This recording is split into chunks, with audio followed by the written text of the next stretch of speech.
office, or in your car, our online or mobile banking options help you juggle busy schedules and financial needs. We plant roots where others have branches. Equal housing lender, member FDIC.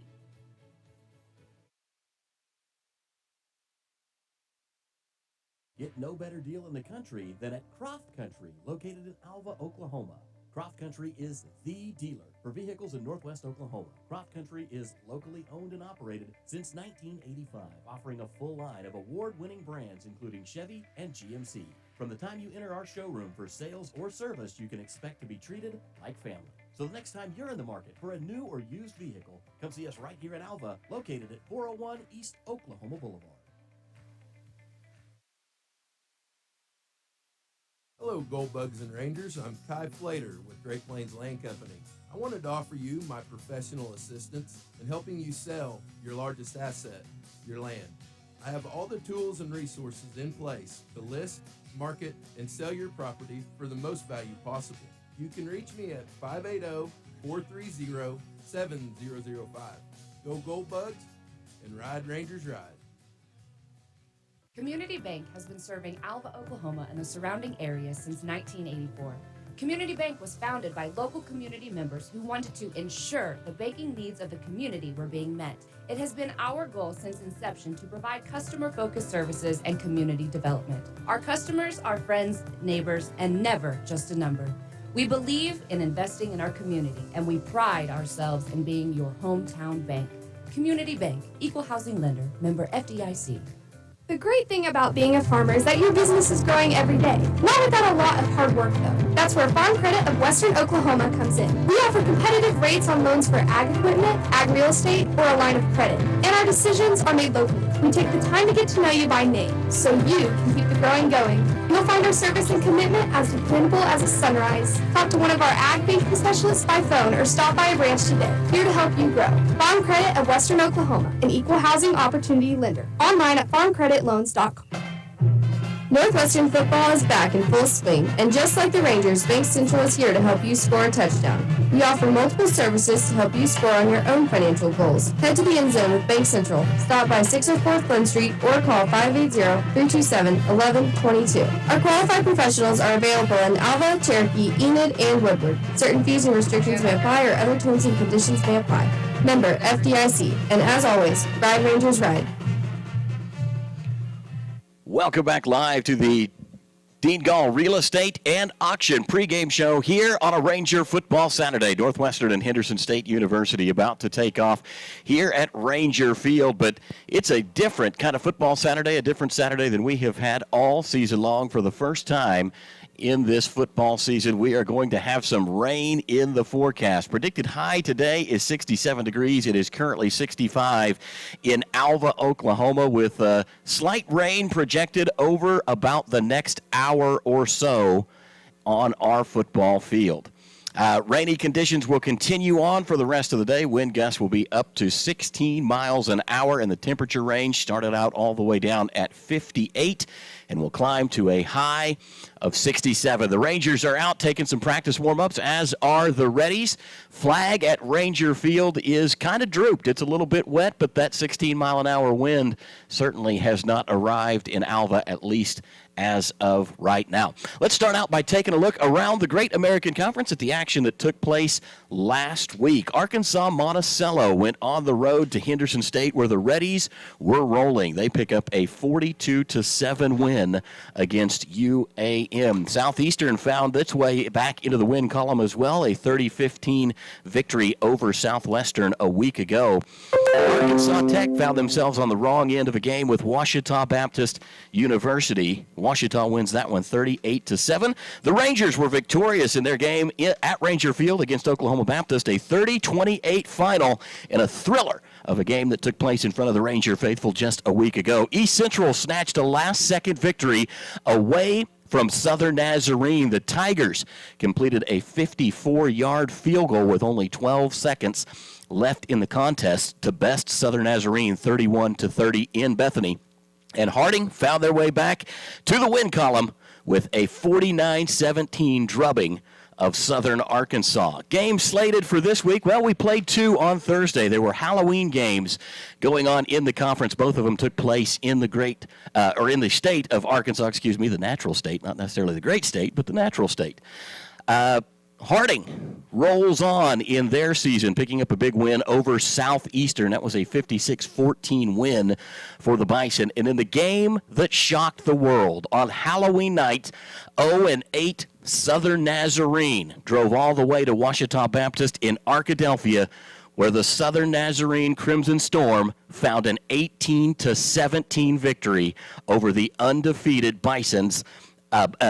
Tigers of Ouachita Baptist. That's right. Ouachita was undefeated going into that game at 8-0. Southern Nazarene was 0-8. They were between 35 and 40 points an underdog, and the Crimson Storm found a way to win.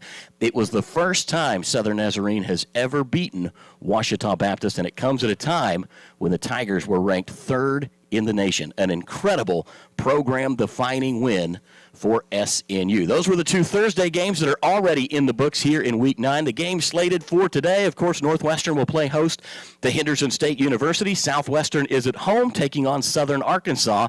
East Central crosses back into the natural state for a game against Arkansas Tech, and the Bison of Oklahoma Baptist University come off a loss to the Rangers last week with a long road trip to Arkansas Monticello, where they will play UAM.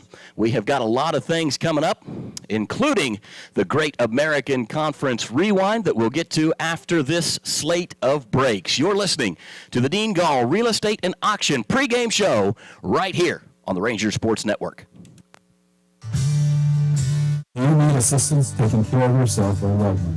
Beatles Nursing Home in Alva is here for you. We offer safe, high-quality, affordable nursing care while meeting all care guidelines for living. Call us at 580-327-1274 to learn more about our admissions process to place your loved one in our care. When it's time to choose a nursing home facility, we'll help you consider Beatles Nursing Home located at 916 Noble Street in Alva. Do you have a heart of compassion for people who find themselves in tough situations? Hope Pregnancy Center of Northwest Oklahoma is now open in Alva and is currently hiring an assistant. We'd love to have you join our team. Please call Charity Lyon at 580-327-9091 for more information, or visit obhc.org/employment for a job description and employment application.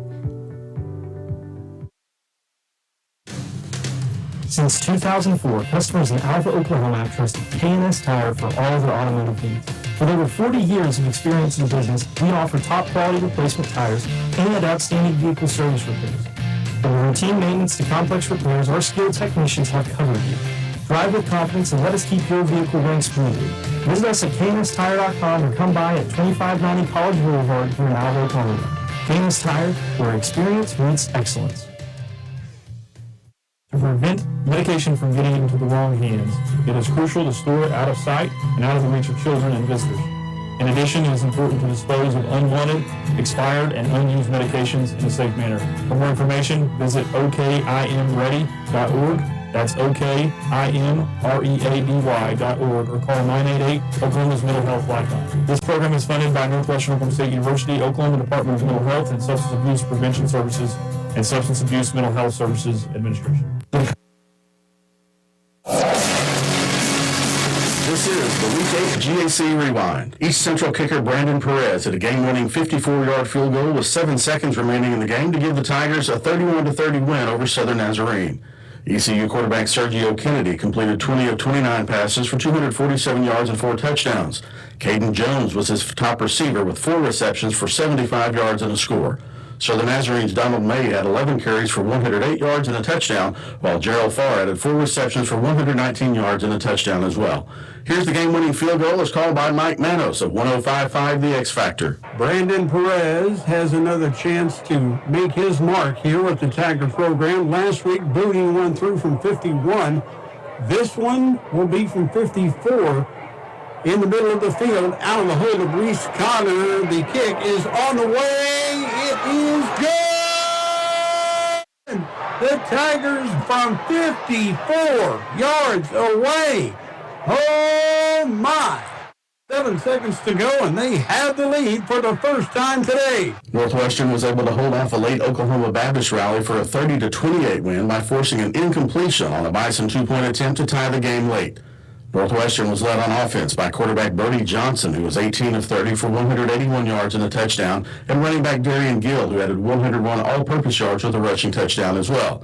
On defense, Wilson Cowell had a 55-yard interception return for a touchdown. Wide receiver Darius Melton had a big day for the Bison, hauling in 9 receptions for 202 yards and a touchdown. Here's the call of the Rangers' two-point conversion stop as called by Matt Adair on Classic Hits 105.7. We're a two-point conversion away from being tied. They have no timeouts. They will have to run this perfectly. They didn't do it well the first time. Now they'll go E.J. Moore with a wildcat package. Snap to Moore. Flips it to McCreary, wanting to throw into the end zone. Broken up. Pass is incomplete, and the Rangers will hold on to a 2-point lead. In the top 25 matchup, the Harding Bisons got back on track as they defeated Southern Arkansas 49-17. For the Bisons, Braden Jay carried the ball 7 times for 136 yards and a touchdown. Senior running back Chauncey Martin tallied 65 yards and 2 touchdowns on only 4 carries.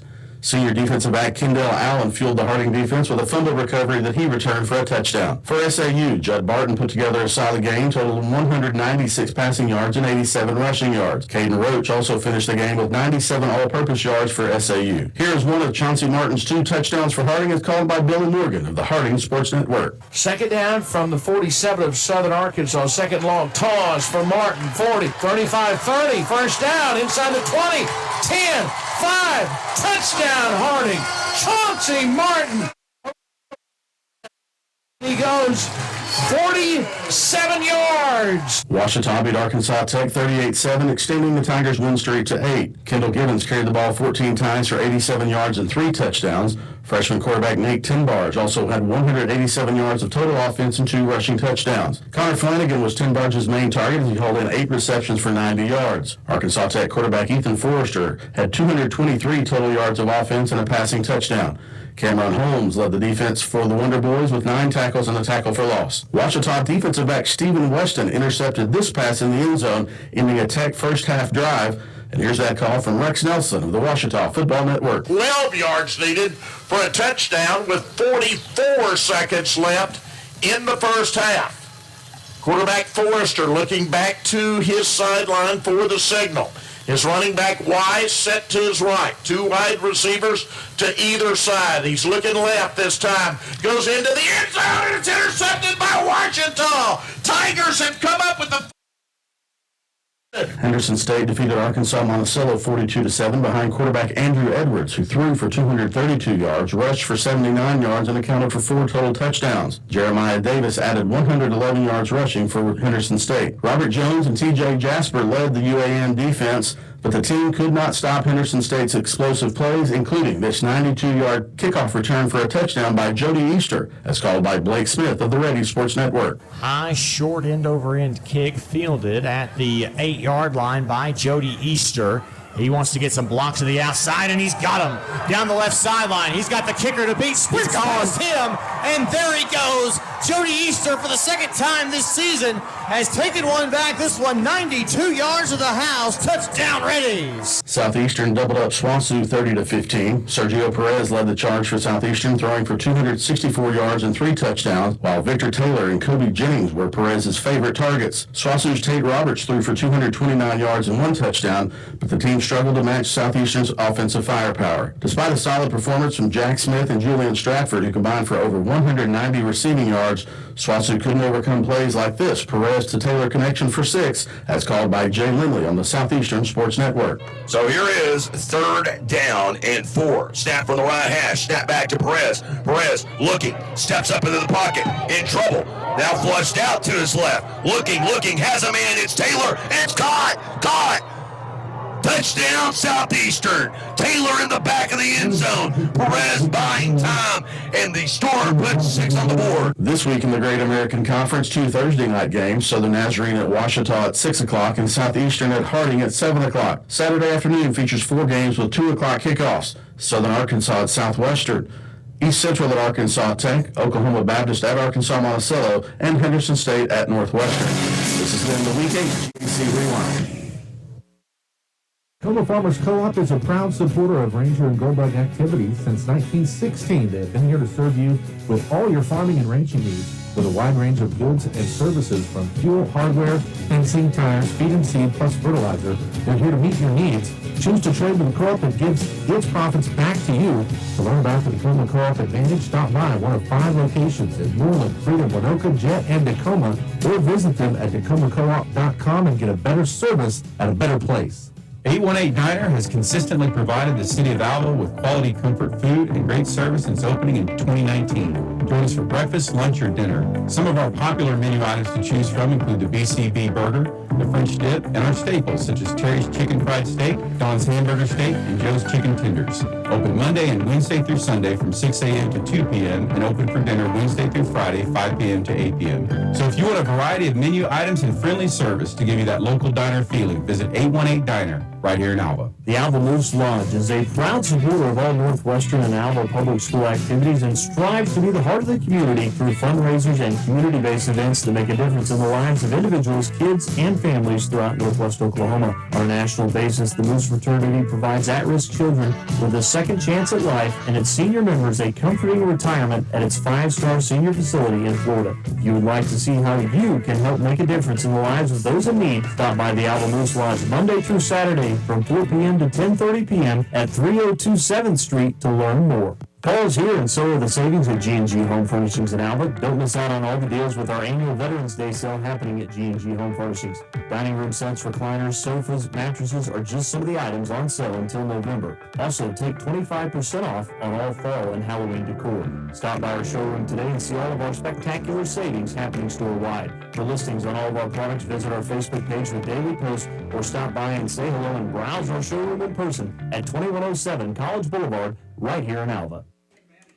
Good afternoon and welcome back live to the Dean Linder Press Box high above Ranger Field here at Northwestern Oklahoma State University. I'm Matt Adair alongside longtime radio partner. If you thought I was going to say Dustin Goodnow, we have upgraded. It is Jesse Klein today. Goodnow is on assignment. Jesse, great to have you back in the box for Ranger football. Wonderful to be here. Did do a game earlier this year down at SNU. Picked up a win down there on the road. I don't remember where Matt Adair was on assignment at. Probably at the car show. Big activities that night. Wonderful day to be here inside the press box. Not going to complain. It's been a rainy day, and I know it's had effect on all of the activities going on today. But maybe we're through the heaviest part of it, but it's going to be pretty consistent during this game. So your contention is that the weather up here in the press box is much better than that in your suite just below us? I didn't say. I said it was better to be inside. I didn't say that I didn't have a place to sit inside downstairs. But no, I'd much rather talk about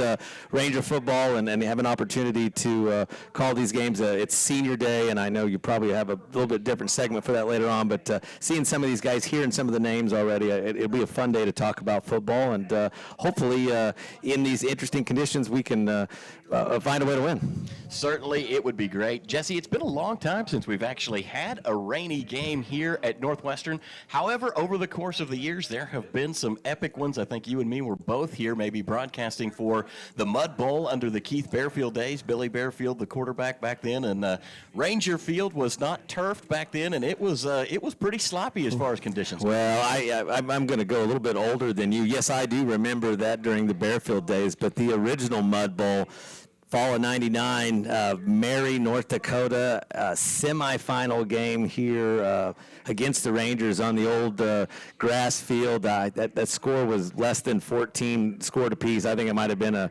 12-6 game or something like that or whatever. But that was one of the epic games that was in the line of the progression of the games to go to the national championship game with the Rangers. One that they played in absolutely horrible conditions. So I know that this turf field has the ability to drain, even though I do see ponding water, which I'm a little bit surprised of a little bit, but I know that it has the ability to not be as bad as what that field was back in the day. Certainly. It's a tremendously improved experience here at Ranger Field. The ponding that Jesse talks about happening on the Rangers sideline, it is back behind the benches, kind of between where the players would sit and the front row of the stands, and that one, just one of those problems that seems like it's going to rear up its head anytime it starts to get a little wet. The playing surface, though, looks to be in great shape, handling the water very, very well. Senior Day festivities going on here in front of us as the Rangers will hit the road for their final 2 games of this season, going next week all the way down to Magnolia to take on Southern Arkansas, and then rounding it out with a road trip to Weatherford to beat the tar out of the Bulldogs. That's 10 or 15 players. That's a lot of seniors. I mean, in this, the change in the environment of NCAA football, NIL, all that stuff, you don't have a lot of real seniors that are here long enough to, finish that. A lot of them either get torn off and move to other schools or whatever. That's a large group of guys, and hopefully that's a good sign for today's game. Coach Jones has done a fantastic job, and the recruiting season, Jesse, you bring us to an interesting topic there, has changed dramatically in the scope of the NCAA era with the transfer portal, because coaches are not only recruiting the new guys coming in, the freshmen, the transfers, the transfer portal guys, but they spend a ton of time recruiting the current team, making sure that your guys are going to check back in when those spring practices start. So keeping your team together has become an interesting twist in the transfer portal era. 1:39 p.m., I've gone completely off your script and got you talking about stuff you're not supposed to talk about. Yes, that is the biggest deal. And if you are a Ranger fan and you have any concerns about the changes and how the last couple of years have gone, recruiting is so much different. And now this is, you're trying to protect your freshmen and sophomore. You need to get them involved, but if they're any good, you got colleges trying to steal them away. They got money. They got ways to recruit with the transfer portal, all that stuff. Is it good for football? Is it bad for football? They'll be debating that for years, but it has an effect. I fortunately feel like every D2 school is a JUCO.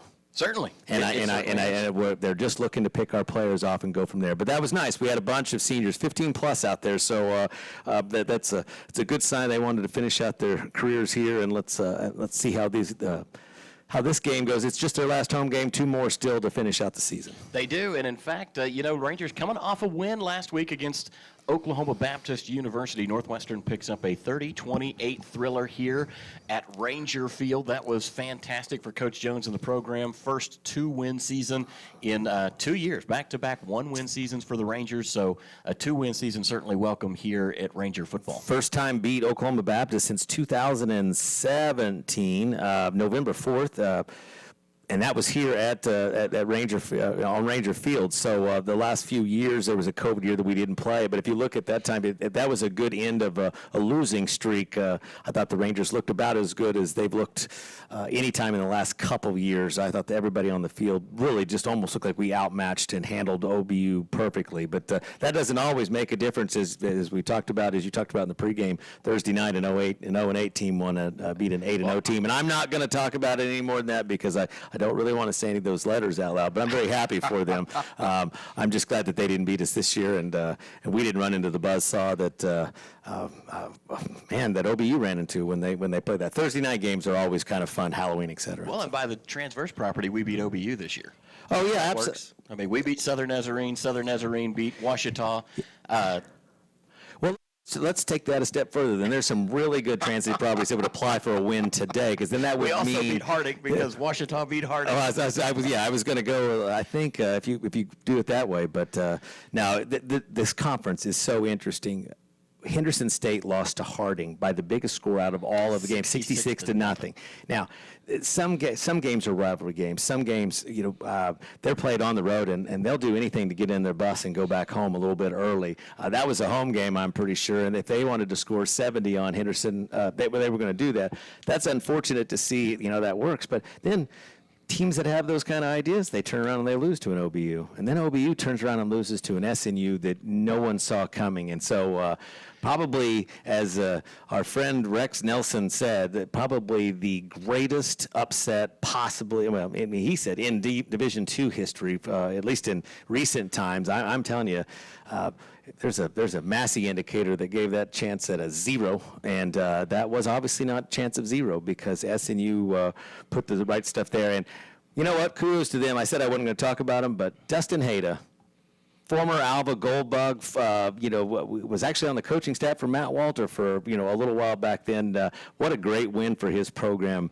That it is not going to change his season all that much, but I bet that they might still have another win in them in the last few weeks of this deal, and walking away with that's just amazing. A program-defining type of a win. Oh, absolutely. For Southern Nazarene. It's great for a coaching staff. It's great for players. You can feel like you've seen that this season's not going to go well, and then you just go, and then that just proves. And I know that Coach Jones here at Alva had a very similar style speech. He didn't get to have the speech that he wanted, but we almost beat Southeastern here, and I know I heard part of it, but it's like, see, I told you guys all week long, we can do this. We just got to get there. And I'm sure there was some similar talks like that going on at SNU because they went in and beat Goliath.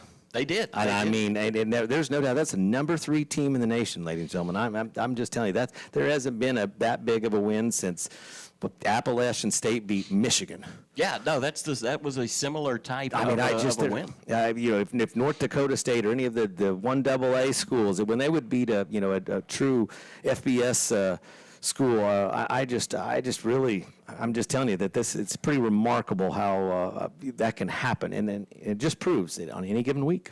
Probably didn't change the playoff picture a ton as far as what teams are going to be involved, but it certainly adjusted the matchups going forward. Well, we're just now tied in our conference. We got both teams have. Harding's got a loss, and Wichita Baptist has a loss, and and the rubber match is, or not the rubber match, but the head-to-head is in favor of OBU, despite the fact that the quality loss or the quality wins category goes bad from there. I'm a little hard on these teams in our conference when they lose games like that, but. Sure, should still be represented well in the region. Obviously, our conference proved we could win. Harding won a national championship last year, folks, and then I'm just telling you that these two ball clubs are a lot better than, unfortunately, what this one little scary loss happens and what that means. So. Certainly, that's the case. The Ranger Band makes its way out onto the field as they will begin their rainy performance for the home crowd. Today, again, Northwestern preparing to take on Henderson State University. We'll take a quick break here in the Dean Gall Real Estate and Auction pregame show. When we return, we'll dive right into the matchup between Northwestern and Henderson State. You'll hear it all right here on the Dean Gall Real Estate and Auction pregame show. Paul's here, and so are the savings at G&G Home Furnishings in Alva. Don't miss out on all the deals with our annual Veterans Day sale happening at G&G Home Furnishings. Dining room sets, recliners, sofas, mattresses are just some of the items on sale until November. Also, take 25% off on all fall and Halloween decor. Stop by our showroom today and see all of our spectacular savings happening store-wide. For listings on all of our products, visit our Facebook page with daily posts or stop by and say hello and browse our showroom in person at 2107 College Boulevard, right here in Alva. Is your school or booster club looking for ways to fundraise? Let Downtown Threads in Enid, Oklahoma create a custom website to showcase all your school apparel. You pick the design and the gear, we do the rest. Downtown Threads handles all. The website is closed. Call today at 580-236. Downtown Threads proudly supports Alva High School and Northwestern Oklahoma State University. Nitro Company, your go-to rental company in Alva, is now offering insurance. From your home and car to your farm or business or a variety of rental properties, Nitro has you covered. Stop by Suite C in the professional building today and see Claudia Halton or call their office at 580-609-3200. That's 580-609-3200 for more details. The Nitro Company, now your go-to for rentals and insurance. Proud supporters of all Ranger and Goldbug athletics. At Ignite Physical Therapy, we assist in the therapy of many different aspects, such as advanced problem solving, joint mobilization, treatment of adverse neural tension, evaluation and treatment of muscle imbalance, tissue-specific exercise, and patient education. Dr. Jared Hayda and staff want to get you back to the life that you had before your injury. They have helped so many through rehabilitation, and they can do the same for you. Stop by and see the staff at Ignite Physical Therapy on 520 Flynn Street, or make an appointment by calling 580-327-3331.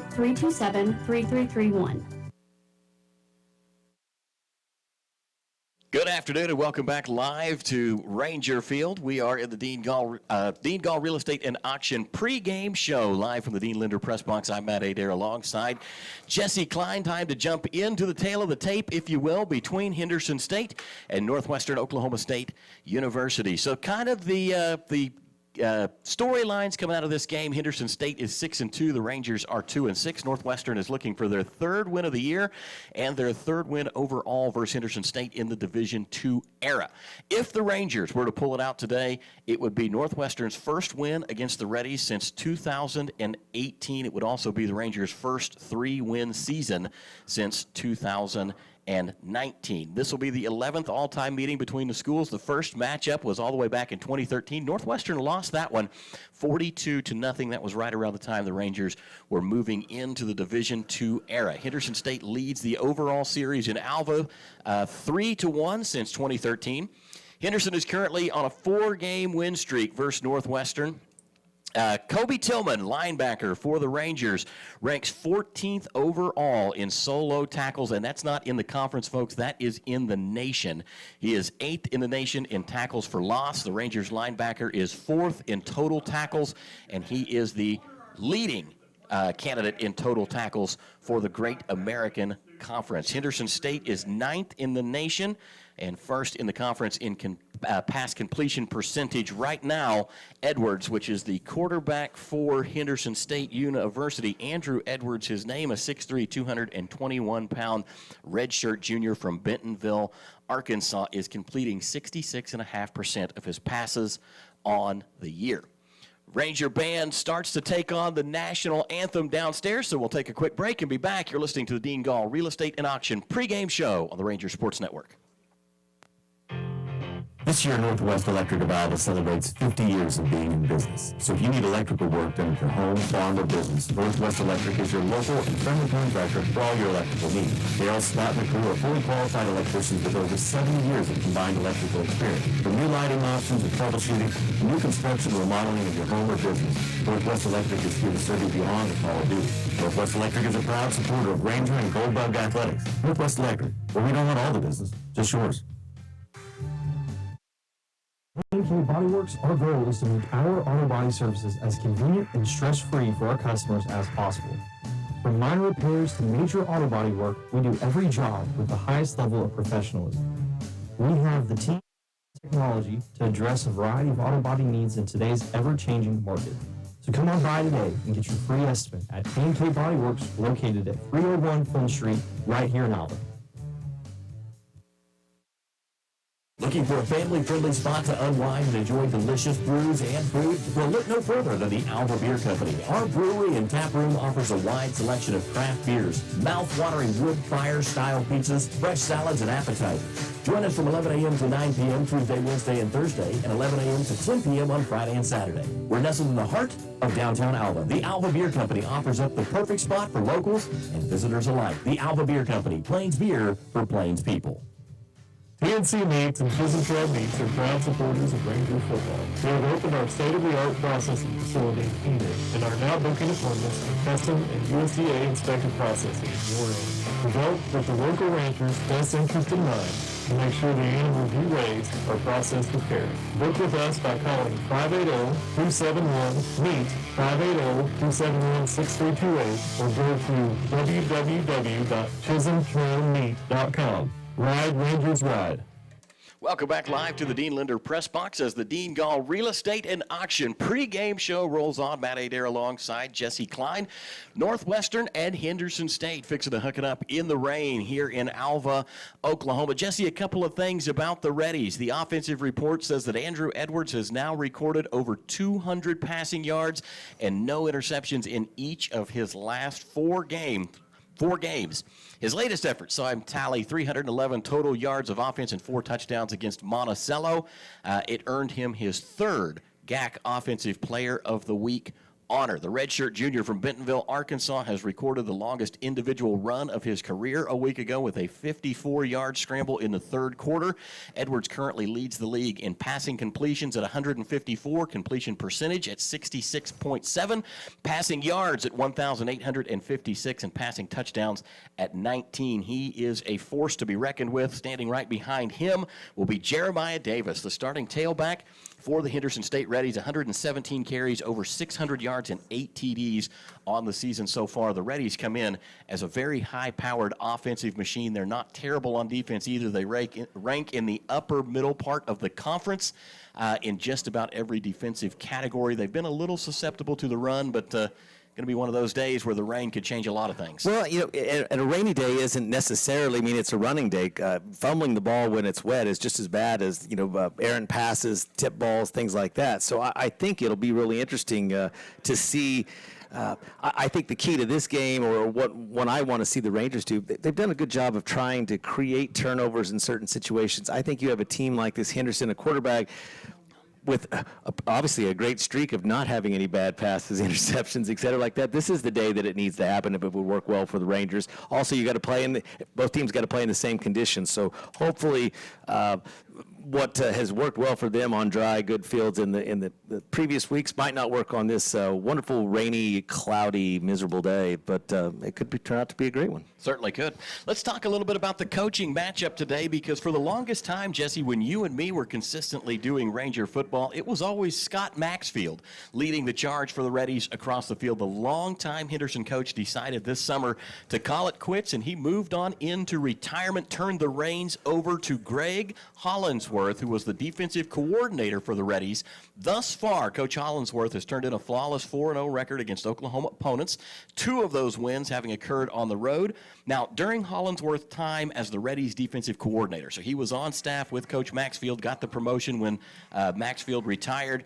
His teams held Northwestern to 7 points or less 3 different times. And of course, Ronnie Jones, head man for Ranger football, prepares for his second meeting against Henderson, with this Saturday's game being the first time that Coach Jones has gotten to have the Reddies here in Alva. So just an interesting dynamic, 2 guys running their first laps in the head coach position in the GAC conference. Well, and I think that's unfortunately for us, the Henderson State, that has been a bit of a program for a while. If you look at, they're 6-2, they're winning against the Oklahoma schools. Change of a head coach, pick up of a DC, and then make him your, the head coach. That doesn't always translate out well. I mean, we talked about Harding's DC or OC maybe took over, thought he was going to run the West Coast offense for a minute, and then about 2 games into it, they had lost 2, ended up still being, I think, almost a playoff quality championship team, but had to switch back. So sometimes you got new coaches that are coming up through the pipeline that maybe they think they want to make some changes, make that difference.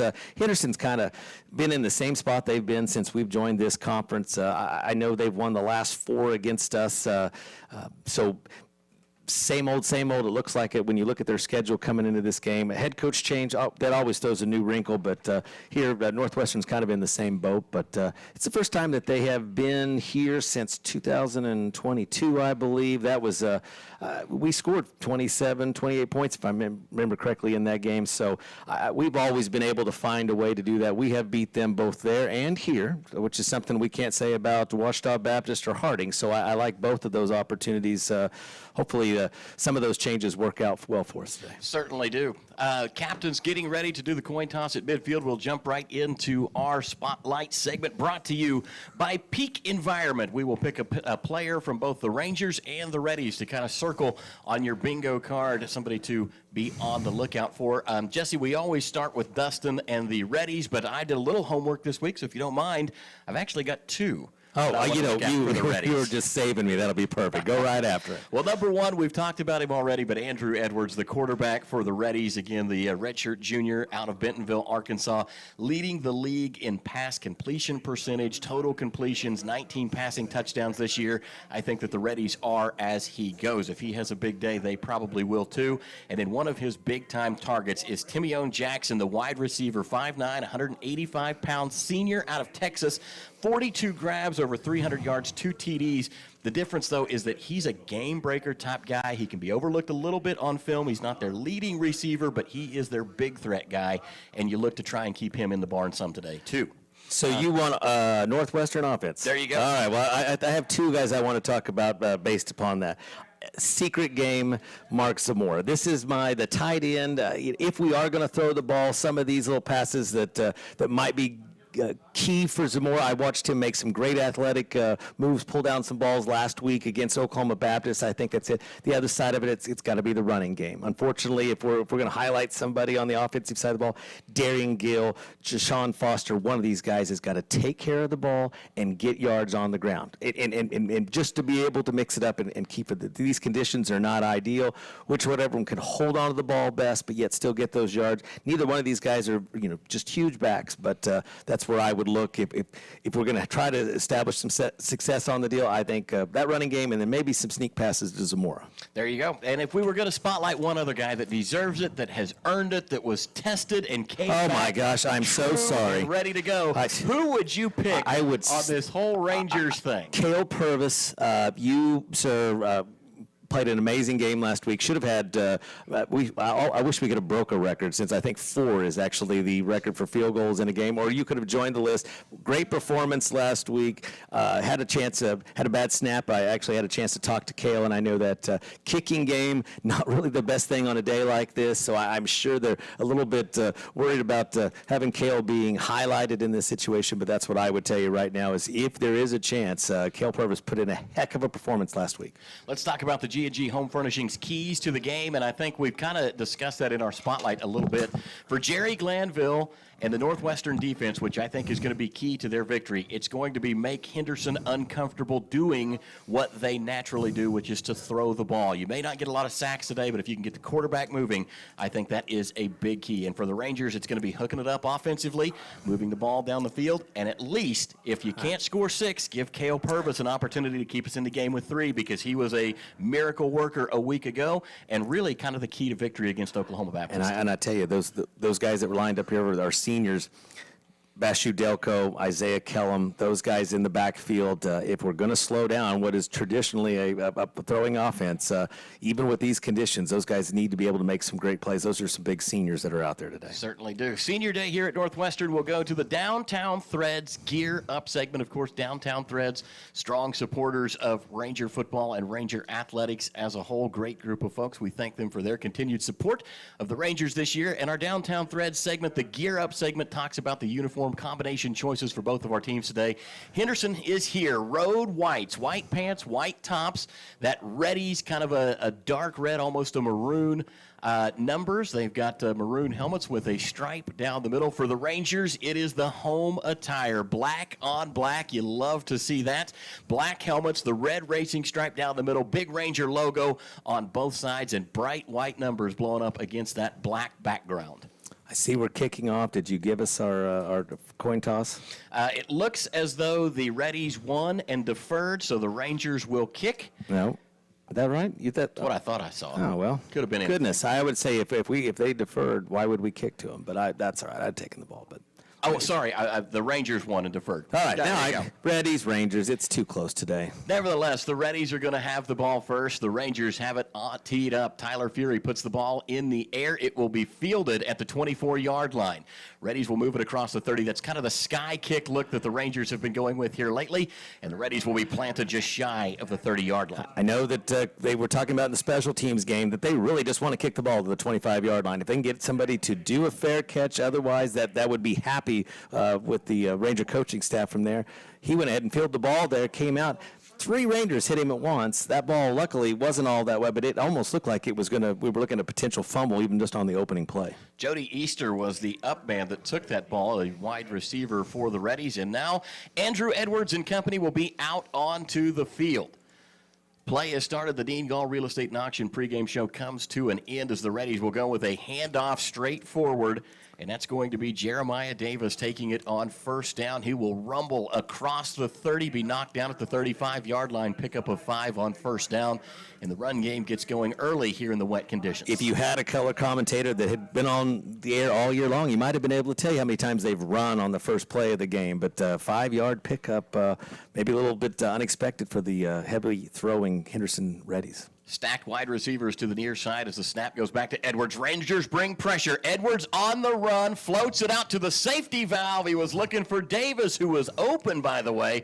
Pass too tall, and that will go incomplete, bringing up 3rd down and 5 for the Reddies. I think Tillman was out there on coverage on the safety valve out of the back. He decided to go ahead and pursue the quarterback, which just left him wide open. Luckily, ball overthrown. So the Reddies go 0 for on second down. Now a 3rd and 5 opportunity for the Rangers defense to get off the field. 14-18 left to go. Reddies at the 35 in their own territory. Andrew Edwards comes to the shotgun and then walks slowly forward to the line as they look to the sideline to get the final pieces of the play called in.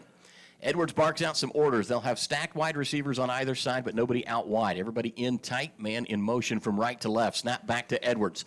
Has some time. Pressure starting to break down. He will throw. Knocked away. Incomplete. What a play by the Rangers. That was Wilson Cow who came up with a big interception for a touchdown last week. Now with a pass breakup already, and the Reddies will have to punt this away. Well, Wilson Cow had a huge play last week. I think may have been your guys' defensive player of the game. I think that was an interception that came late in the game, but definitely a big play there on 3rd down. Get to see the Henderson State Reddies have to at least indicate they're going to come off the field. Axel Robinson on to punt it away. The Rangers run a man on very late. Snap is back. Chase Davidson, that is going to be Chancellor Gill back deep to return. They will punt this one out of bounds. It'll hit around the 20-yard line. We'll see about the 25, I imagine. Up to, and it will be the 24-yard line. So the Rangers will have it. This will be a media timeout. Timeouts, of course, brought to you by Ignite Physical Therapy. We'll be back after this. You're listening to Ranger Football, brought to you by Holder Drug of Alva. Alva State Bank and Trust Company, older than Oklahoma, big enough to serve you and small enough to know you. We love to give back to our customers. Did you know Alva State Bank offers a great rewards checking account program? That's right. You can earn cash back or high interest with our Casasa accounts. We will even refund you up to $25 in ATM fees. How do I qualify? It's simple. Just swipe your debit card 12 times, sign up for online statements, and have one ACH or debit post to your account. Can I do it online? Yes. Just visit our website at www.alvastatebank.com to see if our Casasa Rewards program is right for you. We make banking easy. Whether you're at home, the office, or in your car, our online or mobile banking options help you juggle busy schedules and financial needs. We plant roots where others have branches. Equal housing lender, member FDIC.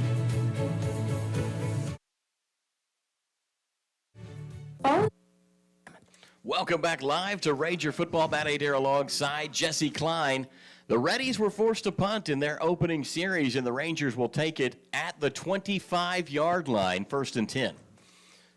Johnson will be out of the shotgun for the Rangers. One man to his right, that is Darian Gill. They'll go a little play action. Now Brody's going to have to run for his life. Steps up, evades a tackle, and then wisely throws the ball into the Reddies bench as they were able to bring pressure off the edge. Really lucky there that Northwestern was able to get away from Brody Johnson was able to get away. I think it was number 8, Jacoby Shell, that had come out off the defensive line and it was putting plenty of pressure on there. Well outside the tackle, was able to make it to throw it out of bounds. Johnson now with 4 wideouts, 3 to the top side, 1 to the bottom. Rangers will go from right to left. They'll send Travis Romar in motion. Snap back to Brody. Handoff, Gill up the middle. Hit at the line of scrimmage, able to surge forward for a couple. He will take that to about the 27. And that's where the Rangers will face 3rd down. Last week, the Rangers actually had more success running on the corners. Not the best conditions to have to try to get outside and make cuts. So testing the inside or the middle right now may be what this initial series will do, but we'll see. But it's a long 3rd down and actually 8. So a 2-yard pickup for Darian Gill up the middle at the heart of the Reddies defense. Romar in motion again, similar formation. Snap back to Johnson. Wants to throw, pocket holds. He'll dump it over the middle and a little... either a miscommunication or a bad pass. Mark Zamora was coming to the near side. Travis Romar had cut to the far side. The ball kind of went in between the two of them, and the incomplete pass will bring up 4th down, and the Rangers are going to have to punt it away. Pretty sure that was intended for Romar. I was kind of spying the quarterback in the backfield there. He wanted to get rid of it quick, but Romar never was looking. A lot of contact, though, in the secondary as he was dragging a linebacker with him, but no flags so far yet in the game. Devin Adams back deep to receive the kick for the Reddies. Matt Sabady on to punt it away for the Rangers. Reddy shifts the defensive formation at the last minute. They look like they are going to bring heavy pressure here. Snap back to Sabady. Pressure is coming. Gets the kick away. High wobbling spiral. Fair catch called for and made at about the 32-yard line. And that one, Jesse, just a great punt because it looked to me like Adams had room to return it, but because he was being driven backwards, had to go for the fair catch. That's a 50-yard punt with no return. I mean, that was nice. In fact, Sabady, who hasn't necessarily had as much success as he had in the first couple weeks of the season, that's one of the best punts in terrible conditions and with a lot of pressure. Got that one away, and the Reddies will be locked up at the 32 where they will face first down and 10. Drive came to an end at about the 35 last time, so the Rangers have backed them up, but only a couple of yards. I love to talk about officials. The Whitecaps, I think, were thinking about going with another media timeout on the change of possession, but they didn't do it, and now they're just, we're all huddled up. So I guess we can hold it here. Well, we've got a couple of stats that we can run by you so far. Rushing attempts for the Reddies. They've had one. It went for 9 yards. The Rangers have rushed the ball one time, only a couple yards to their credit. It says 7. That's not right. It's actually just 2. Well, and I screwed this up for you in the. Oh, well, go ahead with the stats. But I was going to say we can talk about the other games around the conference we didn't get to do in the segment. Though I'm going to have to flip through the book and find it. You're going to be ready to go, and I'm sure I can tell you. So I know that. No, Matt, you've got them all. I do. I've got them over here. I will pass those over to you. I killed that for you in the break, but here, Henderson's out on the field. We'll go ahead and they finally decided to get it first down, big carry up the middle. Oh, my gosh. It is the rumbling halfback for the Reddies, still going across the 35, downhill to the 30 before he's finally piled under. And it's Jeremiah Davis, who is going to have himself a heck of a day just on that run alone. Well, that's why we didn't want to give up that rushing stat, because you were doing it, and all of a sudden now they have a good almost 50-yard run as we're about to where the line of scrimmage was when the Rangers had to punt not too long ago. So here we go. Reddy's now set up in Ranger territory after the big play from Jeremiah Davis.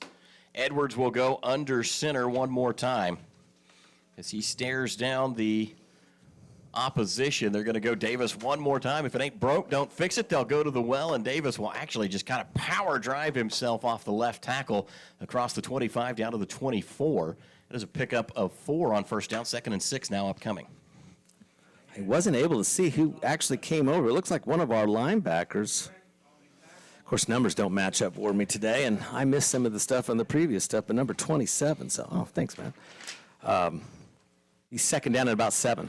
Edwards to throw, has a receiver open in the flat near side, spins around, oh my gosh, breaks a tackle across the 15, knocked down at the 12-yard line.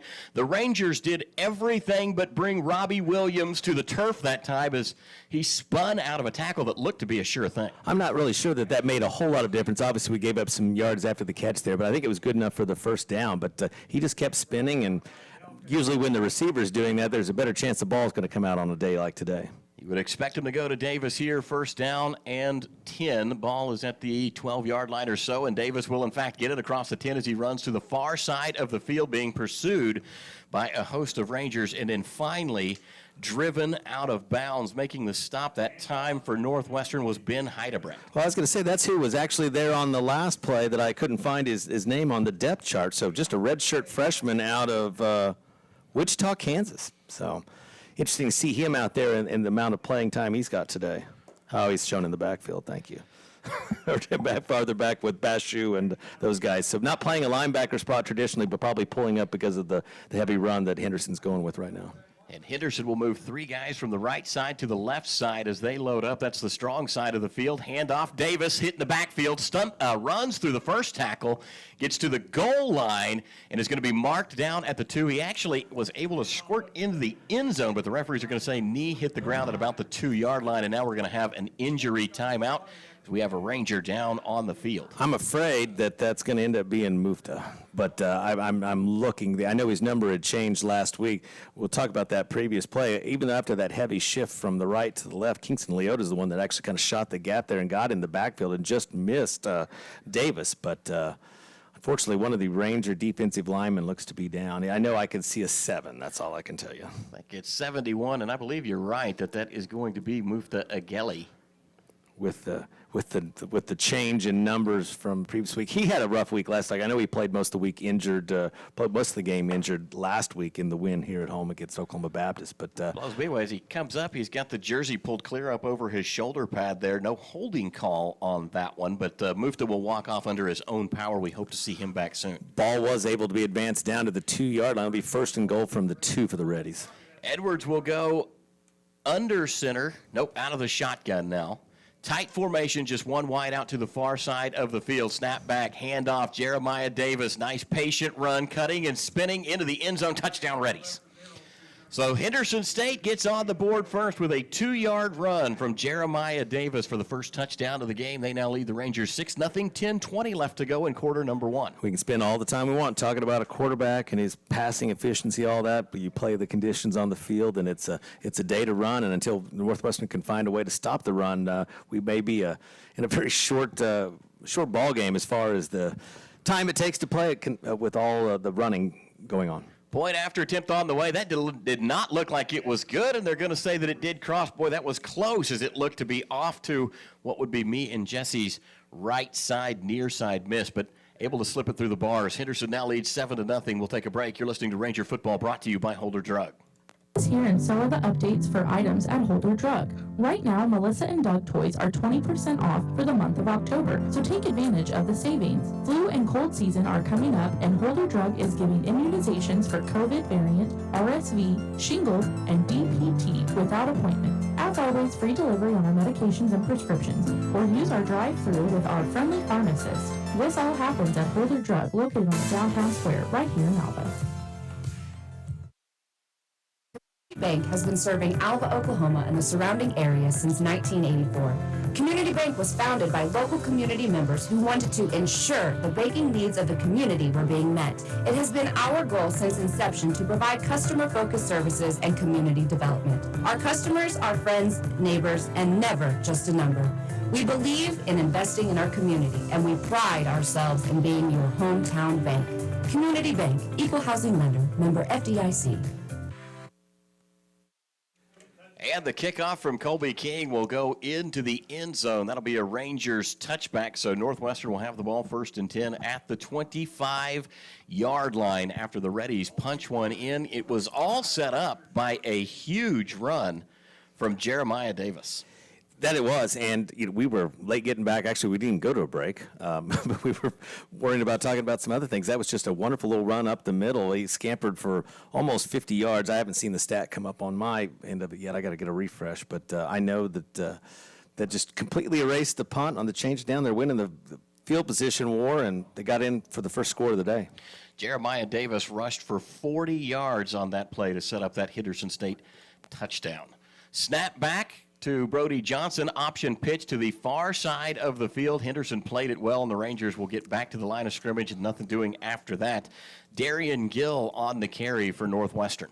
Interesting choice to try to pitch the ball there on the kind of field conditions like this. I'm a little bit surprised. We're talking about trying to work the corners. We had more success out there running the ball, but on a day like this, any type of extra exchange or distance toss throw just makes it more susceptible to being put down on the ground. But Henderson was there ready for that pickup of no yards on first down. 2 wideouts to the near side, 1 to the top side for Brody Johnson. 2 men in the backfield. Johnson will take the snap, quarterback design draw, and that's only going to go for a yard or so. The Reddies defense looks to be tough in the middle, and the Rangers haven't bought that storyline yet. The first rush that we attempted up the middle went for 2 yards. Now Brody Johnson tries to attack the middle. He'll pick up 1. I think both our rushing plays are 1 or 2 yards at best. So running up the middle, it's going to take a little bit more work from that offensive line if that's going to be where we find success today. Obviously, Brody trying to do it's a little bit of a different wrinkle. Johnson again out of the shotgun. Trip wide receivers to the near side of the field, 1 man to the far side. Rangers facing 3rd down and 9. Ball is at the 26. 8:59 left to go here in quarter number 1. Reddy's up 7-0. Snap back to Johnson. Pressure coming. Brody tried to look away and then finally able to flip the ball forward. He had a receiver over there. Jashawn Foster was in the area. The ball didn't get back to the line of scrimmage, but with the eligible receiver out there, that will not go down as intentional grounding. Yeah. Instead, just an incomplete. Very lucky there. I'm kind of surprised Brody made that decision to do it. He got hit from the blind side behind him as number 20 for the Reddies had come around with all that pressure they were showing, but he did able to find the relief valve and at least toss the ball at him to keep there from being an intentional grounding. Devin Adams back to return it again for the Reddies. Matt Sabady on to punt it away.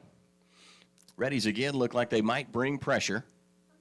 Snap back. Sabady has it. Pressure in his face. He gets the punt off. A high spiraling kick. It's going to hit the 45 and take a big Ranger roll across the 35-yard line and be down at the 30. That was a great hop off of another pressure kick from Matt Sabady. This time I'm watching the Whitecap to make sure before we start talking. But now I think, interestingly enough, there, they have that wall back there by Sabady, and that shift that Henderson is making, it looks like the back guy's trying to get them to adjust up on the line because they can see all that pressure coming, and the offensive or the special teams front there for the Rangers isn't making any adjustments. So they need to have a talk down here on special teams if Henderson's going to keep doing that. They keep getting closer and closer to Sabady. Edwards will bring his team back out onto the field again. Tight formation for the Reddies. And they'll send a man in motion from right to left. Handoff Davis. Big hole again. That's not actually Davis. That's Dylan Jones, and he will carry it forward. Ball looks like it came out at the end. Rangers are going to say that they have it, but the officiating crew has not indicated that to be the case. Instead, they will mark the runner down at the 41-yard line and set the Reddies up for a first down. Henderson going with a little bit of a hurry up here. Bunched wide receivers to the far side. Edwards throws. This is a little bubble screen set up. Rangers read it like a book, and that play's going the wrong direction. First tackle for loss for the day for the Rangers. And it looked to me like that might have been Aiden Lewis out there trying to catch a number. Bashu Delco there to help out as well. And I would have gone with an entirely different. I would have said Wilson, it was actually, pick another. Who did you have? Looked like there was 7 Isaiah Kellum was out there, so I can't ever really tell. So we'll just have to see what happened. Good stop, though, regardless. Snap back to Edwards again, second and long, wants to stretch, has a man breaking open, and coverage incomplete. In and out of the hands of his intended target. That was Timione Jackson, the one that we've had circled today, and you can see why there. He's got some breakaway speed. Ben Heidebrecht did a good job making up the distance in the back. I think on a dry field, that's an entirely different throw, but when you get that close and have to jump for the ball, there's just too many things. There's rain, there's everything. That's a hard one to pull in. Micah Green will be split wide to this far side. New receiver in for the Reddies. They will go with a 4 wide set, 2 to the top, 2 to the bottom. Timione Jackson and Micah Green on the near side. They've got 2 tight ends set up on the far side. Caden Davis is one of them. He's a popular target for Edwards.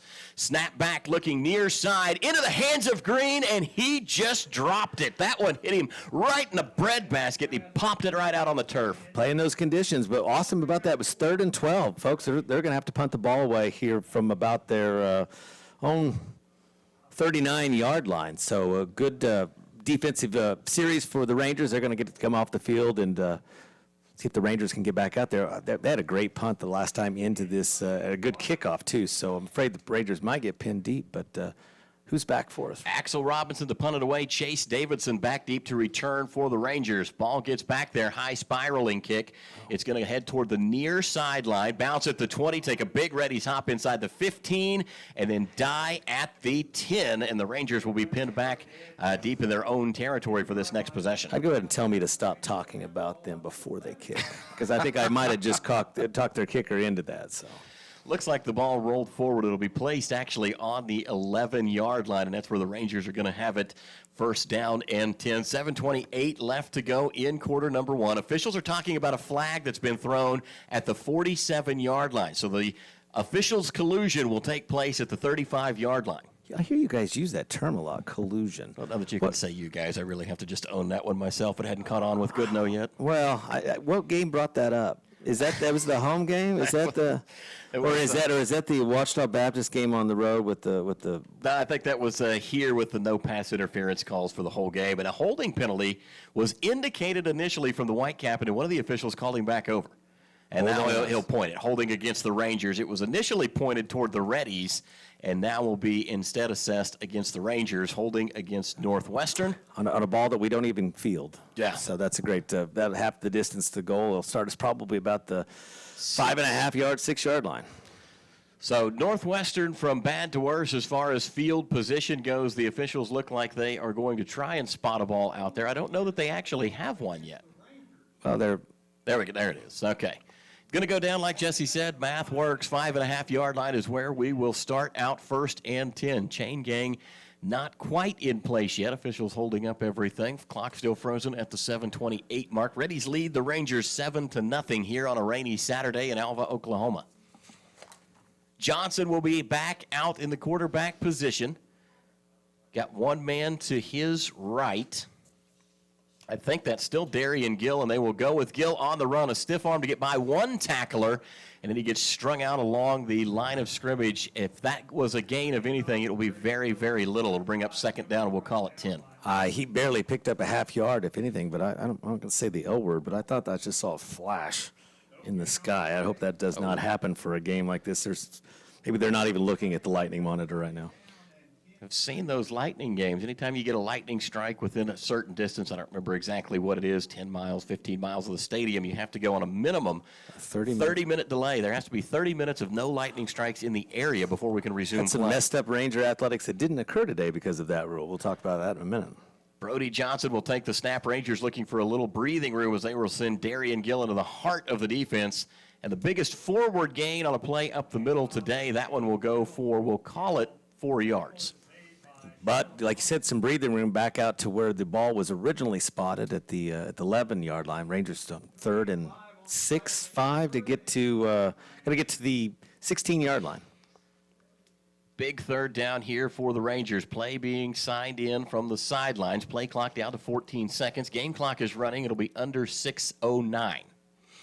Johnson with 3 wideouts to the near side. Mark Zamora in the slot position. They'll send Travis Romar in motion across the formation. Snap back to Johnson. A little pump fake, and here come the Reddies.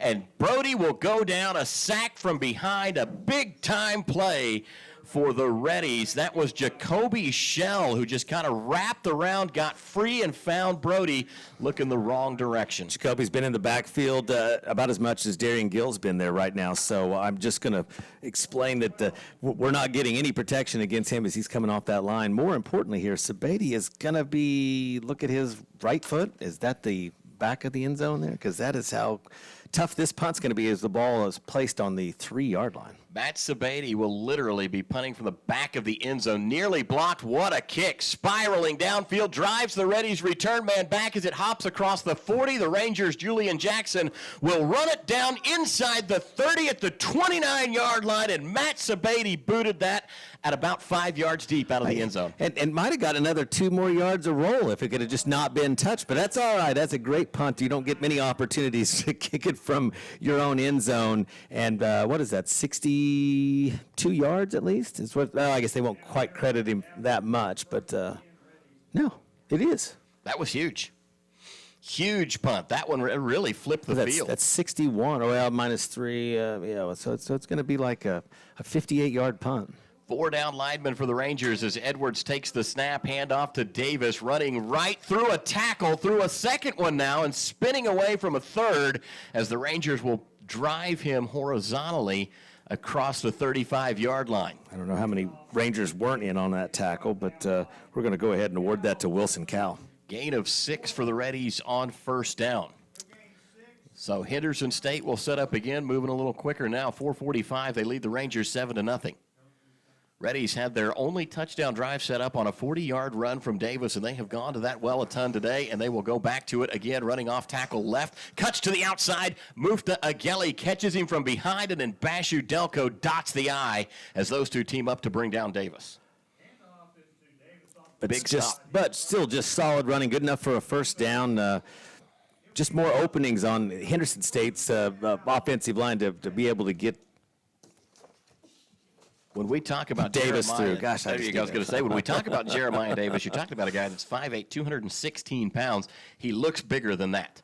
As they will go to Davis one more time, just straight up the middle, and somebody took his legs out from underneath him. He will go down at the 44-yard line, gain of 4 on 1st down.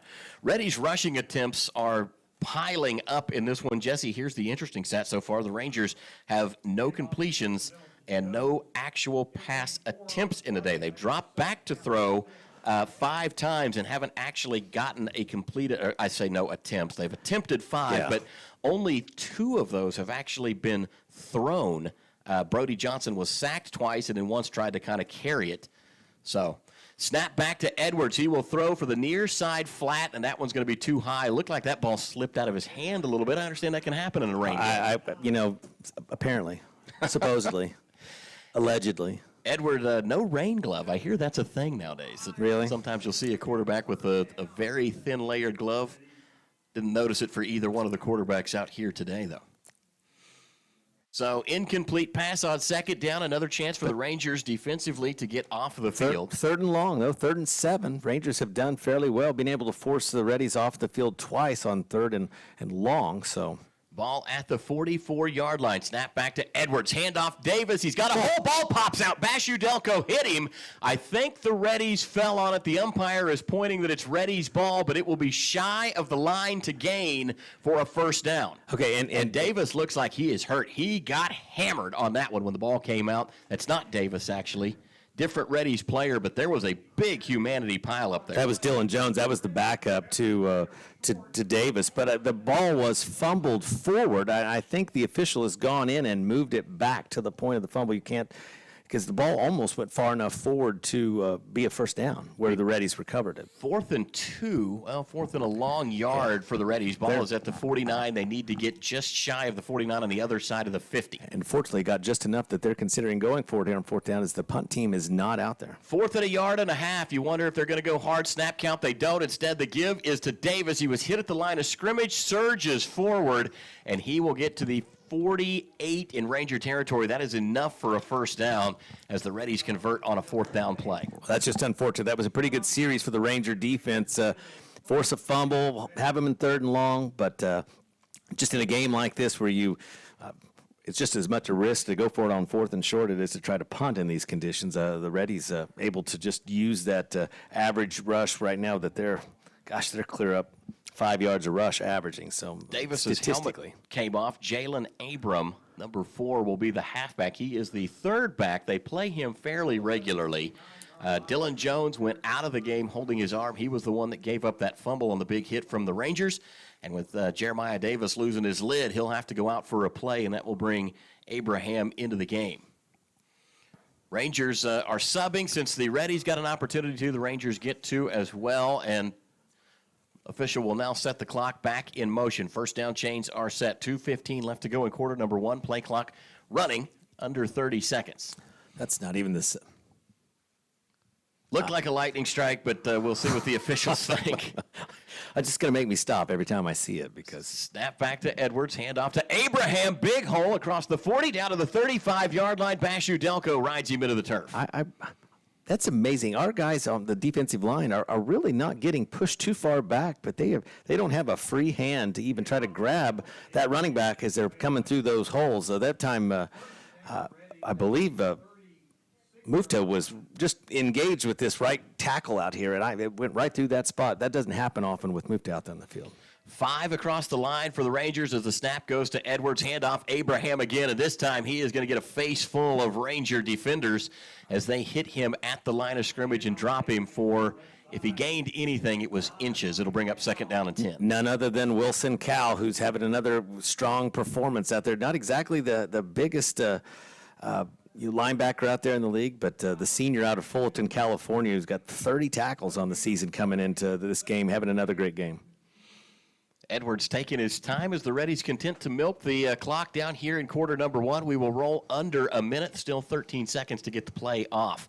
Tight formation, 4 wideouts again for Edwards. They will send a man in motion. Jet sweep headed to the far side of the field, finds a cut lane, and he is going to dance across the 30, still on his feet at the 25-yard line where he will meet Bashu Delco for the first time today. And Delco will roll the big tight end into the turf. On the carry that time for the Reddies was Ja'Cory Williams. The play clock and the game clock are close. They're going to have to hike it, and they go ahead and do it quick. Hand off to Davis as they will try and pile him forward. He'll get about 2. Not much give there for the Rangers. A little bend, no break. And so the game clock now under 13. We will see if that's the last play of the first quarter. Reddies act like they still want to go. They're still in hurry up. They're acting like this is They want to go to the south even though there's no wind. Hand off to Davis one more time, and that time he just kind of slowly ran into some Rangers, and that will expire the first quarter of play. The Reddies will face 3rd and long when we come back. Henderson State on top of Northwestern 7-0. You're listening to Ranger Football, brought to you by Holder Drug in Alva. Hello, Gold Bugs and Rangers. I'm Ty Flater with Great Plains Land Company. I wanted to offer you my professional assistance in helping you sell your largest asset, your land. I have all the tools and resources in place to list, market, and sell your property for the most value possible. You can reach me at 580-430-7005. Go Gold Bugs and ride Rangers Ride. Great thing about being a farmer is that your business is growing every day. Not without a lot of hard work, though. That's where Farm Credit of Western Oklahoma comes in. We offer competitive rates on loans for ag equipment, ag real estate, or a line of credit. And our decisions are made locally. We take the time to get to know you by name, so you can keep the growing going. You'll find our service and commitment as dependable as a sunrise. Talk to one of our ag banking specialists by phone or stop by a branch today. Here to help you grow. Farm Credit of Western Oklahoma, an equal housing opportunity lender. Online at farmcreditloans.com. Do you need assistance taking care of yourself or a loved one? Beatles Nursing Home in Alva is here for you. We offer safe, high-quality, affordable nursing care while meeting all care guidelines for living. Call us at 580-327-1274 to learn more about our admissions process to place your loved one in our care. When it's time to choose a nursing home facility, we'll hope you'll consider Beatles Nursing Home, located at 916 Noble Street in Alva. Welcome back live to Ranger Football. Quarter number 2 about to get underway. The Ranger defense has bent but not broken, allowing only 1 touchdown for the Reddies in the first quarter. The Reddies defense, on the other hand, has been pretty stellar as they have held the Rangers at bay offensively. Snap back to Edwards to open a second quarter. Wants to throw, has all kinds of time, and now he's going to take a huge sack as the Rangers roll into the backfield. Rayshawn Callahan with a quarterback sack for the Rangers, and that's a big loss as Edwards got thrown to the turf, and now get a little chippy out there as the guys referees have to break up the 2 line crews for the Rangers and the Reddies. Well, they came out after that, after the change of the quarter, acting like they've been throwing the ball all day long, and instead it's been this rushing game. But here they're going for it on 4th down again, 4th and about 16 yards.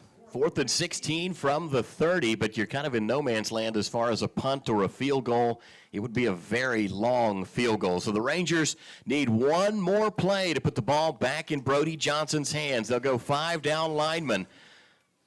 Rangers bringing pressure. Edwards wants to throw. Rangers off the edge. Throws incomplete over the middle. Hammering shot. Broke up that one. It was Jerron Burks who absolutely destroyed Timione Jackson on that one. Well, that's probably, again, caught on a dry day, but I was worried that we might see a flag come in on the hit. It was up really high, but it wasn't helmet to helmet. Thank goodness, turnover on downs. The Rangers going to have probably their best starting field position of the day. Time for the Rangers to find some offensive fire here as they will have the ball for the first time in the second quarter. Interestingly enough, the Rangers got the ball at about the 14:03 mark in the first quarter. They'll take over at exactly the 14 mark in the second quarter. Brody Johnson and company need to get something working.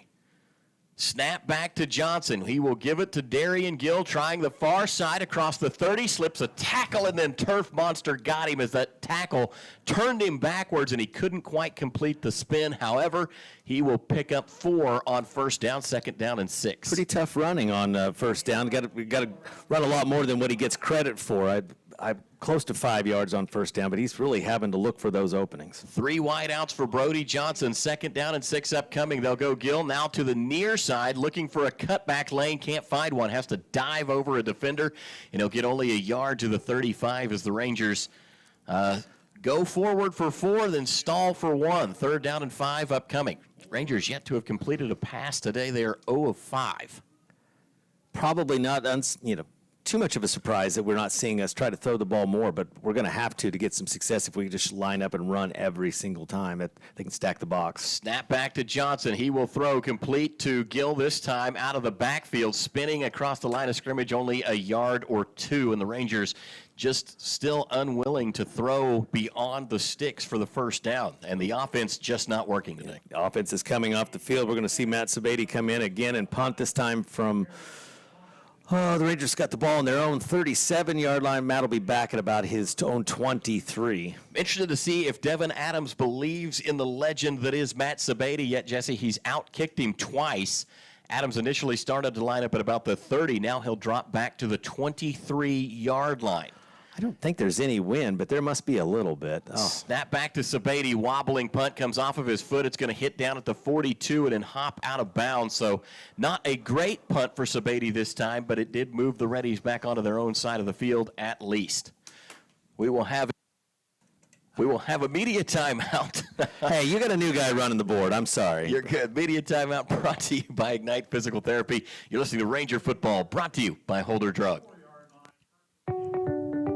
Do you have a heart of compassion for people who find themselves in tough situations? Hope Pregnancy Center of Northwest Oklahoma is now open in Alva and is currently hiring an assistant. We'd love to have you join our team. Please call Charity Lyon at 580-327-9091 for more information, or visit obhc.org/employment for a job description and employment application. Since 2004, customers in Alva, Oklahoma have trusted K&S Tire for all of their automotive needs. With over 40 years of experience in the business, we offer top quality replacement tires and outstanding vehicle service repairs. From routine maintenance to complex repairs, our skilled technicians have covered you. Drive with confidence and let us keep your vehicle running smoothly. Visit us at knstire.com or come by at 2590 College Boulevard here in Alva, Oklahoma. K&S Tire, where experience meets excellence.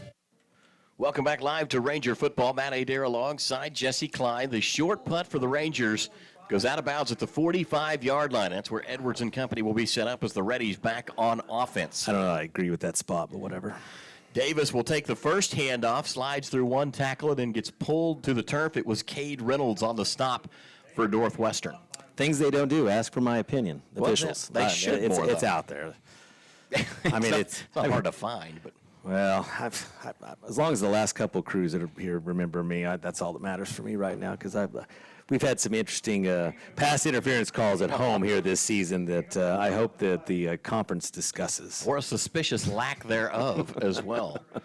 Ball is now at the 49-yard line in ready territory, right shy of the midfield stripe. 2nd down and 6 upcoming. Snap back to Edwards. They'll feed the beast one more time. Davis finds the corner at the 50 to the 45, where Bashu Delco had a hold of him, and then he took a big stick. I think it was one of the linebackers that got out there. Cade Reynolds again, and flags fly in. At least 2 hit the ground. There's only one thing. There was nobody else there, so it's got to be a face mask. I think they had him wrapped up. I don't think there's anything with the secondary hit that came in. I guess I'm going to bet on this one. I'm almost going to guarantee this is a face mask. Personal foul, face mask against the Rangers. You can't hear it on the referee's microphone, but that was the hand signals that were relayed up here to the booth. I'm surprised the mic doesn't work as well as it does all the rest of the time right now. I mean, there's enough water and stuff out there. It should probably should work better than it does on most situations. But that big 15-yard penalty will take the ball down to the 28-yard line of the Rangers. Kind of a penalty that you hate to have. It takes some momentum away from the defense. 11:23 now, and the Reddies have it 1st and 10. Handoff. Davis again. He's going to have a monster game.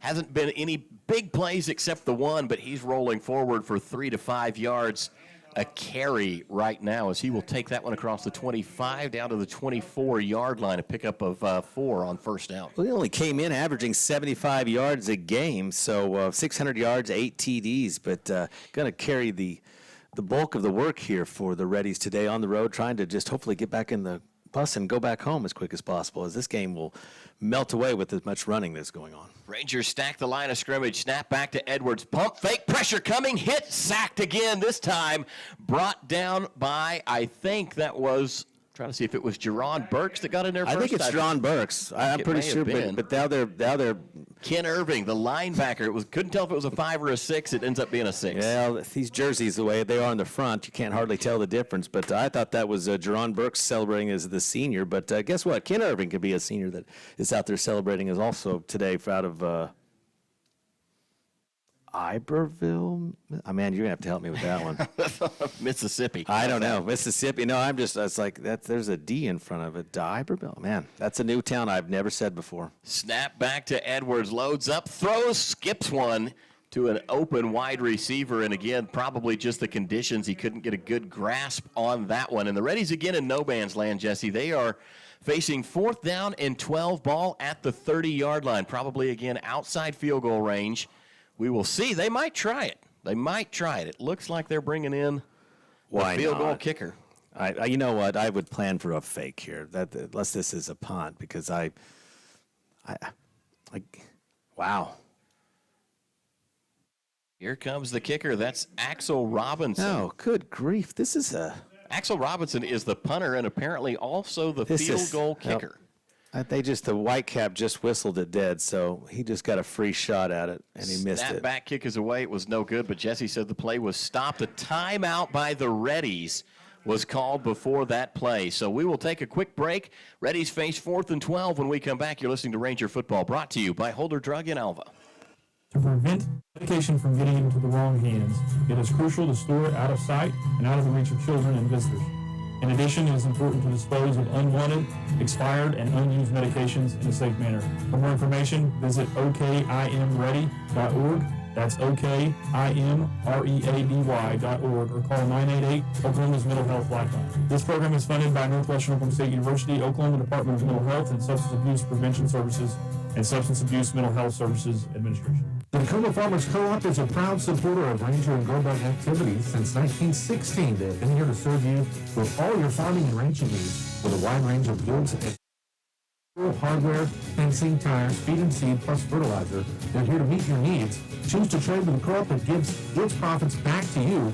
To learn about the Tacoma Co-op Advantage, stop by one of 5 locations in Moreland, Freedom, Winoka, Jet, and Tacoma, or visit them at tacomacoop.com and get a better service at a better place. Welcome back live to Ranger Football. Axel Robertson to kick it again. Zach Baker, the holder. Snap back, ball down. Kick is away. It's got plenty of distance. It was good. He missed the first one, corrects, and makes the second one. That one, a very, very deep field goal. That's good from 60 yards, Matt. I'm telling you, that was an amazing kick. I think it was a 47-yard field goal, and the Reddies convert. They now lead the Rangers 10-0. Would have been good. I'm sorry, let me clarify. That was a 47-yard field goal that almost landed on the concrete back there.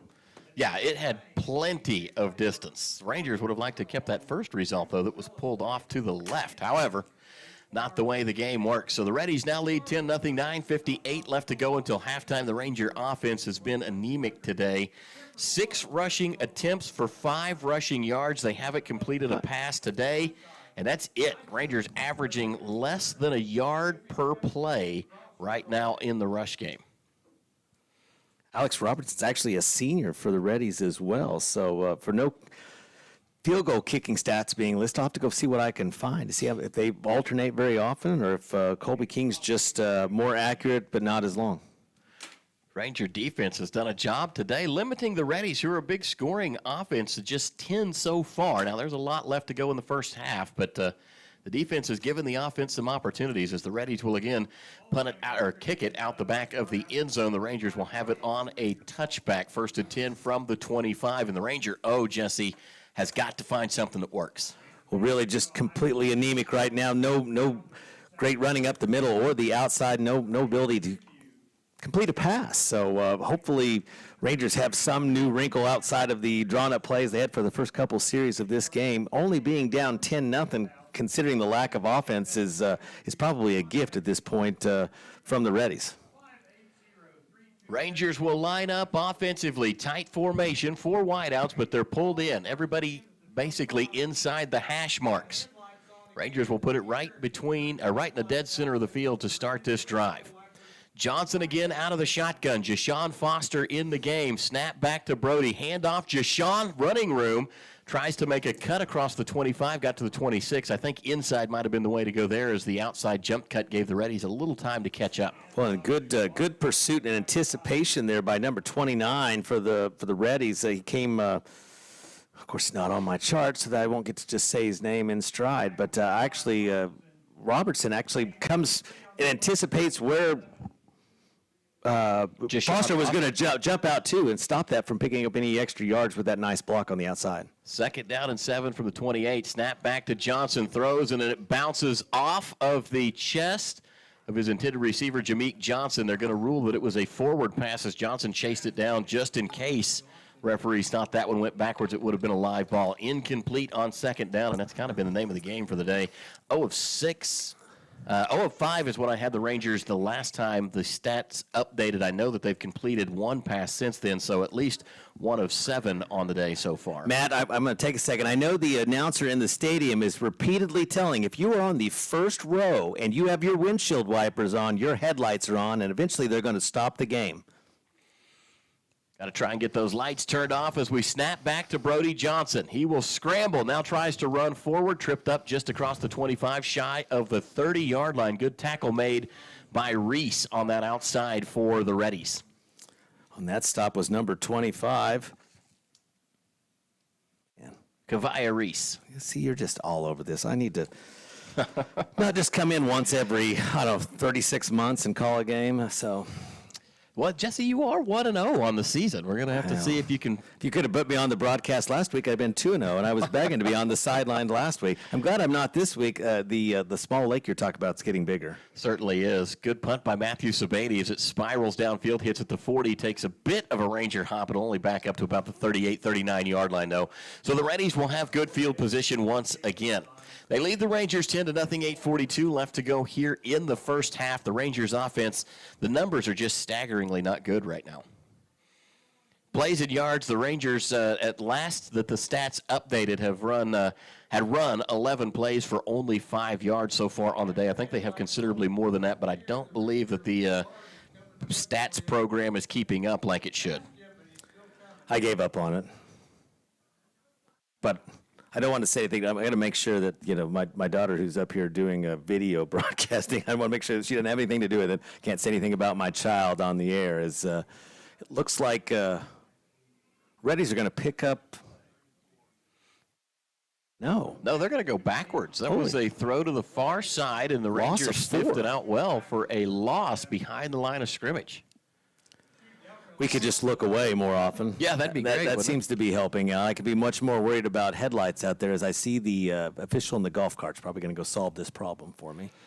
Snap back to Edwards. He will hand off to Davis. Little stutter step, breaks away from a tackle. Rangers in pursuit, and they will get him low and bring him down. It was, I think that might have been Heidebrecht that came up and made the stop again. He's answered the question of why he's playing and not on this depth chart right now because he's making some great plays, the young redshirt freshman. So that was Davis just really manages to sneak away from some of our Ranger defenders right now. It's not like he's just breaking tackles. They're just kind of falling off of him. Andrew Edwards looking to the far sideline. It's going to be 3rd and long for the Reddies as they are at the 34-yard line facing 3rd down 13. 7:31 left to go in the first half. 2 wideouts, 1 to either side, and Davis in the backfield. They will throw far sideline, complete at the 42, and then stopped by Isaiah Kellum. Helped out that time by Ken Irving, and it will be at the 45-yard line, but shy of the line to gain for a first down, and the Rangers may have forced the Reddies to punt. I was going to say that I think that was designed to just pick up 10 or 12 yards and then be able to go for it on 4th down, and just as soon as I think that the punting crew comes out there. So obviously I'm not a coach for the Reddies right now because I would have thought that had been a great call. Just 4th and 3. Axel Robinson on to kick it away. Chance Gill back to return for the Rangers. Gill is going to be set up at the 12, so you would think anything punted over your head, you might let go and see if we can get it into the end zone. High, spiraling punt. Wow. Got all of that one. Fair catch called for. It hits in bounds and skips into the end zone. It hit at about the 3-yard line, and the Reddies downfield man just kind of lost it. It bounced right behind him. He was looking the the wrong Rangers way. will get the touchback. He was looking the wrong way. He was looking inside. Ball went outside of him. So a fortunate hop for the Rangers is instead of having it inside the 5, they'll actually get to have a little breathing room out to the 25-yard line as they prepare to start this drive. Well, this will just be the 20. I hate to correct you because I haven't said anything right so far on the air, but I think this will just come out to the 20. But yes, in this situation, better than being pinned back at the 3 or 4 yard line where that ball was going to hit. I also noticed that the punter that was kicking was actually, they've just switched roles. I don't think Robertson's handling, I think Colby's handling the punting right now. So Johnson will be out of the shotgun. 3 wideouts. They'll send Jameek Johnson in motion. This will be a jet sweep to him. Reddy's crashing on it. He'll get across the 20, maybe the 22, as the speedster will be snowed under by a sea of white jerseys, led that time by Gary Lewis. A little new wrinkle there. We know Jameek's got great speed, but on a field like this and having to cut up field on that jet sweep style deal, wasn't able to get any kind of space or separation just to pick up of, what is it, almost 2, 1.5 on that play? Pretty close. Second down and a long 8 upcoming for the Rangers. Johnson again out of the gun, 3 wideouts. Rangers have yet to even attempt to stretch the field as the snap will go back to Brody Johnson. Looking downfield, loads up, throws too high for Chance Gill, who got popped. No targeting call, no unnecessary roughness call. Questionable at best, and Chance Gill able to hop up off the turf. Glad to see he's all right. He took a hard shot right there. Ball was high and floated by him. Has there just been the one flag in this game? I think maybe. The holding on the punting on the punt return. I would say that's about the only flag I can remember at this point. That's off. That's a little awkward or off. Oh, the face mask. I got that one too. Thanks for reminding me of that. So I correct myself. 5:53 to go, as the Rangers will now face 3rd down and 8 from the 22-yard line. Chance Gill did have to come off of the field. Snap back to Johnson. Sets his feet, pocket collapsing, and Brody's going to take a sack here all the way back to the 15-yard line, and the Rangers are going to have to punt it away again. That defensive front is just teeing off on us right now. There's just no time. Matt, you talked about not being able to stretch the field. I don't think Brody Johnson's got the time to stretch the field if he wants, and that, plus with no success in the run game, we are really just backing up as it's now 4th and country mile. No, I guess it's not. It's only 14, but that's still Sabetti's going to be back on the 1 yard line. Rangers offense hasn't looked like this since we played Harding, who we actually had a reasonable first half against, but it's kind of stalled out the second half. Ball will bounce across the 45-yard line and be downed in Reddy's territory at the 47. Or are they going to call that back to the 45? Somewhere in there, we'll see where the officials decide to place it down. But the Reddies are going to have good field position as they will start off on the Rangers side of the field. Again, defensively, the Rangers holding up. You've held the Reddies to 10 through the first quarter and, I don't know, a half plus of the second quarter. So 5:07 left to go until halftime in a very confusing, rambling sentence. Long story short, the defense is doing all right. Well, that's all right. We're both on about the same level today for that. But fast first half, though, almost only 55 minutes played. Only got 5 minutes left. I see this clock melting quick with some stuff, but here they come out and throw. Reddy is complete at the 40-yard line, far side of the field. Isaiah Kellum there on the tackle, helped out by Bashu Delco. Pick up about 9. Good quick pickup for the Reddies. Andrew Edwards seems to still have his gun ready to go. Rangers got a substitution in quickly. They didn't have to stop him that time because the Reddies didn't substitute, and now Edwards will sling it to the near side to a guy that was open enough he could have sold real estate with all the room he had around him, and it goes through his hands and onto the turf. You know, we were scrambling around to even be ready for that play, and it actually worked out for us in the end, where it could have been a huge play the other direction, because now it's 3rd and 1. They're going to have to convert. Now, obviously, we've seen that they've got a kid that's got a leg that can make it from here, but big 3rd down series here is the clock stopped at 4:42 with the incompletion. Robbie Williams dropped that pass. He's got 20 catches on the year, 205 yards, 3 touchdowns. Edwards with a tight formation. They will hand off to Abraham this time, trying to go right, finds a little running room, but that's all he needed as he sneaks across the 35-yard line and heads down all the way to the 31, first down Reddies. Just a lot of patience on that, just running behind your blockers. Quarterback held up his hand and knew that they were going to get first down just because he took about 3 steps. He could see that he hadn't made contact with anybody in black yet, so they were going to get the first down, and sure they did, down to the 31-yard line. Rangers substitute again and are able to get their personnel package on the field. 1st and 10 for the Reddies, man in motion. They will jet sweep to the near side, cuts inside where Bashu Delco is waiting, but he was 4 yards behind the line of scrimmage, which is where you would expect Bashu to be. He's a free safety and had to float all the way upfield to get that close to the line of scrimmage, but a good tackle there will keep the Reddies at second down, and we'll call it 5 from the 26. Snap back to Edwards again, looking, loads up, throwing, has a man in the end zone. It is incomplete. Good coverage from Isaiah Kellum that time as he ran down the Big Reddies tight end. That was Ja'Cory Williams, actually listed as the X-wide receiver, but he looks like a tight end. 6'2", 180, a Roy City, Texas prospect, 7 catches, 133 yards on the season.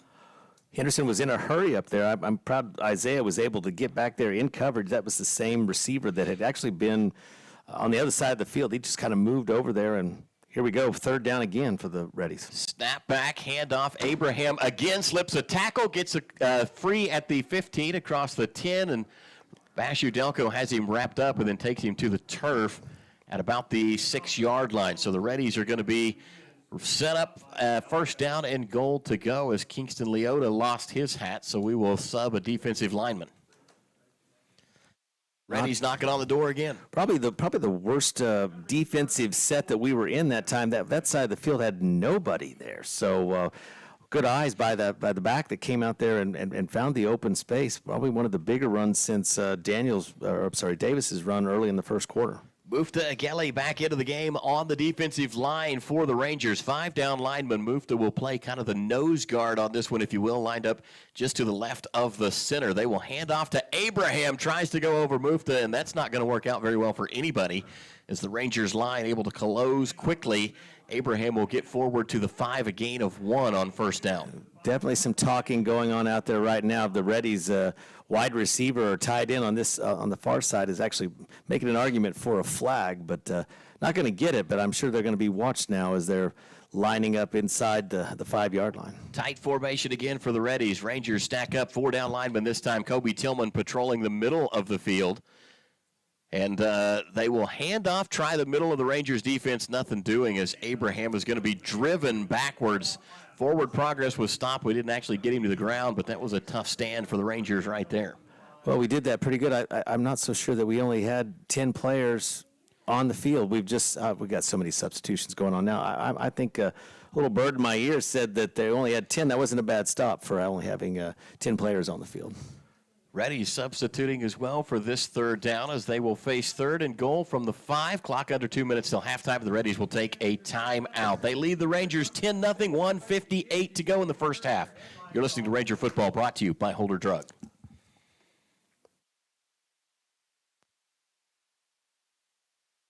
Northwestern Oklahoma State University's Ranger Preview is right around the corner.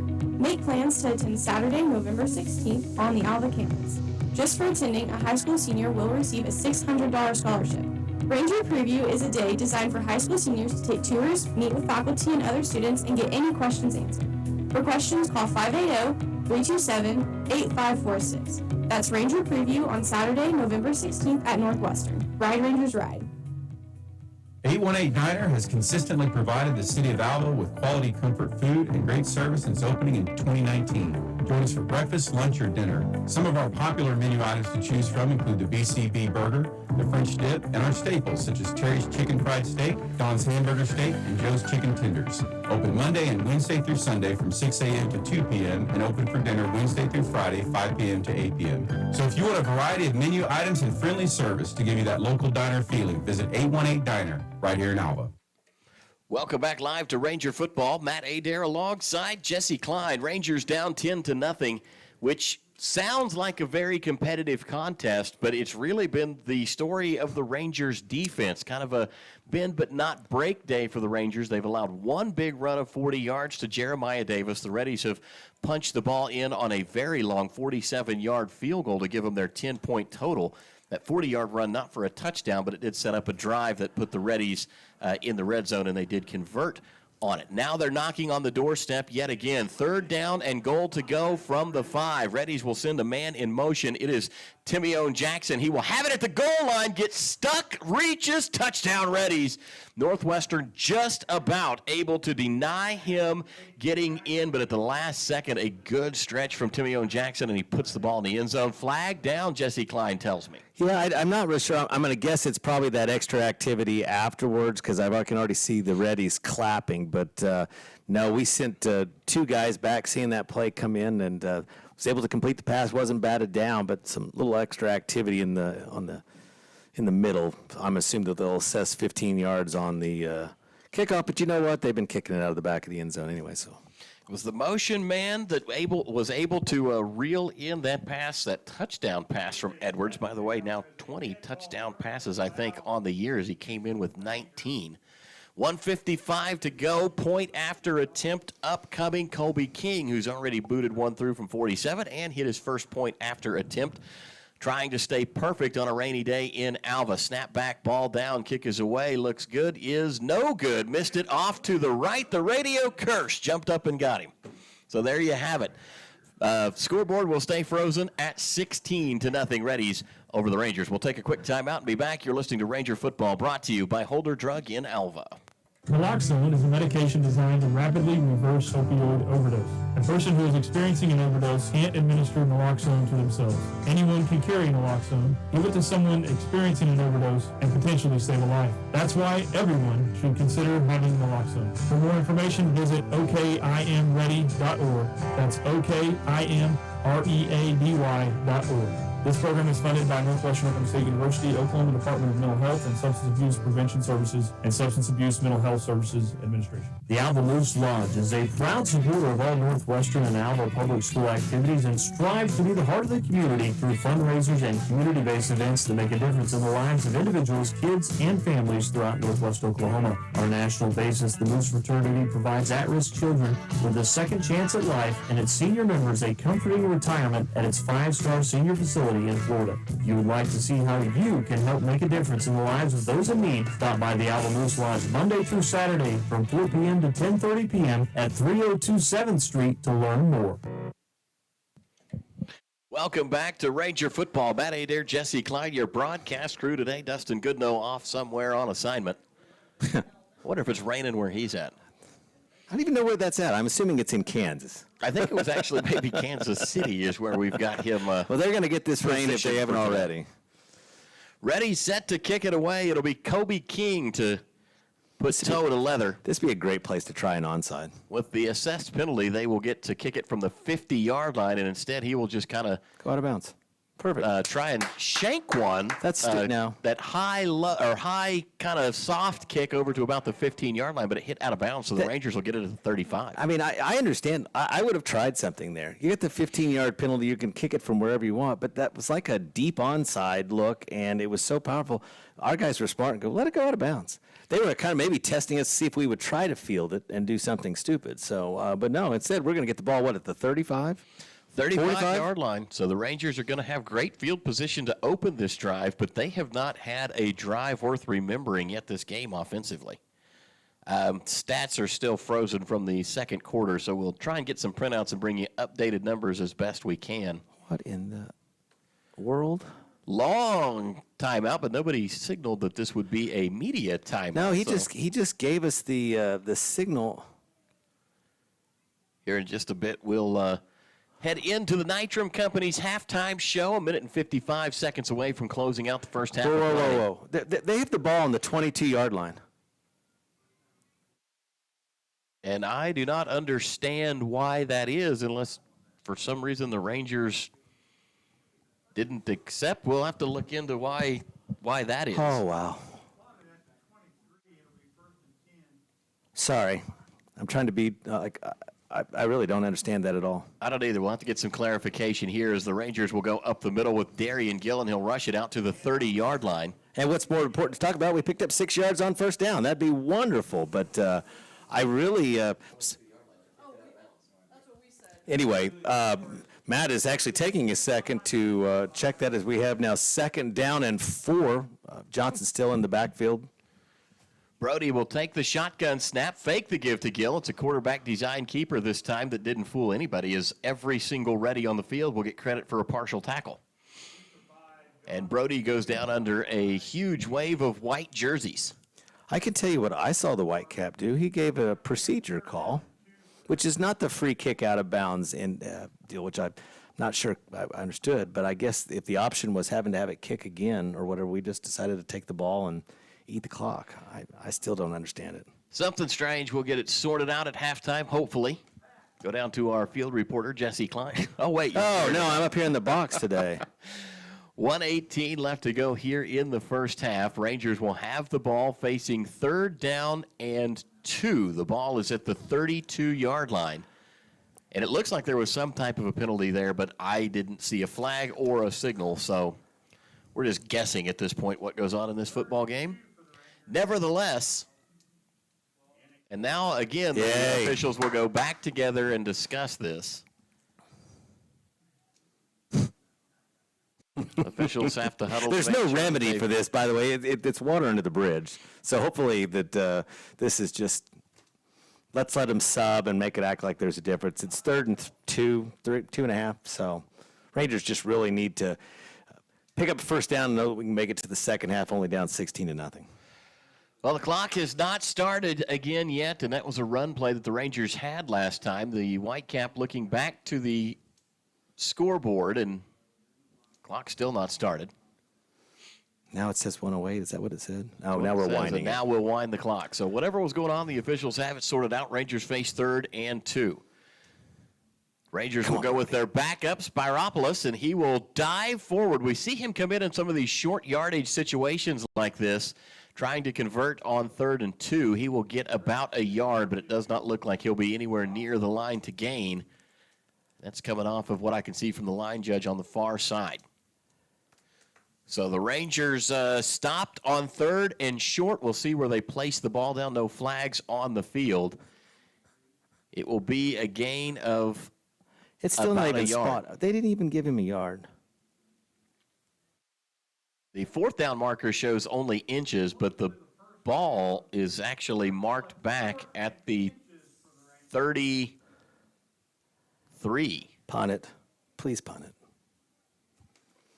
And the Reddies will, apparently the Rangers have taken a timeout. Good, this will give us a chance to figure out what on earth is going on with this game. 48 seconds left to go. We'll pause. You're listening to Ranger Football, brought to you by Holder Drug.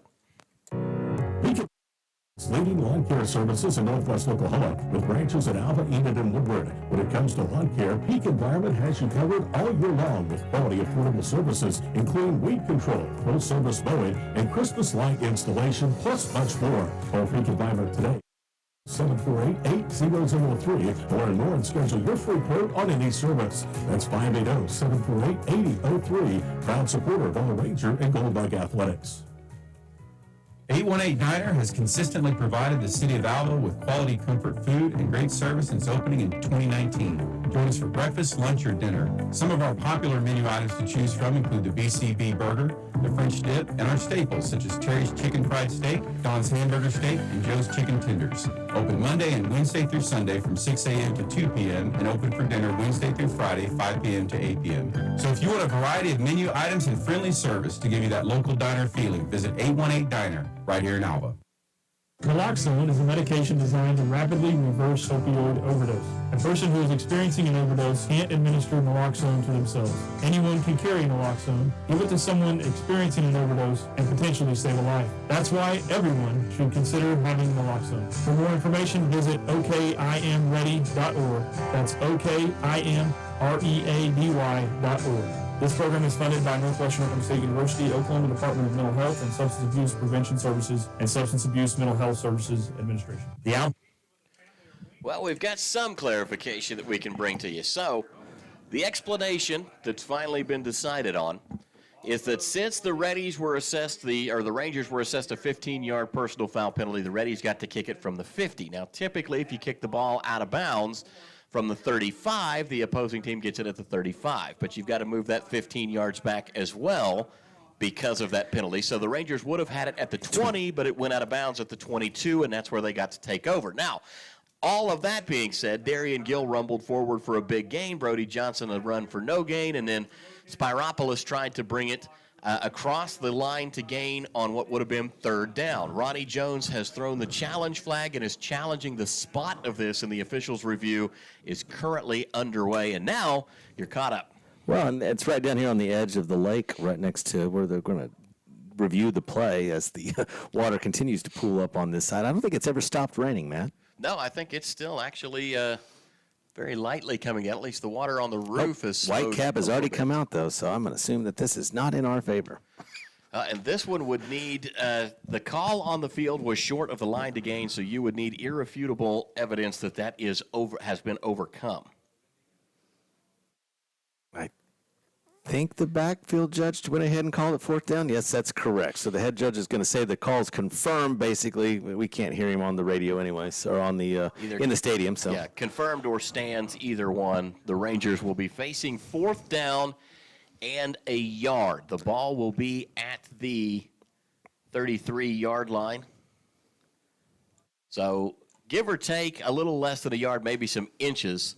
I don't think Coach Jones would fake it here with just 48 seconds left to go, but we will see. Snap back to Matthew Sabady. Big pressure coming, and Sabady again able to get a big punt away. It's going to be muffed. It is on the ground, and the Rangers have it. Northwestern's picked it up. The muffed punt return will give the Rangers the ball at the 30-yard line with 38.5 seconds left, and that right there is the play of the day for the Rangers so far. Coming out of the pile with it was Cade Reynolds, the middle linebacker for the Rangers. First one down, odd coverage, and able to come up with the ball, and that is huge as the offense will stay on the field. And that's what we talked about in the pregame. The conditions would allow some opportunities for some turnovers, and the Rangers were going to have to capitalize on them. Unfortunately, they have 38.5 seconds to find a way to capitalize it here. 2 timeouts left for the Rangers, so you don't have to automatically go into kick mode, but officials, again, still talking about everything, but should be 1st and 10 for the Rangers on the 31-yard line. Got to wonder if that is exactly the play that Coach Jones drew up with the time he had in that challenge. Oh, yeah. Well, we're going to kick it to him, and he's going to drop it. And we're going to have 3 guys there, and we're going to come up with it and see what we can do with 38.5 seconds. We haven't been able to do it with the other 29 minutes in this match. We could get the offense to strike and the Lightning to not on this series. It would be great. Johnson back, throws one up, has Travis Romar, and Brody just let it a little too far, and he got blasted as the lineman will help Brody Johnson up off of the turf.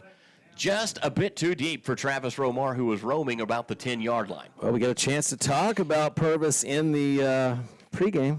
This could be, you just need a few maybe to make this a realistic attempt. Judging by the flags on the top of the goalpost and the American flag, no wind in the stadium right now. Cale Purvis may light the scoreboard up for the Rangers. 33 seconds left. Ronnie Jones has 2 timeouts in his pocket, so you've got plenty of time here.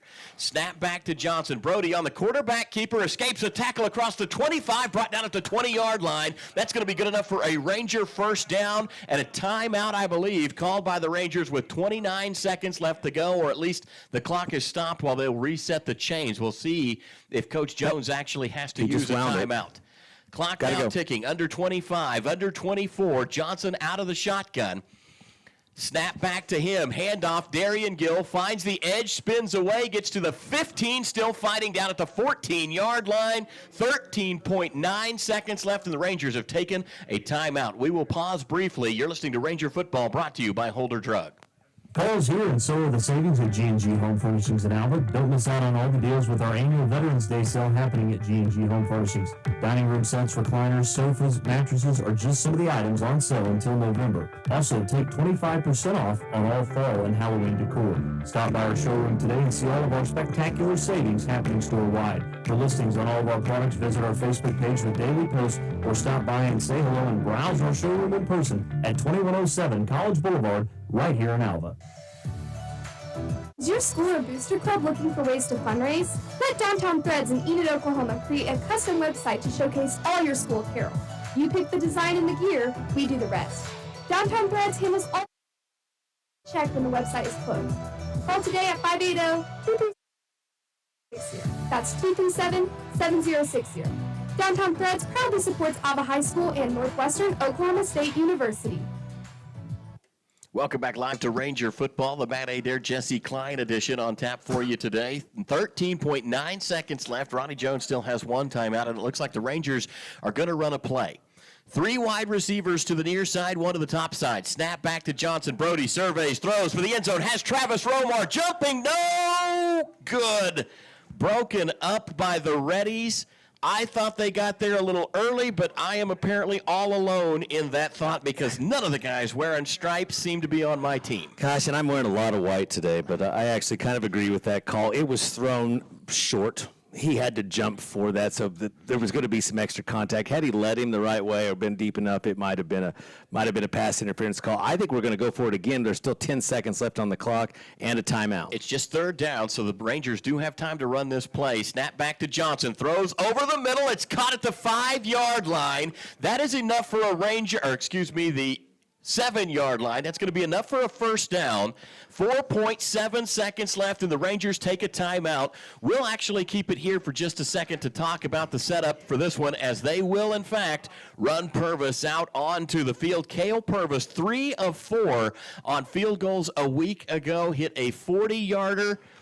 One slightly shorter, and I think one right about that length again, like 38, 40, and one a little shorter. He was 18. 3 of 4, 18. There you go. 3 of 4 last week in putting the Rangers on the scoreboard. Had an absolutely fantastic game as he was perfect on point after attempts as well. So Cale Purvis back out onto the field with 4.7 seconds left, and the Rangers looking to cut into this lead. They're down 16 right now.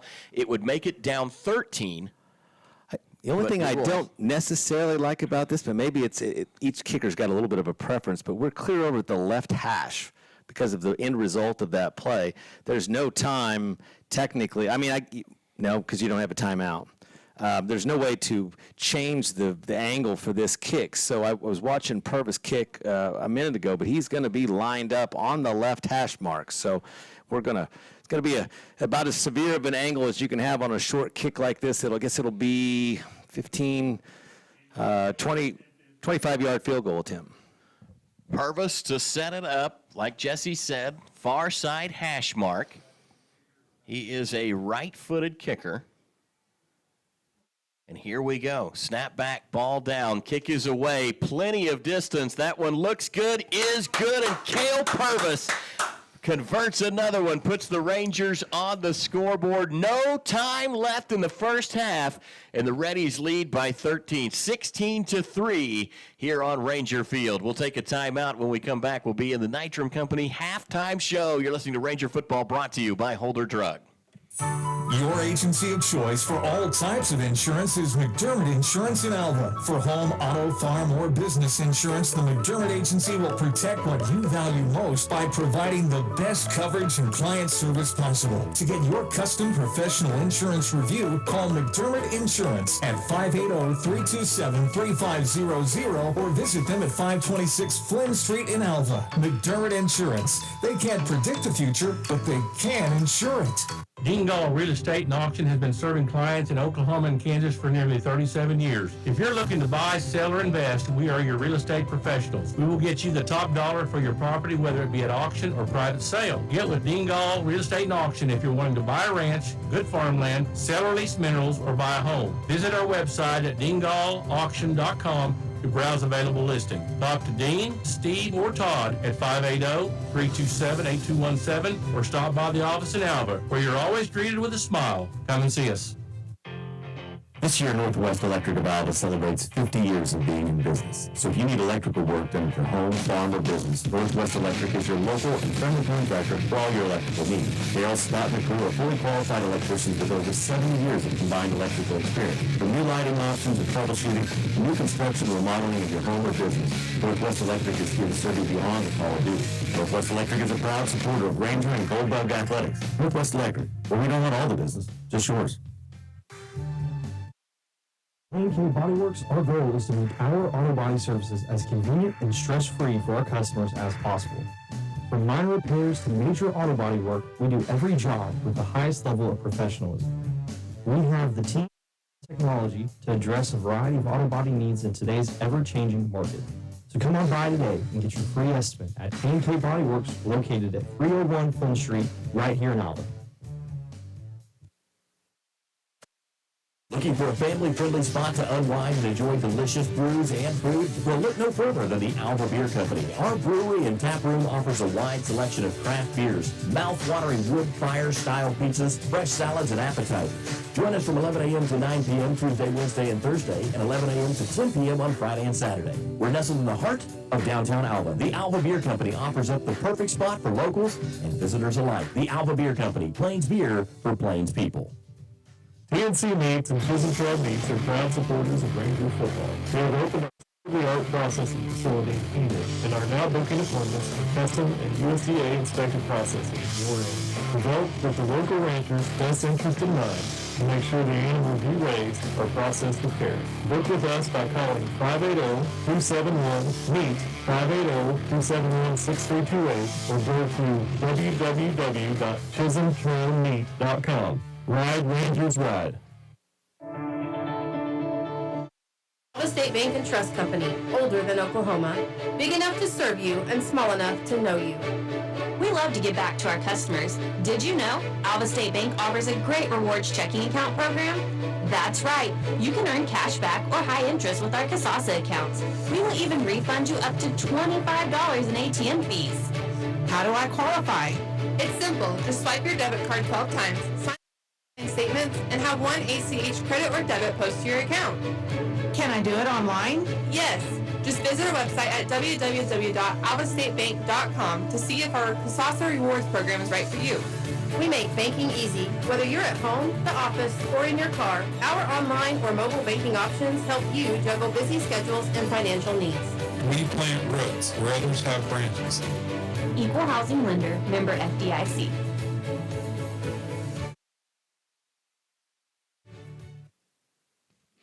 Welcome back live to Ranger Football, the Nitram halftime show underway here at Ranger Field. I'm Matt Adair alongside Jesse Klein. Stat machine is frozen up, so as of the moment, we haven't been handed stats since about the 10:34 mark left to go in the second quarter. But, Jesse, we can talk about the only one that matters. Statistical recap of the first half, of course, brought to you by the Moose Lodge here in Alva, Oklahoma. And that stat is that it is 16-3, and the Reddies are on top of the Rangers. Now, here's the good news. The Reddies average considerably more points than what they're headed for right now, which is 32. So the Ranger defense has held them in check to some extent. In fact, if you'd have told me to start this game that we were going to go to the halftime locker room with the Reddies with 16 points, I would have thought this is a one-possession game. However, the Rangers' offense has not made it out to Ranger Field as of yet. They're doing some good things. You're starting to see Brody Johnson come alive. He had some really good looks at balls, one in the end zone, one very close to it with Travis Romar. So I think starting to get some confidence that the weather conditions have changed enough that Brody feels like he can get some of those passes out a little further downfield. The run game has shown a little bit of life. The Rangers turned away on a big third down opportunity with Spiropoulos to convert and then had to punt it away. But the run game starting to pick up a little steam. In fact, Jashawn Foster had a good run. Darian Gill has had a good run up the middle, but we just haven't been able to put together a sustainable drive as of yet. But with the defense playing like it is, Rangers still very much in this one, down just 13 points. Well, I think you're right, Matt. We talked about in the pregame, with these conditions, he who takes over or takes advantage of the turnover game, considering these conditions, would definitely be in a position to either keep the game close or pull away. And I think in this case, the Rangers knew that they were going to have to win the turnover battle here on Ranger Field, given these conditions. And we just happened to get a gift given to us with just 38.5 seconds left to go. I think that the draw that Brody runs up the field, that may be our long rushing play of the game. If the stats were here, I'm pretty sure that's what it will be. That got us down to where we were at the 10, 11-yard line. Ultimately, ended up kicking a 25-yard field goal that was good. Cale Purvis again coming through clutch this week to get the first points for the Rangers on the board. But you're right, 16-3. That's not what probably anybody had on their bingo card for this week for the score at the end of one. And I really think if the Rangers had the ball a little bit more, could have had just a little bit more offense, this could be a one-score game. Certainly could. I want to clean up one thought about that. I said the Reddies average considerably more than just 32 points a game. That's not really the case. They actually average 32.88 points a game, but you got to factor into that two things. The Reddies played horribly against Harding and against Ouachita, where they were held to a shutout against Harding. 66-0 in that game. They had another low-scoring game against the Tigers of Ouachita Baptist. So you take out the two top teams in the conference, and the Reddies have been a scoring machine, especially in the last few games. In fact, they put up 41 points against East Central. They put up 48 points against Southern Nazarene. They put up 42 points against Arkansas Monticello. So they have cruised consistently into the 40-point range against multiple opponents on the bottom third of the GAC schedule. So to be held at 16 right now, the Rangers are actually playing fairly well defensively. You also have to consider that the Reddies have been the beneficiaries of staggeringly good field position so far in this contest. So a lot of things kind of working for the Rangers defensively. Anyway, the offense, we'll see what kind of adjustments Coach Medrano and company can come up with for the second half. We'll take a quick timeout here in the Nitram Company halftime show. When we come back, we'll have some scores from around the Great American Conference, all of that on tap right here on your home for Ranger football. Community Bank has been serving Alva, Oklahoma and the surrounding area since 1984. Community Bank was founded by local community members who wanted to ensure the banking needs of the community were being met. It has been our goal since inception to provide customer-focused services and community development. Our customers are friends, neighbors, and never just a number. We believe in investing in our community, and we pride ourselves in being your hometown bank. Community Bank, Equal Housing Lender, member FDIC. Get no better deal in the country than at Croft Country, located in Alva, Oklahoma. Croft Country is the dealer for vehicles in Northwest Oklahoma. Croft Country is locally owned and operated since 1985, offering a full line of award-winning brands including Chevy and GMC. From the time you enter our showroom for sales or service, you can expect to be treated like family. So next time you're in the market for a new or used vehicle, come see us right here at Alva, located at 401 East Oklahoma Boulevard. Northwestern football is back in full swing, and just like the Rangers, Bank Central is here to help you score a touchdown. We offer multiple services to help you score on your own financial goals. Head to the end zone with Bank Central. Stop by 604 Flint Street or call 580-327-1122. Our qualified professionals are available in Alva, Cherokee, Enid, and Woodward. Certain fees and restrictions may apply, or other terms and conditions may apply. Member FDIC, and as always, ride Rangers ride. Fall is here and so are the updates for items at Holder Drug. Right now, Melissa and Doug toys are 20% off for the month of October, so take advantage of the savings. Flu and cold season are coming up, and Holder Drug is giving immunizations for COVID variant, RSV, shingles, and DPT without appointment. As always, free delivery on our medications and prescriptions, or use our drive-thru with our friendly pharmacist. This all happens at Holder Drug, located on the downtown square right here in Alva. Welcome back live to Ranger Football. Matt Adair alongside Jesse Clyde live in the Dean Linder press box high above Ranger Field as Northwestern, the 2-6 Rangers, take on the 6-2 Reddies of Henderson State University. Reddies with a 16-3 advantage at halftime. Light rain still going on here in Alva. The high expected to reach 67 today, and we are there. It is exactly 67 degrees outside. The rain is expected to stop at about 33 minutes, but then start or pick back up 13 minutes after that. But it is a very light rain. What kind of app is that? You're giving you time periods for when it should start and stop rain? I mean, I'm sorry. I mean, I've got some fun apps that I can check wind and all kinds of other things, but hourly percentages, but like it's going to stop in 10 minutes and then 7 minutes later start again, and then maybe the sun will come out for 3 minutes. Is that the kind of stuff you get? That's exactly the all kind right, of well, I want that app. I'm not trying to advertise for anybody today, but that sounds like a heck of an app. High-end radio network. Oh, here we go. Right there. That's what here we go. So 3 other games around the conference this afternoon. The Southwestern game, the official start time was listed at 2 o'clock. It has been pushed back to 4 o'clock. We assume that the Lightning is in Weatherford. Well, I know we saw it up here, and it's not that far away, but that's fine. So Southern Arc will be going into Weatherford. Are already there, obviously, but they have a 4 p.m. start. East Central is visiting Arc Tech, Russellville. What is that, Simmons Bank Field, something like that? Something like that. East Central, 10. Arc Tech, 0. Third quarter, started the third quarter, so they were in halftime when I checked that a minute ago. Also, last week's opponent, Oklahoma Baptist University, travels to Monticello, Arkansas. That is southeast of Little Rock. It's a wonderful place out there. I think they have a lot of hog farms and things that smell real great when we're out there. But also know that is kind of the home of our rivals. So they are down 17-3 to Oklahoma Baptist right now. That was another 2 p.m. start. So Oklahoma schools faring fairly well. That's what I was trying to say in Arkansas today. Harding is, let's take a quick look at the conference standings. Harding and Ouachita Baptist both now at 8-1 again after the biggest game in Division II football in quite some time as the 0-8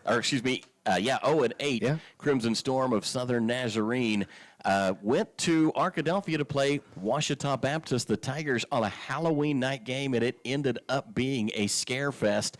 If you're a fan of the Purple Tigers, because their perfect 8-0 season got a big Southern Nazarene-shaped stain on it as they went down to SNU in an 18-17 battle. Jesse, we actually got to watch Great fans of the GAC Conference. We watch things on video all the time, especially when you get alerts that, holy cow, SNU's about to beat OBU. Then you turn on the YouTube and channels come up, and watched a great series there. The same players that we watched. Dustin and I had that call earlier down at SNU, but time running out, touchdown score, put the SNU Storm up by 1 just with 30 seconds left. Kickoff, some last-second heroics, but again, SNU walks out with probably the greatest win in their program's history. And arguably, as Rex Nelson said on the radio, on the Tiger Radio Network, that's one of the most difficult or most amazing upsets in Division II history. And I'm sure, obviously, for Ouachita's football history, that they've had a lot of success, but that's probably one of the biggest failures that they've had, especially at home. Well, and that upset has gotten a lot of traction on Twitter. I mean, every Division II football account in the world was tweeting about that one, and then even some of the bigger accounts that watch football, that do college football stuff, picked up on that one. Absolutely stunning upset. I don't know that Rex Nelson was wrong, to be honest, in calling that the biggest upset in Division II football history. I think he may be right. It may very well be. I mean, I'd hate that for our conference, but I mean, right now I got to remind people, Harding won the national championship in Division II last year, folks. So our conference is not an ignored or an inferior conference within Division II, but this is one of those stains that you don't necessarily want on there. I have a feeling that SportsCenter last night or this morning might have mentioned it.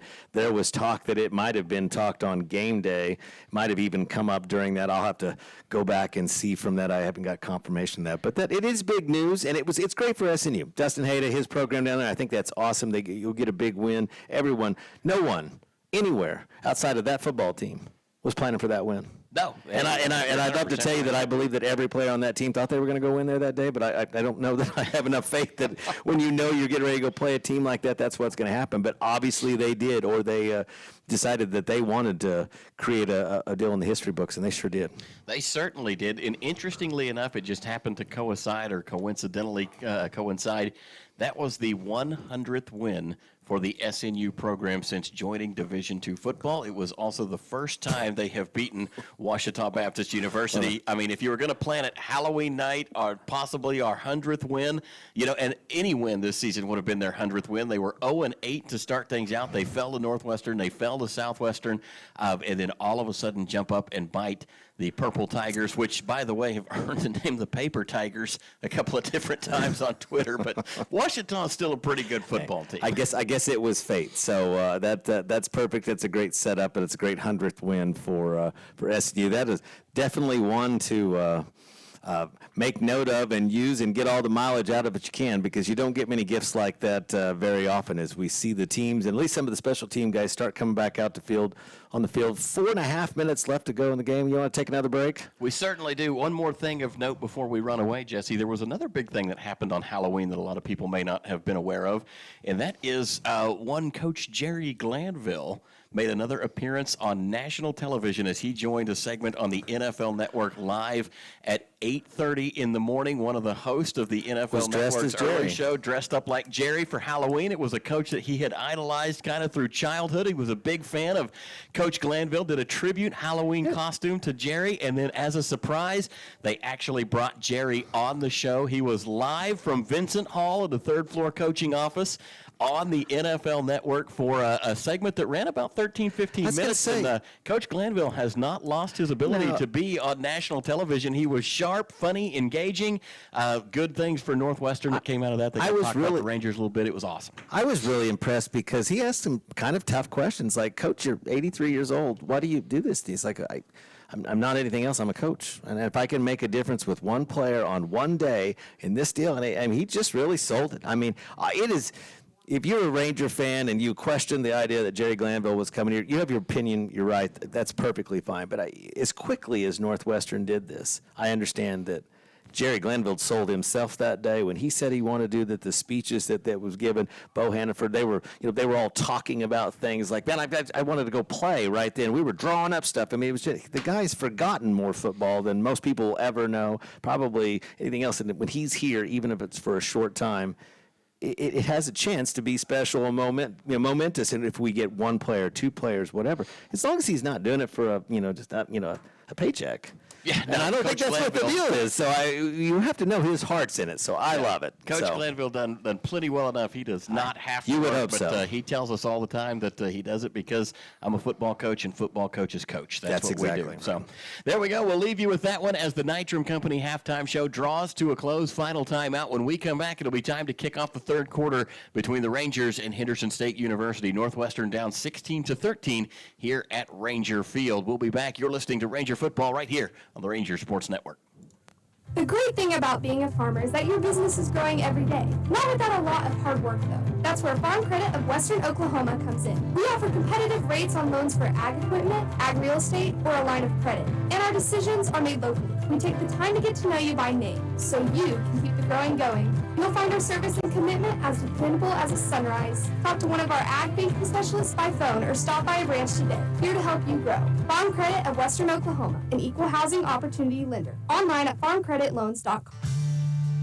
Do you need assistance taking care of yourself or a loved one? Beatles Nursing Home in Alva is here for you. We offer safe, high-quality, affordable nursing care while meeting all care guidelines. Call us at 580-327-1274 to learn more about our admissions process to place your loved one in our care. When it's time to choose a nursing home facility, we'll hope you'll consider Beatles Nursing Home located at 916 Noble Street in Alva. Do you have a heart of compassion for people who find themselves in tough situations? Hope Pregnancy Center of Northwest Oklahoma is now open in Alva and is currently hiring an assistant. We'd love to have you join our team. Please call Charity Lyon at 580-327-9091 for more information or visit obhc.org/employment for a job description and employment application.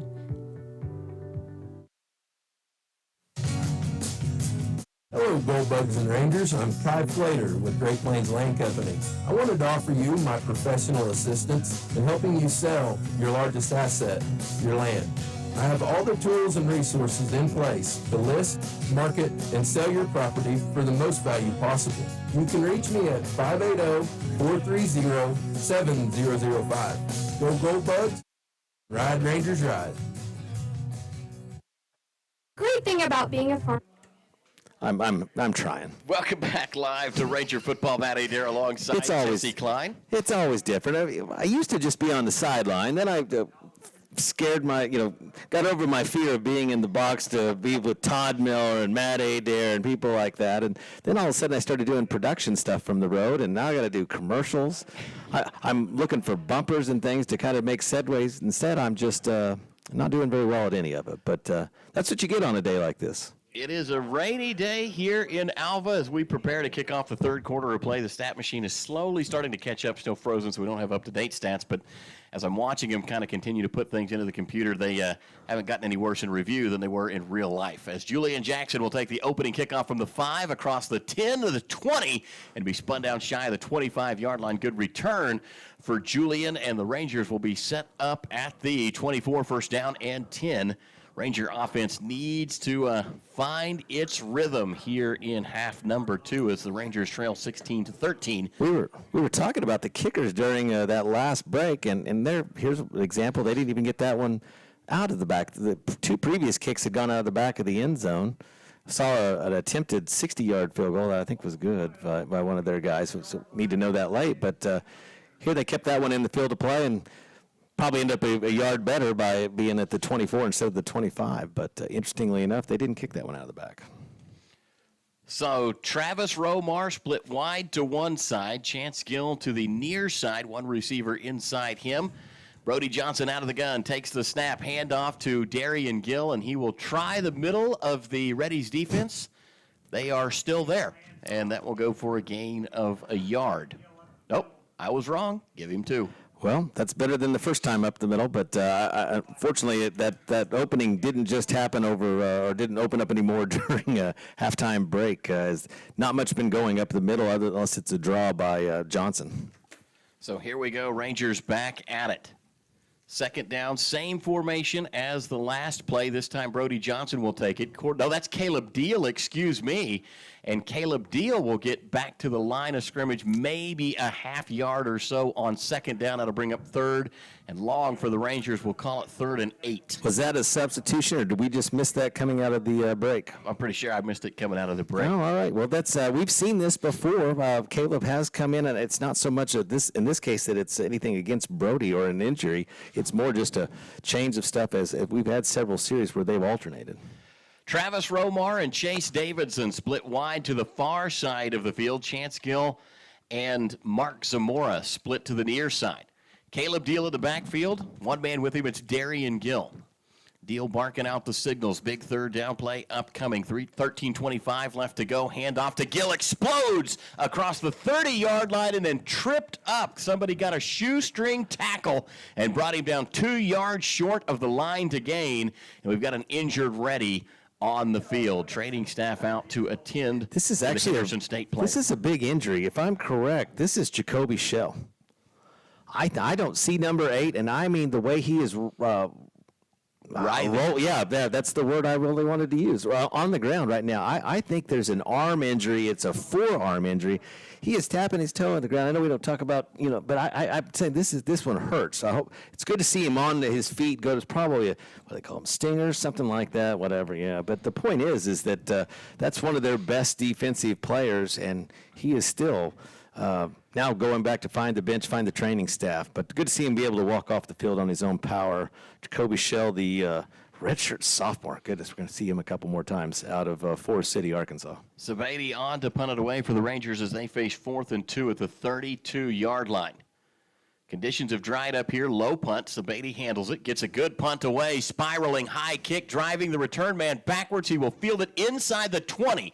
Return across the 25 to the 30 to the 40 and be ushered out of bounds at about the 45-yard line. A phenomenal punt, an even better return, and the Reddies will have great field position. Well, they missed a terrible block in the back, and I'm going to say that it's probably one that you shouldn't have thrown the flag on, but I mean, it's almost a dead ball personal foul for unnecessary roughness because the guy was already by and he threw it. But needless to say, great starting field position for the Reddies. And you're right, I would say it's completely dried up, but the conditions have definitely improved. It's not presently raining.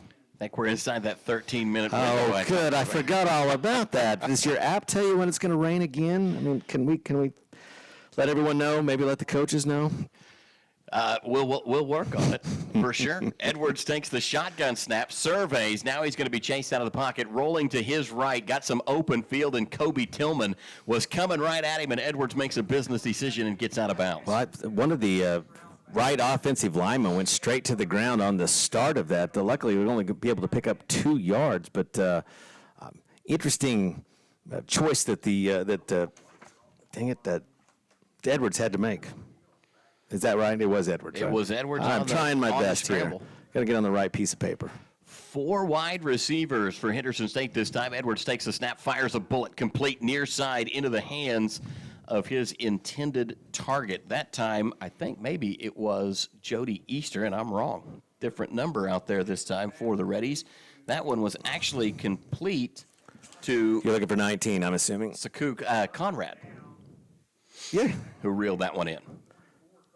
You handled that first name better than I did. Conrad was the easier part of that, but there's a Ranger down on the field now. They're looking right near the former line of scrimmage. Training staff and Keith Ware and company out onto the field attending to the injured Ranger. Kind of try and gauge this and see if it's going to be a stoppage of play type timeout. Henderson State still over the ball. The referees haven't sent the players to the sides yet. 12:08 left to go in quarter number 3. Rangers down 16-3. Henderson State has a tremendous punt return to the 50-yard line and then has managed to move the ball forward on a couple of plays inside Ranger territory. They will have it officially at the 36 where they face first down and 10. Little Injured update. Ranger is, Bashu Delco, and he is able to come up under his own power and make his way off the field. I was going to say there was an update, or not much of an update. It's still 10-0 East Central at the Arc-Tech game. Now 17-10. Oklahoma Baptist leads Arkansas Monticello with 6:51 left to go in the third. Got some first half stats for you. Looks like the Rangers rushed the ball for about 15 yards, gave up 126 to Henderson. Northwestern completed only one pass, had 2 receiving yards, not an offensive day for the Rangers. In fact, total plays and yards, 23 plays for the Rangers, just 17 yards of offense in the entire first half. 3 points to show for it, though. Yep, maybe a little bit more added to that because we did have the ball till the absolute end of the half as Edwards loads up, fires, complete, touchdown, and Isaiah Kellum was in coverage, but the Reddies found a way to thread one through to Micah Green. I really didn't get that excited. I thought that was going to be incomplete or broken up, and then a collision as Kellum kind of bumped into Green. It caused some separation, and the ball floats right into the hands of Micah Green at the goal line, and he backs his way in the far corner, and the Reddies quickly put another score on the board, now up 22-3. Kobe King on for the extra point, missed his last attempt. Snap back, ball down, kick is away. It is good this time, and the Reddies will lead 23-3, a 20-point lead for Henderson State. 11:38 left to go in the third quarter. We'll take a break. You're listening to Ranger Football, brought to you by Holder Drug. The great thing about being a farmer is that your business is growing every day. Not without a lot of hard work, though. That's where Farm Credit of Western Oklahoma comes in. We offer competitive rates on loans for ag equipment, ag real estate, or a line of credit. And our decisions are made locally. We take the time to get to know you by name, so you can keep the growing going. You'll find our service and commitment as dependable as a sunrise. Talk to one of our ag banking specialists by phone or stop by a branch today. Here to help you grow. Farm Credit of Western Oklahoma, an equal housing opportunity lender. Online at farmcreditloans.com. Do you need assistance taking care of yourself or a loved one? Beatles Nursing Home in Alva is here for you. We offer safe, high-quality, affordable nursing care while meeting all care guidelines. It's at 580-327-1274 to learn more about our admissions process to place your loved one in our care. When it's time to choose a nursing home facility, we'll hope you'll consider Beatles Nursing Home located at 916 Noble Street in Alva. Welcome back to Ranger Football. The Reddies hit a big touchdown pass and catch, and I mean big. That one was a 30-yarder as Edwards connects to Micah Green in the far corner of the end zone. Isaiah Kellum was good in coverage all the way up until the very end of that one. A little collision, some separation, and Green able to catch it and fall into the corner of the end zone for the Reddies touchdown. So quickly, Henderson State strikes first in the second half, and now the Rangers in a position where they have to start. Change of conditions. All of a sudden, now look at the flag. It's out there. It's dried out. The rain's not, thanks to Matt's app, isn't falling right now. So we're out here, and they take a quick strike opportunity and put some points on the board. In the better conditions, let's put it that way. Rain is expected to start in 27 minutes, by the way, as the Rangers will field this kickoff at the 5-yard line across the 10.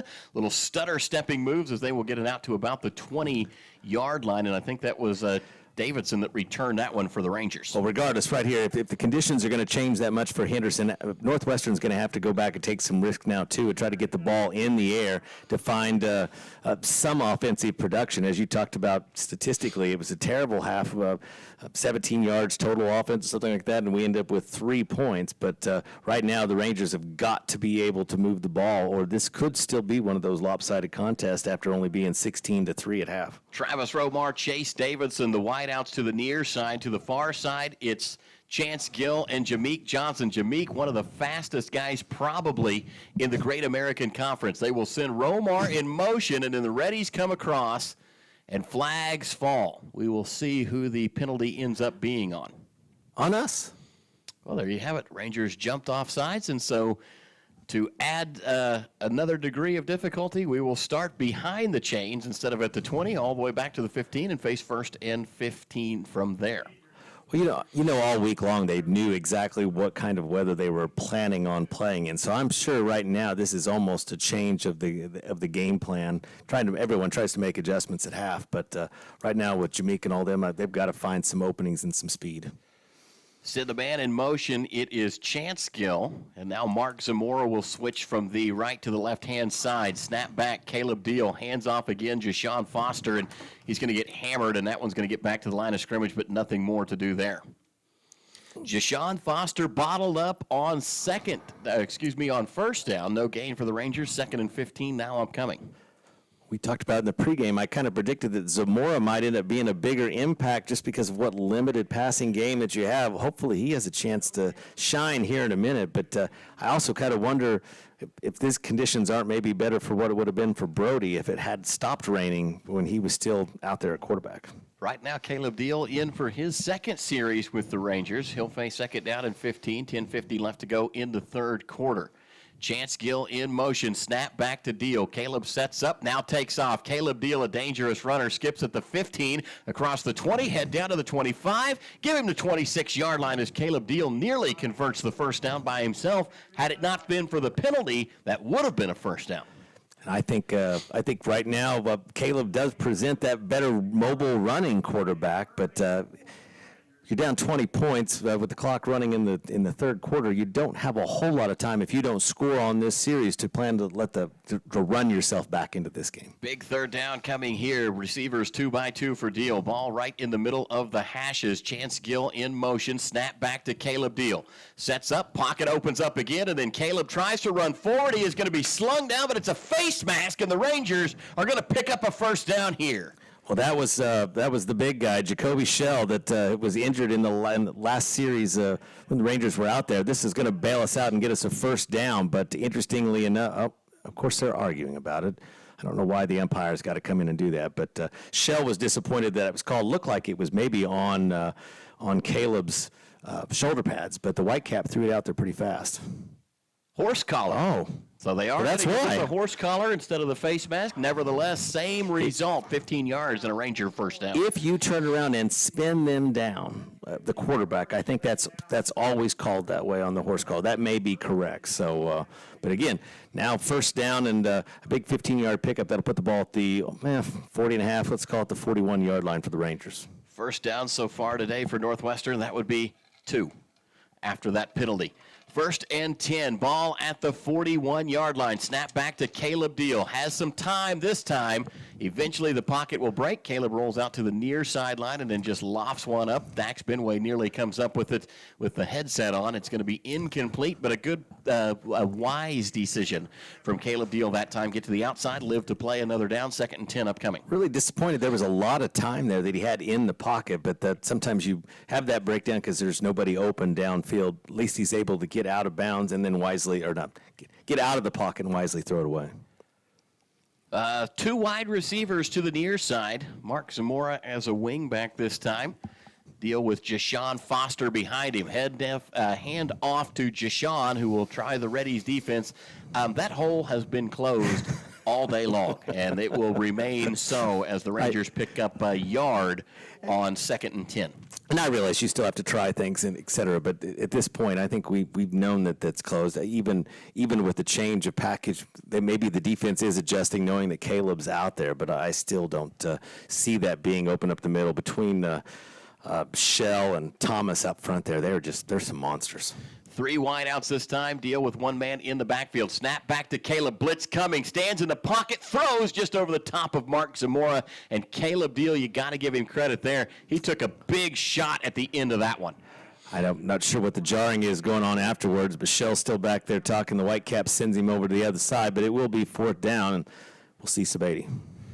So the Rangers have to punt it away yet again. Reddy's going to position their deep man at about the 24-yard line. Back deep to return this one will be Cameron Thomas, listed as a defensive back, as Matthew Sabady will punt it away. Line of scrimmage, the 41. Sabady will take the snap at the 26-yard line. He'll punt it away from just across the 30, maybe the 31. Snap back. Sabady fields it, kicks it at the 30. High spiraling kick, drives the return man back. He'll field it at the 15. Stutter steps, breaks through a tackle across the 20. Stiff arm at the 25, and then gets absolutely destroyed at the 30-yard line. And that is going to start a mix-up on the sidelines as the Reddies players run into a bunch of black jerseys and everybody trying to get them separated. And now the flags will start to rain down at Ranger Field. And it's going to be on number 34 on our side, and it shouldn't be because it's basically like a sideline interference. He shouldn't even be out there. The Reddies wanted the late hit on the sideline, but the official had never waved the play dead. There was no whistle. It looked like he had stepped out of bounds. I think the Reddies thought he'd stepped out of bounds, but all of a sudden, two Ranger defenders knocked him well out of bounds. They were arguing for the unsportsmanlike late hit, but what happens is one of our players here on the sideline was right in the middle of that and either made contact with the official or was way too close there, and I'm going to guess it's going to be on us on the sideline. Whitecap has finished his conversations with all of the officials. Dead ball, unsportsmanlike against the Rangers. Dead ball, unsportsmanlike against the Reddies. So offsetting penalties, we'll take it. I love to be wrong. I really do. That's one of the perfect. I missed the other part of it. So they don't have a multiple flag that goes up that shows that the official's calling against both of them. I don't know what's in his head when he does it, but I know we shouldn't be doing that. And I could tell Coach Jones right now is telling everyone, if you're in here, get up. You're on the other side of this white. That's that area for the officials, and get back. I don't think I ever said the number of whoever I think caused the problem over here on the sideline. But Andrew Edwards stays in the game for the Reddies as expected. 8:50 left to go in the third quarter. Rangers down 20. It's 23-3 here in Alva.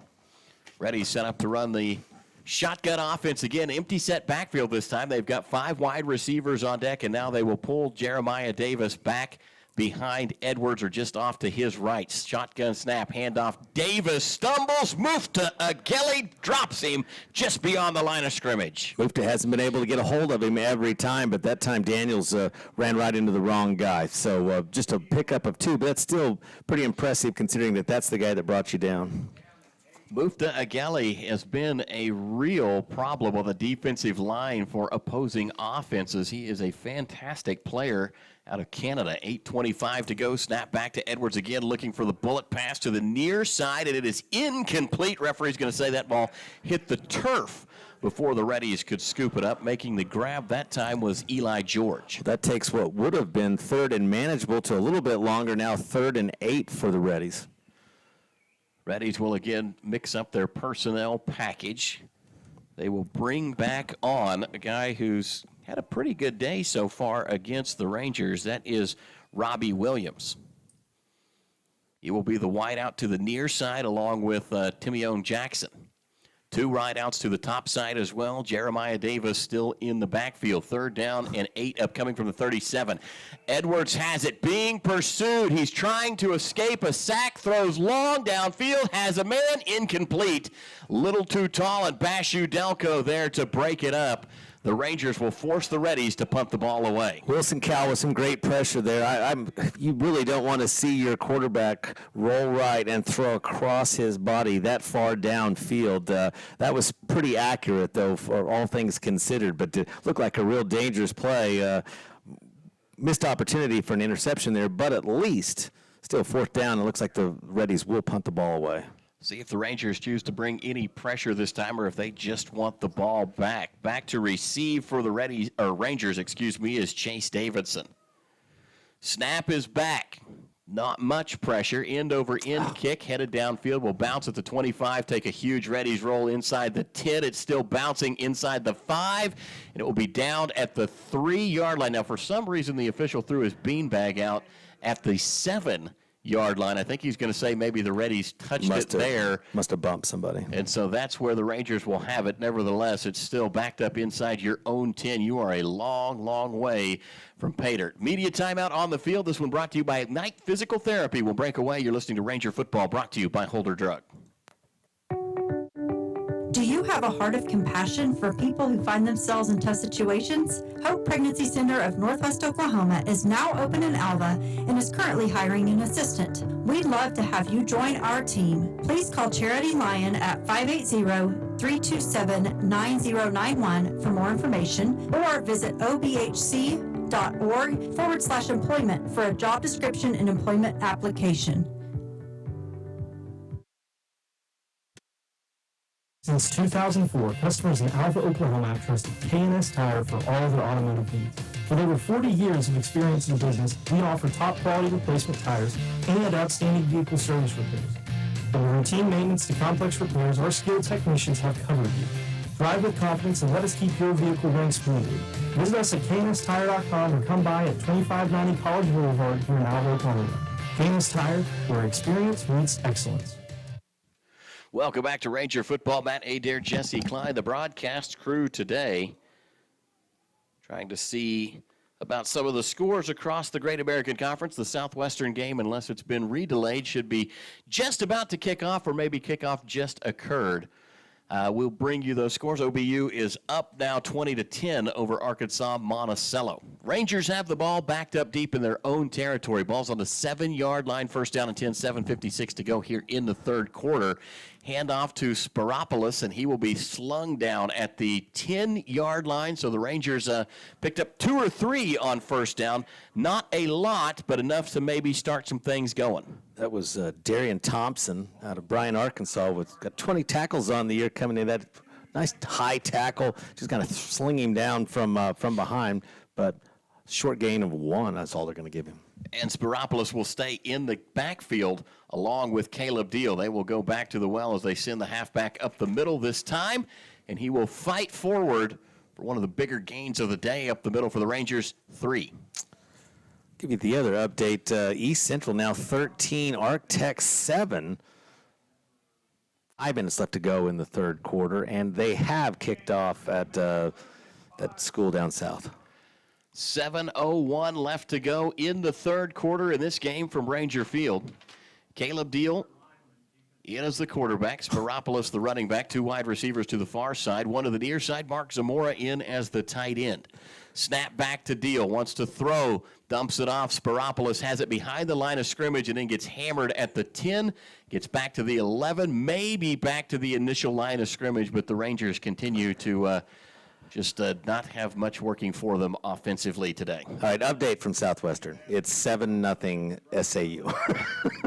They take the opening kickoff back for a touchdown. 7-0. Southern Arc leads Southwestern on that late kickoff. They haven't even taken any time off the board. I'm not even sure what it is. Oh, no, actually, it says 99-yard touchdown return. So, wow.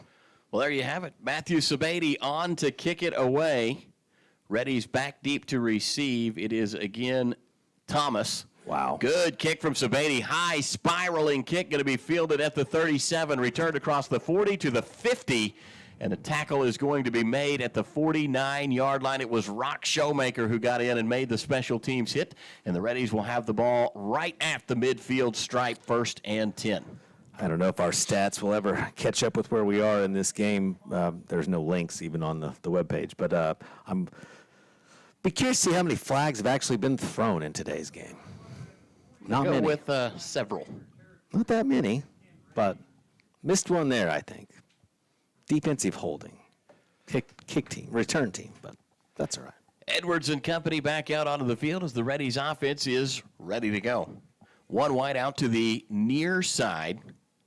1 back in the backfield. They will hand off. It's Abrahams. He is hit initially at the line of scrimmage, surges forward to the 45 in Ranger territory, and it is tackled from behind. It's Rock Showmaker on the stop for the Rangers. Now back-to-back tackles for the freshman Rock Showmaker. Enough running to be done by the Reddies today, and I see with the points, the 20 points up, they're probably pretty happy with eating the clock here, but 3 backs, all 3 of them seeing significant time with Abraham, Jones, and Davis. Jesse, number 29 out there, Rock Showmaker, 6'2" linebacker, 213-pound freshman from Valley Creek, Kansas. Newspaper tells me he's also a member of the President's Leadership class here at Northwestern. Oh, wow. Really good guy. Good to see the young guy. We've seen him several times this year as he's gotten quite a bit of action in just his true freshman year here at Northwestern as the Reddies run right for a short gain. It's going to bring up 3rd down and 2 ball at the 41-yard line. You wouldn't know anything about that PLC I wondered if you were going to say, hey, my daughter who's in the next booth over is doing the video broadcast today, so now I just mentioned her on the air, and she'll be with our video and our audio feed. But yeah, my daughter's a member of that PLC class. There's a huge opening. Abrahams gets away and then breaks out to the left. He surged into the back of some of the Rangers and then broke left. Nobody between him and the end zone, and he will take that one 41 yards to the end zone for the Reddies. That's a big touchdown run for the Reddies right there as they begin to pull away. But this is what's going to happen when you have just no offensive production. Eventually, the defense is going to start to develop some cracks. And I think it did make a big difference. There, we just had some over pursuit on the Ranger side. I think they thought that play was rolling to the right, and he was just able to bounce off the back of the pile and head to the left as the kick looked like up and good. Point after attempt is good for the Reddies. They now lead 30-3. The Reddies are rolling. Can the Rangers come up with an answer? 4:29 left to go here in the 3rd quarter. We'll take a break and be back. You're listening to Ranger Football, brought to you by Holder Drug. To prevent medication from getting into the wrong hands, it is crucial to store it out of sight and out of the reach of children and visitors. In addition, it is important to dispose of unwanted, expired, and unused medications in a safe manner. For more information, visit okimready.org. That's okimready.org, or call 988 Oklahoma's Mental Health Lifeline. This program is funded by Northwestern Oklahoma State University, Oklahoma Department of Mental Health and Substance Abuse Prevention Services, and Substance Abuse Mental Health Services Administration. The Tacoma Farmers Co-op is a proud supporter of Ranger and Go Bug activities since 1916. They have been here to serve you with all your farming and ranching needs with a wide range of goods and services from fuel, hardware, fencing, tires, feed and seed, plus fertilizer. They're here to meet your needs. Choose to trade with a co-op that gives its profits back to you. To learn about the Tacoma Co-op Advantage, stop by one of 5 locations in Moreland, Freedom, Winoka, Jet, and Tacoma, or visit them at tacomacoop.com and get a better service at a better place. Northwestern Oklahoma State University's Ranger Preview is right around the corner. Make plans to attend Saturday, November 16th on the Alva campus. Just for attending, a high school senior will receive a $600 scholarship. Ranger Preview is a day designed for high school seniors to take tours, meet with faculty and other students, and get any questions answered. For questions, call 580-327-8546. That's Ranger Preview on Saturday, November 16th at Northwestern. Ride Rangers Ride. Ride, Rangers, ride. Indeed, Northwestern's Ranger Preview coming up on November 16th. Every senior in attendance will be awarded a $600 scholarship for coming to check out what goes on the Northwestern campus. Tremendously strong academic programs, an incredible fine arts department, including band, choir, and theater. 30-some-odd majors to choose from. If you're looking for a home for your college years, make it Northwestern Oklahoma State University, a choice that gets better and better the longer that you're here. We talk about it all the time, Jesse, with our freshmen. Once you overcome that thing that every freshman goes through, as Caleb Deal has a nice run forward to the 30-yard line, that little bit of anxiety about getting started in the big college world, your love for Northwestern just grows and grows as the years go on. I tell you what, everybody comes out of the shell in their own way. I mean, one, that scholarship, those just keep adding in there, folks. So you get that, you come up here, and you may get a educational scholarship. You might have some other things like that. They just take that up. I know that even though we're always been Ranger people, coming to senior day and getting that scholarship, obviously, but with my daughter being here, that was a wonderful addition onto that, whether it comes to the meal plan or the dorm or whatever. But nope, just a great place to come out here and get out of your shell and go out. I think it's awesome. I'm very proud that I was a Ranger, went here without, I don't even think I was recruited, Matt. That's the difference. So I might have just went here. My daughter was recruited to come here, and granted, her mother teaches on the Northwestern campus, and it might have been her being in PLC, et cetera. But I like to point out that, everybody's different approach, and come up here and everyone's experience different. There's a lot of people that call this part of the state like their second home because they went to college here. Absolutely. 3 big runs from Caleb Deal now, and he will get out across the 40-yard line and convert a first down for the Rangers. As he slid down, they're going to mark him at the 39, still enough to move the chains as Caleb Deal gets the running game going for the Rangers. I was a Ranger, too, and loved my time here at Northwestern. Best decision that I ever made. 2:56 on the clock, and it is rolling. Third quarter drawing to a close. Reddy's up 30-3. On Northwestern, and Caleb Deal now has the offense moving. Rangers at the 39-yard line, still in their own territory. Snap back to Deal. 3-man rush is coming. Caleb has all day, looks for one, throws, and it is nearly picked off. He was looking for Chance Gill along the far sideline, and he may have caught it. He caught it. What an incredible catch by Chance Gill. I thought that ball got knocked away the way that the defender got in front of him, but Gill came up with it, and that'll bring up second down and short for the Rangers as they continue to move forward. Ball is now placed at the 47-yard line. 2:15 left to go in the third. Rangers driving toward the tiers. 3 wideouts to the near side. 1 to the far side is Jameek Johnson. Snap back to Caleb Deal. He will throw, and that one's going to be picked off at the 50-yard line. Only that Caleb may can be stop a him. pick 6 across the 20 to the 10 to the 5, and the Reddies will It's take coming it back. Flags It's coming all back. over the field. There are 4, maybe 5 flags that have been thrown on this play. There's a downed Ranger. The man making the interception was Aiden Ramirez for the defense, and he did return it to the house, but Jesse says multiple flags will bring this back and an injured player down on the field. And it was intentional. And all you can't, when you see a hit like that, I mean, they ought to throw the guy out of the game. I'm just sorry. There's going to be an injured player. Mufta's not going to be able to probably return after this. They need to take the points off the board and kick the guy out of the game. This is terrible. So injury staff, Keith Ware and company, out there at about the 34-yard line in Ranger territory. Everybody that had a flag threw it on that one. It looks like the penalty would have happened after the interception and on the return, so the touchdown at least has not been put on the board. Doesn't look like it will go on the board as it's not Mufta. That is actually... Oh, wow. I'm sorry. I thought... Big number 65 gets up for the Rangers. That's Josh Kirk, the offensive lineman who went down. So the referees are going to talk about this at the 34-yard line in Ranger territory. That's where they piled up all the flags as everybody will get their yellow laundry back. Ronnie Jones out on the field past the yard markers trying to talk to one of the officials, and Ronnie's trying to figure out what the call is going to be. I think it ought to be reviewed. Still waiting. We haven't had an indication. So does Crook play on both sides of the ball? You're right. You know what? Just say that on the air. Just don't let everyone know. I apologize. I saw what happened there. Now you're right. That was half shirt comes up. I just saw the red. I apologize. I was thinking defensive play, but no, that was an offensive.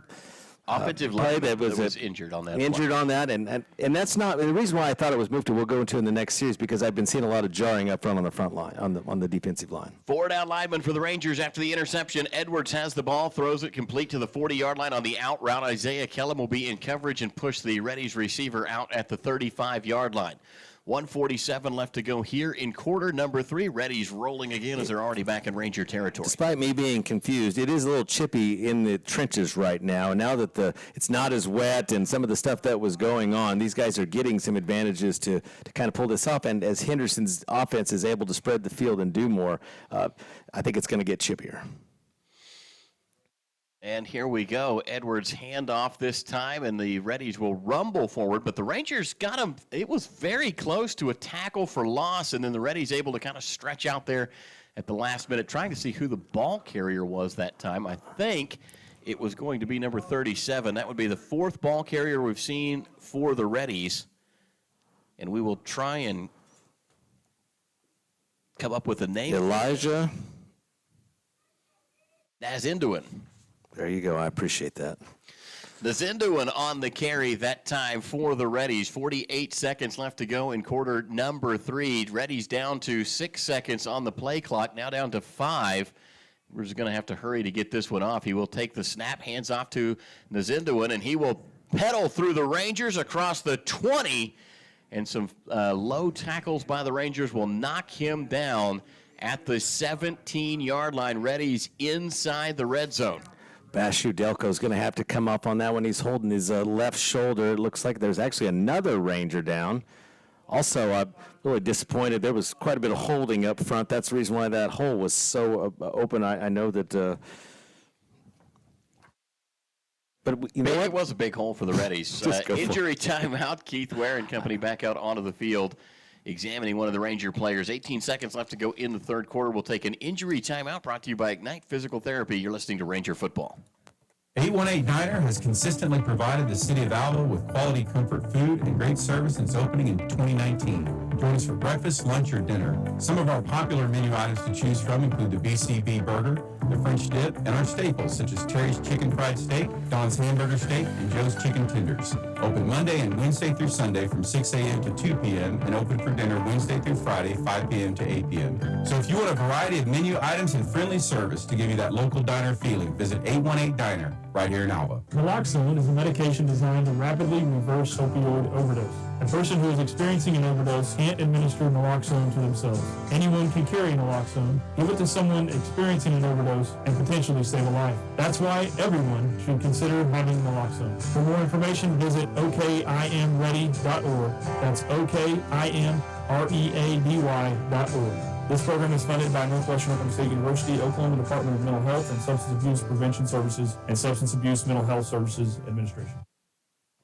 Welcome back live to Ranger Football. Edwards will hand the ball off to Nazindan, who will carry it across the 15 and then be thrown out of bounds at about the 13-yard line. Kobe Tillman on the stop for the Rangers. You know, it's funny. I almost every time I see him, I know who Kobe Tillman is. I've watched his family come in. I thought it was Pittman sometimes. But you want to go ahead and go again? Might as well. Timeout on the field, a timeout in the booth as the third quarter comes to an end. When we come back, quarter number 4 on tap. You're listening to Ranger Football, brought to you by Holder Drug. The Alva Moose Law is a proud supporter of all Northwestern and Alva public school activities and strives to be the heart of the community through fundraisers and community-based events that make a difference in the lives of individuals, kids, and families throughout Northwest Oklahoma. On a national basis, the Moose Fraternity provides at-risk children with a second chance at life and its senior members a comforting retirement at its 5-star senior facility in Florida. If you would like to see how you can help make a difference in the lives of those in need, stop by the Alva Moose Lodge Monday through Saturday from 4 p.m. to 10:30 p.m. at 302 7th Street to learn more. The Alva Moose Lodge is a proud supporter of all Northwestern and Alva public school activities and strives to be the heart of the community through fundraisers and community-based events that make a difference in the lives of individuals, kids, and families throughout Northwest Oklahoma. On a national basis, the Moose Fraternity provides at-risk children with a second chance at life and its senior members a comforting retirement at its 5-star senior facility in Florida. If you would like to see how you can help make a difference in the lives of those in need, stop by the Alva Moose Lodge Monday through Saturday from 4 p.m. to 10:30 p.m. at 302 7th Street to learn more. 818. Welcome back live to Ranger Football. Matt Adair, Jesse Klein bringing you the blow-by-blow action today. Jesse, my weather app tells me it's going to start raining lightly again in 10 minutes. Well, what was that 27-minute ago deal? I don't know that happened. I mean, I could look at my little radar app as here go the Reddies. Snap back, handoff up the middle. Reddies rolling, and they will bring the ball down to the 6-yard line. Again, the fourth tailback that we have seen today for the Reddies. We inquired during the break this morning. There was supposed to be an 11 a.m. soccer match. Ouachita Baptist was here to play the Rangers on Senior Day, and I believe it's the last game of the year, or at least the last home game of the year, possibly. Still some playoff implications for Ouachita, but the game ultimately moved to Enid and canceled. Edwards will take the snap, fires to an open man in the end zone on the near side. Caught. Touchdown, Reddies. You were talking about soccer. I know. The other football. Yeah, the other football. So it depends on which side of the pond you're on, whether we talk about it that way. But anyway, so the game ultimately canceled, moved to Enid, moved up an hour. I'm assuming that Ouachita probably stayed the night at Enid anyway. It made it real easy for them. But the Rangers had to go over there, and then 20 minutes before game time, a lightning strike. Of course. But delayed that game, and maybe not this one today. So Colby King on for the point after attempt after Micah Green reels in his second touchdown of the day. Snap back, ball down, kick is away, and it is good. The Reddies just rolling right now. They lead the Rangers by a score of 37-3. We'll take a timeout. You're listening to Ranger Football, brought to you by Holder Drug. Peak Environment provides leading lawn care services in Northwest Oklahoma with branches in Alva, Enid, and Woodward. When it comes to lawn care, Peak Environment has you covered all year long with quality, affordable services, including weed control, full-service mowing, and Christmas light installation, plus much more. Call Peak Environment today at 580-748-8003 to learn more and schedule your free quote on any service. That's 580-748-8003. Proud supporter of all Ranger and Goldbug Athletics. Paul's here, and so are the savings at G&G Home Furnishings in Alva. Don't miss out on all the deals with our annual Veterans Day sale happening at G&G Home Furnishings. Dining room sets, recliners, sofas, mattresses are just some of the items on sale until November. Also, take 25% off on all fall and Halloween decor. Stop by our showroom today and see all of our spectacular savings happening store-wide. For listings on all of our products, visit our Facebook page with daily posts or stop by and say hello and browse our showroom in person at 2107 College Boulevard, right here in Alva. Is your school or booster club looking for ways to fundraise? Let Downtown Threads in Enid, Oklahoma create a custom website to showcase all your school apparel.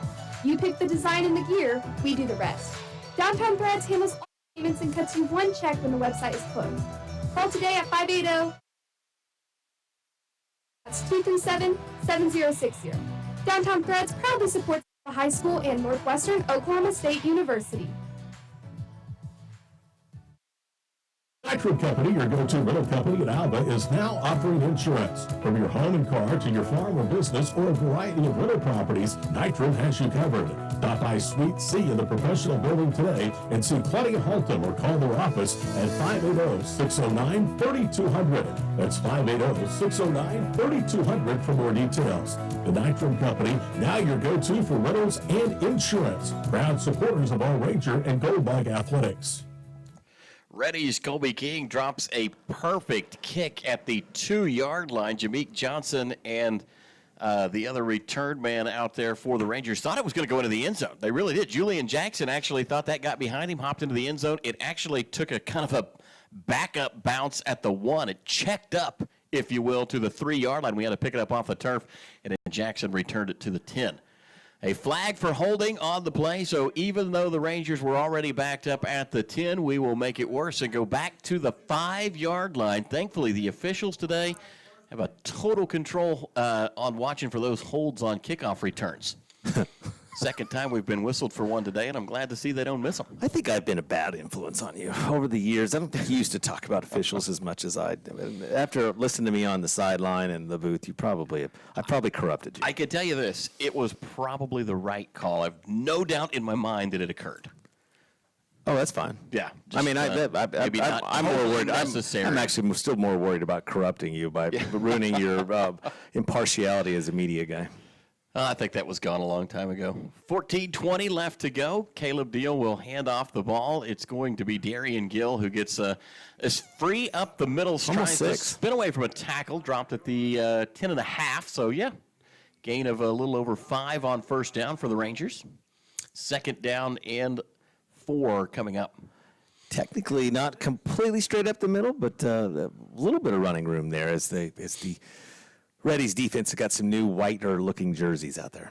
Reddy's jump that time. Free play. No, made contact. So Caleb Deal will have to reel this one back in as he throws a completed pass to Jameek Johnson that would have easily gone for a touchdown, but the play stopped. And so did the Reddies. So 2 flags on the field. I think it's going to be against the Reddies. I'm saying, and it is, encroachment against Henderson State. And honestly, with 5 yards in the placement of the ball, that should be good for Northwestern's good call. 4th first down of the day. I think Caleb Deal picked up 2 on the last series. Stats are caught up. That will be the Rangers' third down of the game.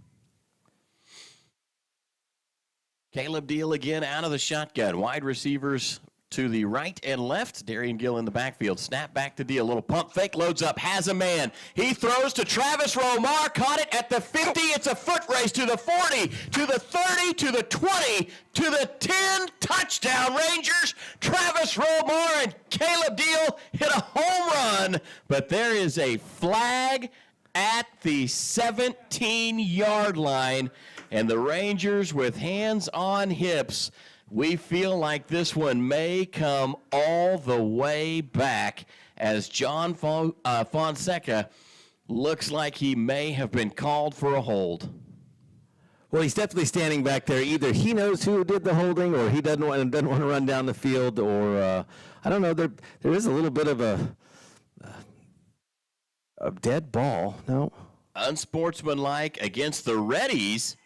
Holy cow. So they are going to wave the flag dropped at the 17 off, or it was called against the Reddies, whatever the case. Maybe a hands to the face type of a thing. They said it was dead ball, but how can it be a dead ball? Stand, I have no idea. Makes no sense, but you know what? We will take the gift as Travis Romar and Caleb Deal hit the longest pass play for a touchdown this season for the Rangers, an 80-yard pitch and catch.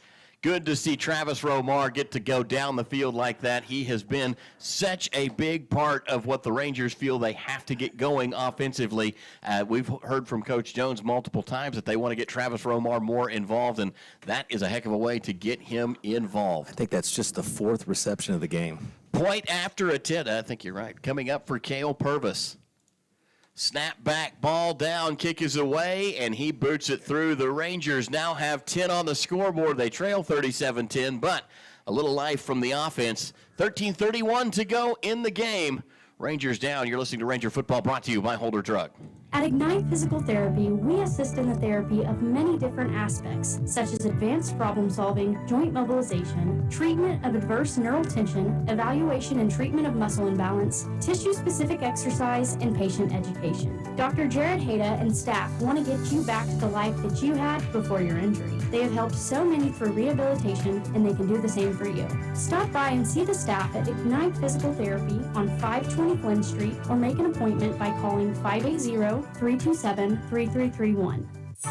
Your agency of choice for all types of insurance is McDermott Insurance in Alva. For home, auto, farm, or business insurance, the McDermott Agency will protect what you value most by providing the best coverage and client service possible. To get your custom professional insurance review, call McDermott Insurance at 580-327-3500 or visit them at 526 Flynn Street in Alva. McDermott Insurance. They can't predict the future, but they can insure it. At Ignite Physical Therapy. Welcome back live to Ranger Football. Matt Adair alongside Jesse Klein. The Rangers hit the big touchdown play to Travis Romar to put 10 on the scoreboard. An 80-yard pitch and catch. Add that to the field goal added earlier in the game by Purvis, and the Rangers have cut the Reddies lead down to just 27, 13:31 to go. Rangers get to kick off from the 50 because of the penalty against the Reddies. It'll be fielded at the 10, return to the 15, to the 20, cuts back at the 25, finds a crease to the 30 before the Rangers can get the Reddies return man on the ground, and that's where Henderson State will be set up first and 10 just across the 30-yard line. 13:22 left to go in the game. There was only two things that should have happened there, and neither one of them happened. Onside kick. Yes. There you go. Or kick it out the back of the end zone, maybe. Exactly. And I don't understand when you get 15 yards, you can't do that. Well, I'm thinking that Coach Jones and them may have been hoping for, make something happen. Get a big hit, cause a fumble. Whatever the case, the Reddies turned a pretty good kickoff. I mean, they received it at the 10-yard line with our team at the 50 and still got a good return. Reddies are pretty talented in the special teams game as they will throw complete to the far side of the field. Receiver chased out of bounds by Isaiah Kellum. Trying to see which number it was of the Reddies that reeled that one in, but he's going to be looking to the sideline for quite a bit longer than the... Okay, so into that same scenario then, our free kick out of bounds would have put them on the 25 if we'd have just done that. So I lied. There were three things that should have happened there. There should have been, because I just now learned that rule after what happened earlier. Edwards takes the snap, hands off to Abraham, and he is going to be pulled down just at the line of scrimmage. No gain on second down, and that's going to bring up 3rd and 6 from the 36-yard line. Rangers will sub full scale across the defensive line as Jerry Glanville runs in another package of players. So fresh legs for the Rangers here to challenge the Reddies on this 3rd down play. One Reddy rolled out to the near side. That is actually going to be Elijah George, and they will throw to him complete at the 40 and out of bounds, but short of the line to gain, and that's going to bring up 4th down for the Reddies. Ball will be at the 40. They need to get it to the 42 to convert. You would think with this lead at this time in this field position, they would punt it away. Well, there was a little bit of hesitation over there, but it does look like they are going to punt the ball away. I would not presume that, knowing the Reddies and the way they were acting, but with a 27-point lead and clock running with 11:50 left to go, it would make sense to do this here. Let's see if we have the right number of guys on the field. Axel Robinson will be the punt man, and the official signal that the Rangers are going to have to burn a timeout. We'll take it with them. 11:41 left to go in the game. Rangers down 37-10 at Ranger Field. You're listening to Ranger Football, brought to you by Holder Drug.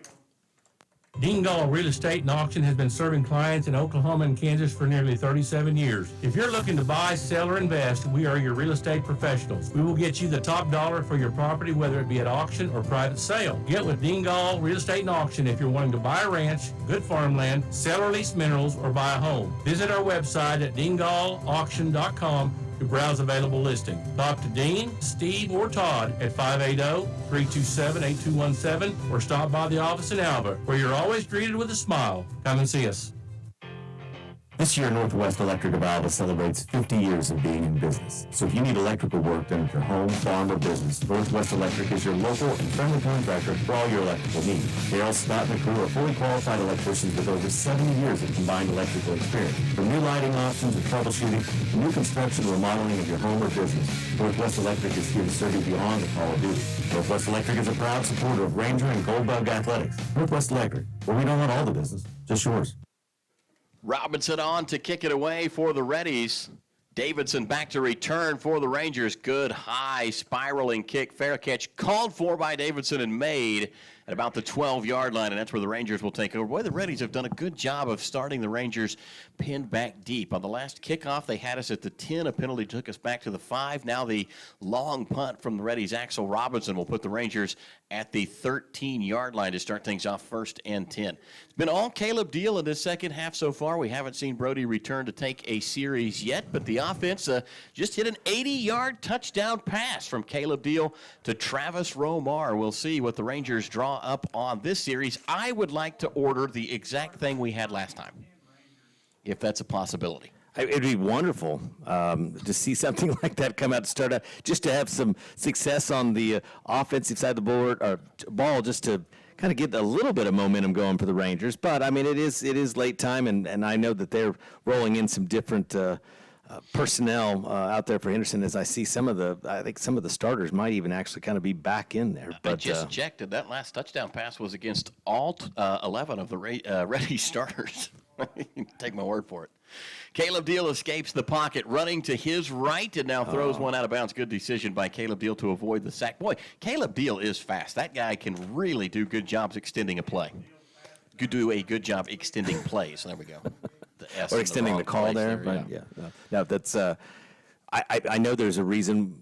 We've played multiple quarterbacks throughout the season. They've had different jobs and different roles, and they do it differently. But Caleb did show that he could throw the ball in that last series. So we just need an opportunity for him to be able to show that arm off again. Also, sometimes now that he's loosened that up, there's a little bit more running room. 3 wide outs, and this time a handoff up the middle. That is going to be in the hands of Darian Gill, who puts the shoulder pads down and collides with a defender at the 24-yard line, good enough to move the chains for the Rangers. They are, of course, Northwestern down 37-10 in this one. 11:07 left to go in the game. Clock running. 2:29 left to go in that town down south. Southern Arc now leads 14-7 against the Puppies. So anyway, a touchdown for Southwestern down there has at least brought it within 7 with just 2:29 left to go in the first quarter. Snap back to Caleb Deal. Surveys, throws a bullet pass. It's complete in and out of the hands of Travis Romar, who tried to make a diving grab and come up with it. Lost it when he hit the turf, so unable to complete the catch through going to the ground, and that will be incomplete.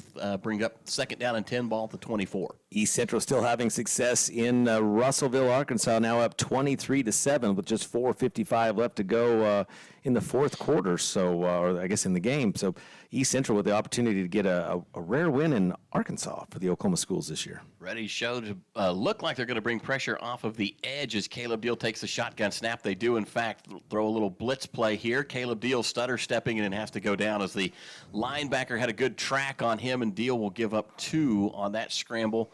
3rd down and 12 now upcoming for the Rangers. Maybe the game to watch in Monticello. Oklahoma Baptist 2-6 on the year against the 3-5 Monticello Bull Weevils. Just lead by 3, 1:56 left to go in the game. Maybe I'll figure out who's got the game or got the ball and who's driving, but a close one there in Monticello for the rare possibility of 2 Oklahoma wins in Arkansas on the same day. 3 wide receivers to the near side for the Rangers. It's Merrick Judd, Jameek Johnson, Chase Davidson. They will fake the give. Deal rolls out. Caleb looking downfield, still looking, tries to jump a tackler, and he is going to be hit and hit hard as Caleb Deal flies to the boundary on the far side of the field. He will give up another yard on that one. It'll bring up 4th down. The Rangers have to punt it away.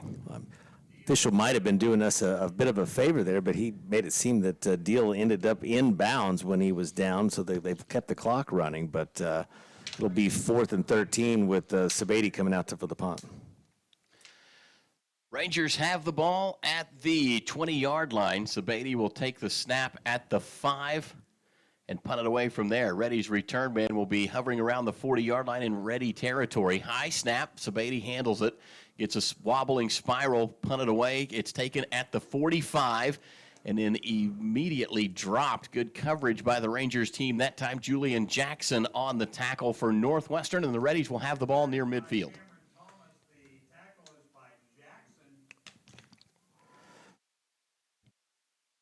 You can hear Terry Lowen talking to the Ranger faithful as Julian Jackson records a special teams tackle. 9 minutes exactly left to go in the game as the Reddies trot the offense out one more time. New quarterback, I believe, is going to be Zach Baker, if the depth chart is right. Try and see if that's actually him. Nope. Takes a snap, fakes it, throws it. It might be live. That could be a live ball. Pile of humanity at the 28-yard line. Rangers are saying they have it. The officials will agree. The Rangers have turned over the Reddies. The quarterback that time was instead Brandon Roberts, who threw a pass to a man that wasn't really looking. And as he turned around, it bounced off his shoulder pad, and it was a backwards pass. I want to thank all of the Henderson State players that were out there pointing at the to the north, saying that was Ranger ball, because I'm sure that those people were not pointing at the scoreboard. Why would a player point at the scoreboard? I think they were just agree. I'm sorry. I have to be a little bit of a... Agreeing with the call of the officials. By the way, that was number 92, Eric Hughes, I think, who came up with the turnover there, or the ball on the fumble. So great senior moment again for Eric Hughes, the senior out of Oklahoma City. Man in motion is Travis Romar. Caleb Deal, the quarterback. He will take the snap. Give is to Darian Gill, who is going to get, almost back to the line of scrimmage. In fact, I think they're going to give him no progress to bring up 2nd down and 10. It looked for a second like Gill had a hole over there, but it closed up very quickly. Reddy's in good pursuit. Well, I can tell you that hole was closed by number 8, Jacoby Shell, who has just been absolutely everywhere today. Jacoby Shell, a monster player on that Reddy's defense, no doubt about that. Caleb Deal again out of the gun. Darian Gill to his right. 3 wide receivers to the near side, 1 to the far side. Snap back, and Deal will drop. Wants to throw. Caleb taking his time, gets one out, and it's going to be a diving grab. Was it May? They're going to say incomplete. I think Chase Davidson actually came up with the catch but couldn't get a foot down as the ball led him to the out of bounds or to the boundary line. Caleb Deal, under heavy pressure that time, did a great job to get that ball away. 3rd down and 10 upcoming. 8:07 left to go in the game. Clock stopped. Rangers down 27 here. Deal and company with 3 wide outs to the near side, 1 to the top side. Same formation as a moment ago. Darian Gill in the backfield. Shotgun snap to Caleb Deal. Blitz coming. Deal escapes pressure, rolling to the near side, looking across the middle, and then throws just wide of his intended target, Travis Romar. As a tough play for Caleb Deal running to this near side, having to throw back across his body. Got plenty of zip on it, though. Well, and I think several of the wide receivers down here were looking because Jameek Johnson had found a way to get open right at the goal line. But, again, the pass that needed to be made was something close to a first down and not throw across your body all the way downfield. And instead, in other incomplete passes, the Rangers look like they're going to have to go for it and obviously should on 4th down here on the Henderson 30-yard line. 4th down and 11 for the Rangers. 7:58 to go. Clock stopped. Snap back to Caleb Deal. Drops, sets his feet, throws one. It's complete to Chase Davidson, who gets to the 20. Ball pops out. It's loose on the field, and the Reddies are saying that they have it. At least one Reddy is saying that they have it. Rangers are still digging in the pile. There is a downed Ranger at the 30-yard line. And Chase Davidson comes up. The officials are going to give it to the Reddies. I wasn't convinced that was a completed catch anyway. It looked to me like it almost bounced to him, but maybe he had his hands down there. The end result's going to be about exactly the same as we're checking on the Ranger that's down on the field. Injury timeout on the field. We'll take one in the booth as well. This brought to you by Ignite Physical Therapy. You're listening to Ranger Football on the Ranger Sports Network. K&K Body Works, our goal is to make our auto body services as convenient and stress-free for our customers as possible. From minor repairs to major auto body work, we do every job with the highest level of professionalism. We have the team and technology to address a variety of auto body needs in today's ever-changing market. So come on by today and get your free estimate at K&K Body Works, located at 301 Plum Street, right here in Alva. Looking for a family-friendly spot to unwind and enjoy delicious brews and food? Well, look no further than the Our Brewery and Tap Room offers a wide selection of craft beers, mouth-watering wood fire-style pizzas, fresh salads, and appetizers. Join us from 11 a.m. to 9 p.m. Tuesday, Wednesday, and Thursday, and 11 a.m. to 10 p.m. on Friday and Saturday. We're nestled in the heart of downtown Alva. The Alva Beer Company offers up the perfect spot for locals and visitors alike. The Alva Beer Company, Plains beer for Plains people. Welcome back to Ranger Football. Matt Adair alongside Jesse Klein, bringing you the closing 7 minutes and 47 seconds of this one. Rangers just had a fumble pop out on a completed pass to Chase Davidson. The Reddies able to come up with it after the Rangers had turned the Reddies over on what was a backwards pass. So the two teams have traded turnovers, and the Reddies will have the ball at the 19-yard line in their own territory. Maybe. Yeah, the officials are still. No, Matt, I'm pretty sure. I think that they're going to take that stand. I think they're going to take the turnover off the board because it's going to be an incomplete pass on 4th down, which is going to move the ball to where the stick is compared to that. So the poor kid, they forced the fumble. It got recovered it because it was. Matt, the ball bounced to him. It was incomplete. I think the coach on the other side. So they're down here reviewing it right now in the 10. They're going to pick up about 10 yards. By doing that, they're going to go from the 19 to the 29, and I think that is the whole point of the challenge. I checked with the booth next door. I think that's what they think as well, but we won't be able to hear the Whitecap make that call, but I wouldn't be surprised if they come out and put the ball on the 29-yard line, and stats will go away, and some kid got deprived of a fumble recovery. Nevertheless, the Reddies are going to have the ball. The only question is where at. So the officials' review is unless I'm wrong for like underway. the 3rd time today, and that would be it'd be better. But there's no reason for them to be under the tent that I can think of right now, except to deprive some young kid of a fumble recovery. Rangers defensive unit still huddling at about the 30-yard line. Reddies across on the other side of the field. Everybody awaiting the decision of this review. 7:47 left to go in the ball game here in Alva, Oklahoma. Rain has stopped for the most part as it started out pretty wet today. Still not much wind to speak of, kind of swirling around here in the bowl at Ranger Stadium. UAM scored. Wow, Monticello's coming back and going to beat Baptist. 24-20 with 32 seconds left to go in the game.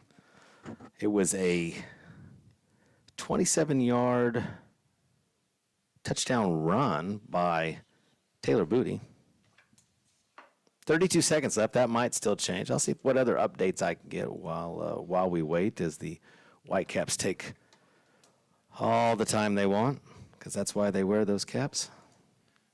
Official is still in the booth reviewing this one, so just to kind of recap on the review rules, we believe that this is a Reddy's challenge to a completed pass that was then fumbled.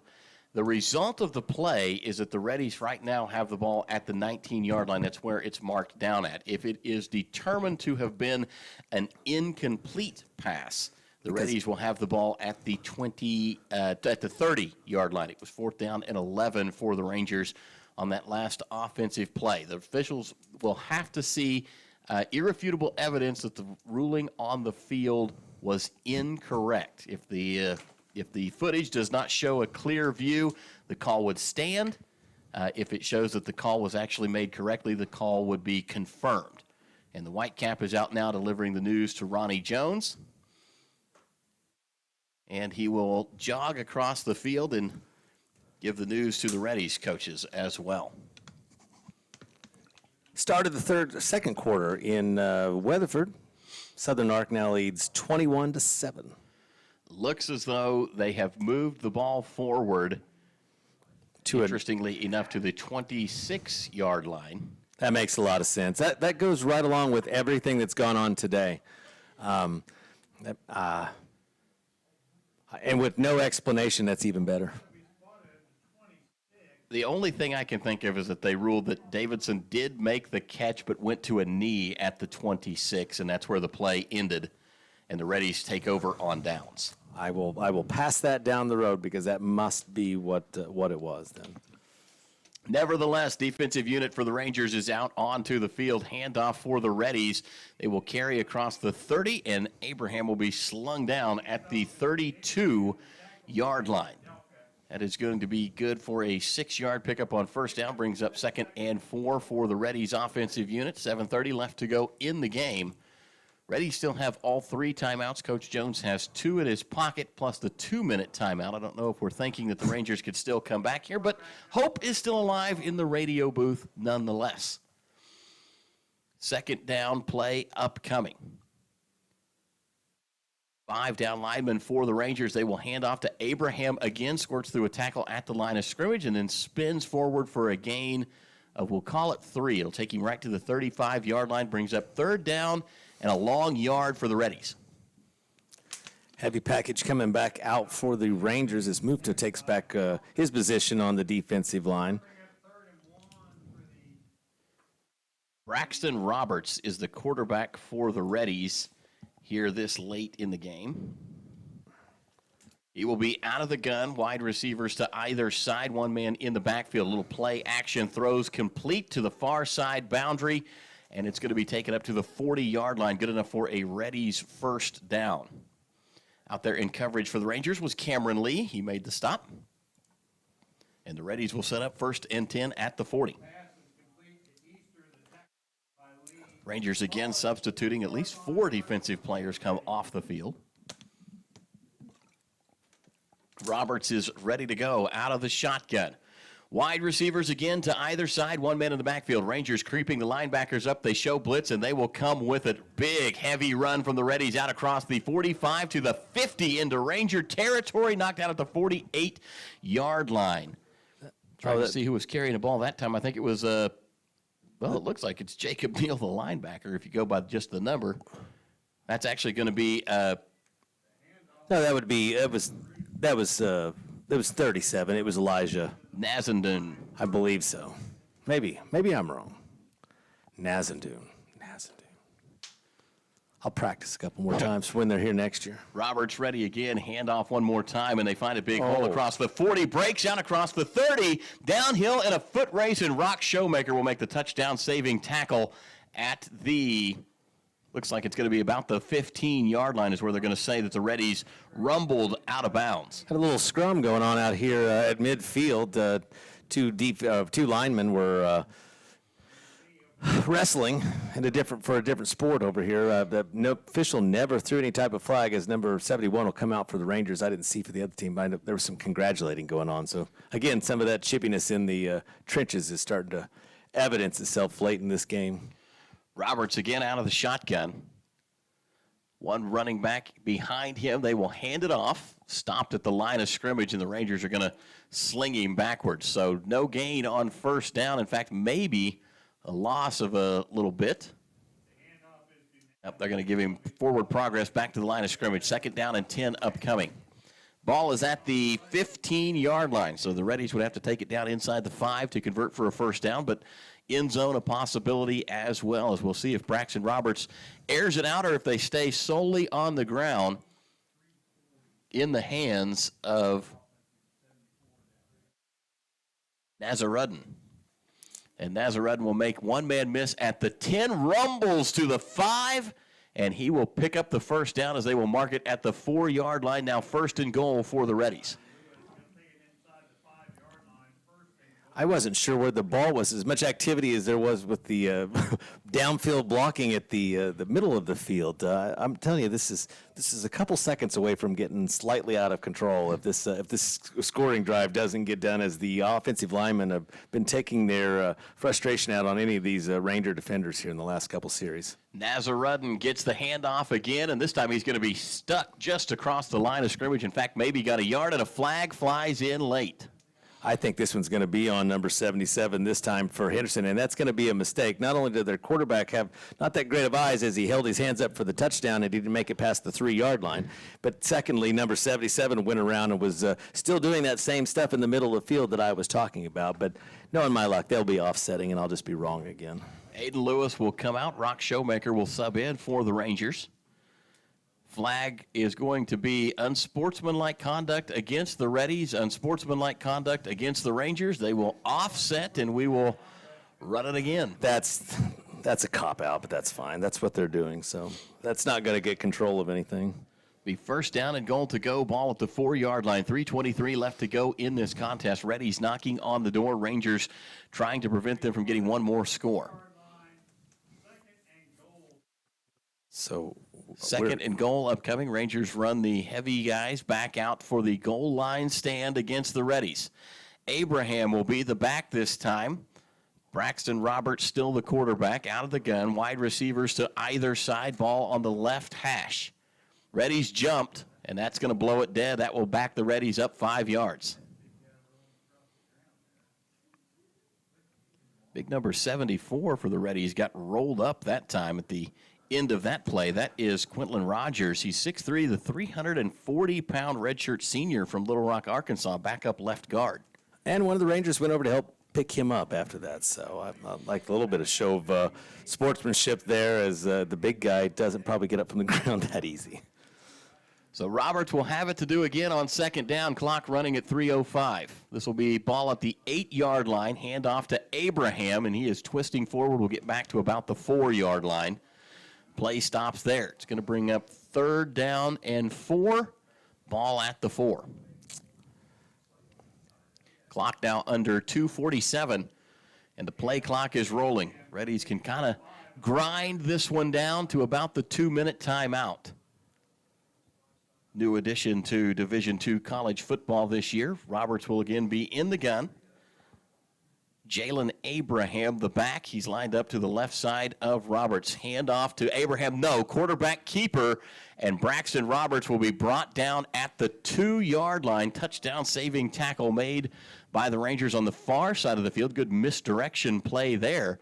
And that's going to bring up 4th down and goal to go from the 2 for the Reddies. Looks like they're going to leave the offense on the field and not send the kicking team. Well, they're going to talk about it after the 2-minute. I got you. 4 seconds, 3 seconds, 2 seconds, 1, and we are at the 2-minute timeout. We'll break away. You're listening to Ranger Football, brought to you by Holder Drug in Alva, Oklahoma. Fall is here, and so are the updates for items at Holder Drug. Right now, Melissa and Doug toys are 20% off for the month of October, so take advantage of the savings. Flu and cold season are coming up, and Holder Drug is giving immunizations for COVID variant, RSV, shingles, and DPT without appointment. As always, free delivery on our medications and prescriptions, or use our drive-thru with our friendly pharmacist. This all happens at Holder Drug, located on the downtown square, right here in Alva. Bank has been serving Alva, Oklahoma and the surrounding area since 1984. Community Bank was founded by local community members who wanted to ensure the banking needs of the community were being met. It has been our goal since inception to provide customer-focused services and community development. Our customers are friends, neighbors, and never just a number. We believe in investing in our community, and we pride ourselves in being your hometown bank. Community Bank, Equal Housing Lender, member FDIC. Get no better. Welcome back to Ranger Football. Matt Adair alongside Jesse Klein. The 2-minute timeout is upon us. Reddies lead the Rangers 37-10 here at Ranger Field. Reddies, of course, 6-2 in the Great American Conference. That puts them among the top 4 teams. That's Ouachita and Harding at the top with 1 loss apiece, and then Southern Arkansas and the Henderson State Reddies both at 6-2, trying to kind of determine the final lineup of the conference, if you will. 4th down and goal to go. Ball at the 2-yard line. Snap back to Roberts. Quarterback design keeper, and it's wide open on the near side. He will run it in untouched, and the Reddies put another touchdown on the board tonight. They now lead 43-10 over the Rangers. 1:54 left to go in this one. Just about not enough officials out on the field right now. There's enough talking going on amongst these players that this is about as close to being a mess as they're still all piled up here in the middle right now talking, I'm sure, about what they're getting their mothers for Mother's Day or whatever, things like that that's coming up. But it's a little bit close to being a powder keg that's going to go off here in a minute. Hopefully that we can get out of the last minute and a half without that. Wind has picked up just a bit at Ranger Field. As you can see, the flag starting to wave in the breeze, and the point after attempt is good as that one rolls a little ways up the hill. And now flags fly in, 1, 2, 3 of them at least, as the referees will sort this out. We'll let the Whitecap determine what penalties are going to go on, and we will have that for you following this break in the action as the Reddies lead the Rangers with 1:54 left to go. It's 43-10 here at Ranger Field. You're listening to Ranger Football, brought to you by Holder Drug. Get no better deal in the country than at Croft Country, located in Alva, Oklahoma. Croft Country is the dealer for vehicles in Northwest Oklahoma. Croft Country is locally owned and operated since 1985, offering a full line of award-winning brands including Chevy and GMC. From the time you enter our showroom for sales or service, you can expect to be treated like family. So the next time you're in the market for a new or used vehicle, come see us right here at Alva, located at 401 East Oklahoma Boulevard. Northwestern football is back in full swing, and just like the Rangers, Bank Central is here to help you score a touchdown. We offer multiple services to help you score on your own financial goals. Head to the end zone with Bank Central. Stop by 604 Flint Street or call 580-327-1122. Our qualified professionals are available in Alva, Cherokee, Enid, and Woodward. Certain fees and restrictions may apply, or other terms and conditions may apply. Member FDIC, and as always, Ride Rangers Ride. Welcome back to Ranger Football. Matt Adair, Jesse Klein in the booth. 1:54 left to go in this one. Reddies on top, 44-10 over the Rangers, offsetting personal foul penalties on that point after attempt as the Reddies will boot this one deep. It is headed in the direction of Chase Davidson. It will take a big hop and then roll out of bounds at the 1-yard line. Chase Davidson did a great job of kind of eyeballing the angle of that kick to determine if it was going to get to the out-of-bounds line or the end zone as he hopped out of the way of it at the last minute. And the Rangers should have the ball at the 35-yard line, barring any more odd rules in Division II football today. Now, Matt, I realize your app wasn't talking about time on the game clock, but it's been the longest 10 minutes of about. Yeah. And I know I have some proof that there's some people listening back home someplace, so or wherever. But I think maybe you shouldn't check yours again, because if I have to guess, it's not going to rain again. I think we've chased all the rain out of the forecast at this point. Rangers will come back onto the field. 1:54 left to play. Caleb Deal will lead the offensive unit back into action. Spiropoulos will be the tailback this time. Travis Romar split wide to the far side. I think it's Merrick Judd split wide to the near side. Rangers have it at the 35-yard line after the procedure penalty for the kick out of bounds. Deal will be out of the shotgun. takes the snap, handoff. Sparopoulos trying to make the corner, slips through a tackle. He will get to the 35 and then dive forward to the 39-yard line. And that'll be a pickup of 4 on first down as the Rangers attack the edge of the Reddies defense. Not that many missed tackles earlier in the game. Running backs didn't have those second chances to pick up 3 or 4 yards after initial contact. Rangers quickly back to the line of scrimmage. No huddle offense. 2 wide receivers to the far side of the field. I think that's Romar and Judd. Deal out of the gun, takes the snap, handoff again. Sparopoulos will have to try the middle of the defense. That play designed to go to the outside, but nothing doing there as he cuts it back up to the middle. He'll rumble forward for a yard gain. Brings up 3rd down and 4 for the Rangers. Chase Davidson will come into the lineup in place of Travis Romar, who they will run off of the field. And now the Rangers begin to sign the play in. Merrick Judd will come and be the wide out to the near side of the field. Sparopoulos still in as the running back. Tight end in this setup for the Rangers is going to be Brody Williams. Looks like there'll just be probably one more play after this one. Or this may be the last play. Clock under 37. Deal takes the snap. Quarterback design keeper Caleb Beal cuts to the outside, tries to spin away from the tackle. He'll be stopped after a yard's gain, and that will bring up 4th down. The 45-second clock is reset, and the Rangers do not have to take a snap. It looks as though they will not. So the Rangers will fall today. Final score 44-10 in favor of the Reddies as the two teams begin to rock through the handshake line. We'll break away one more time. When we come back, it'll be time for the McDermott Insurance post-game show. Catch it all right here on your home for Ranger football, the Ranger Sports Network. Hello, Goldbugs and Rangers. I'm Kai Flater with Great Plains Land Company. I wanted to offer you my professional assistance in helping you sell your largest asset, your land. I have all the tools and resources in place to list, market, and sell your property for the most value possible. You can reach me at 580-430-7005. Go Goldbugs and ride Rangers Ride.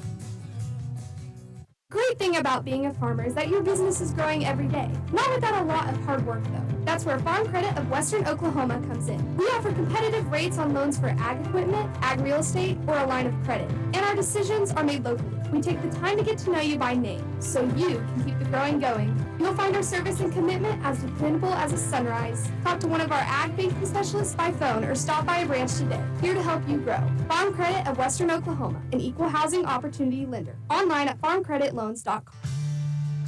Do you need assistance taking care of yourself or a loved one? Beatles Nursing Home in Alva is here for you. We offer safe, high-quality, affordable nursing care while meeting all care guidelines for living. Call us at 580-327-1274 to learn more about our admissions process to place your loved one in our care. When it's time to choose a nursing home facility, we'll hope you'll consider Beatles Nursing Home located at 916 Noble Street in Alva.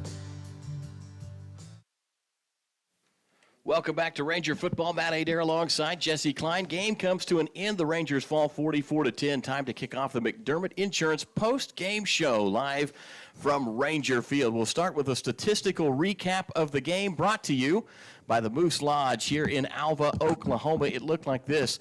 First downs in the game, 20 for the Reddies, just 4 for the Rangers as the teams begin to meet each other at about the 45-yard line. Plenty of coaches and folks over there, though, trying to make sure everybody stays to their side of the field. Ronnie Jones directing his guys to head back to the locker room as the Reddies kind of crowd up around the 45-yard line. They've got a good line, good wall of coaches in between everybody as they continue their post-game congratulations to each other.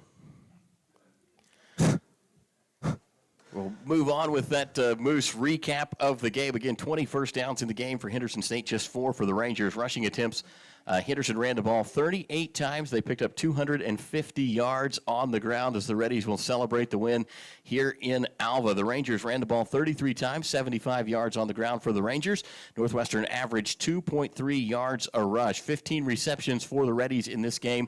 Just 5 credited to the Rangers. Remember, the stat program has been behind today, so we'll see if these numbers stand when we go to the coaches show on Wednesday with head coach Ronnie Jones. Passing yards, 130 for the Reddies, 98 passing yards for the Rangers. The Reddies were 15 of 36 on the day. The Rangers 5 of 17 on the afternoon. Plays and yards, 74 plays for the Reddies. They racked up 380 total yards, 50 plays for the Rangers, 173 yards for Northwestern. Get down into some of those miscellaneous things. Penalties, not quite caught up on that one, so I won't bring that number out. It shows just 2 penalties for each team so far. Reddies won the time of possession 29-19 to 21-07.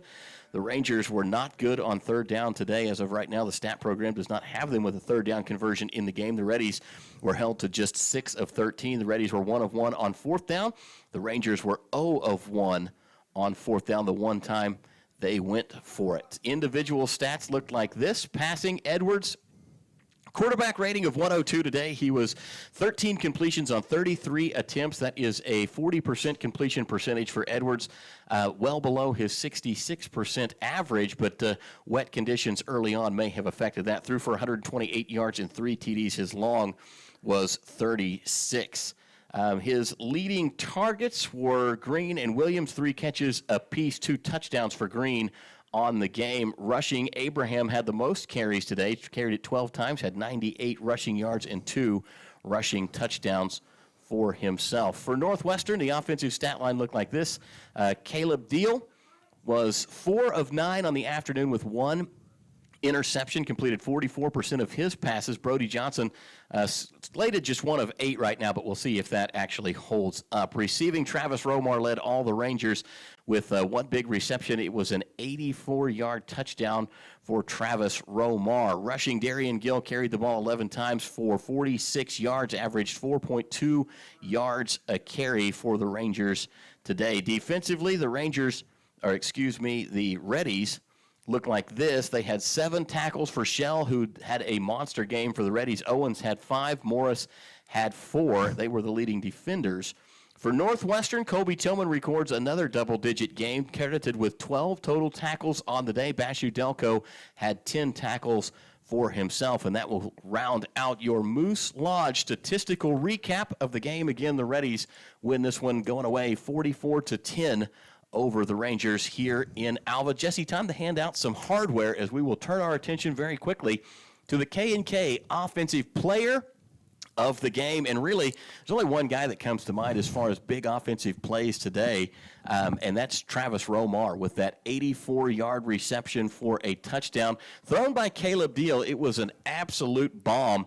Dropped it right in the breadbasket. Romar had a couple of steps and able to outrun the defender to the end zone for that 84-yard breakout touchdown for the Rangers. I would agree. I think that was the only real huge highlight that was there with the split quarterback situation. The one receiver with the big touchdown play is really all you got to look at there. And defensively, it wasn't the greatest defensive performance today, but again, I know I'm curious to see what you think.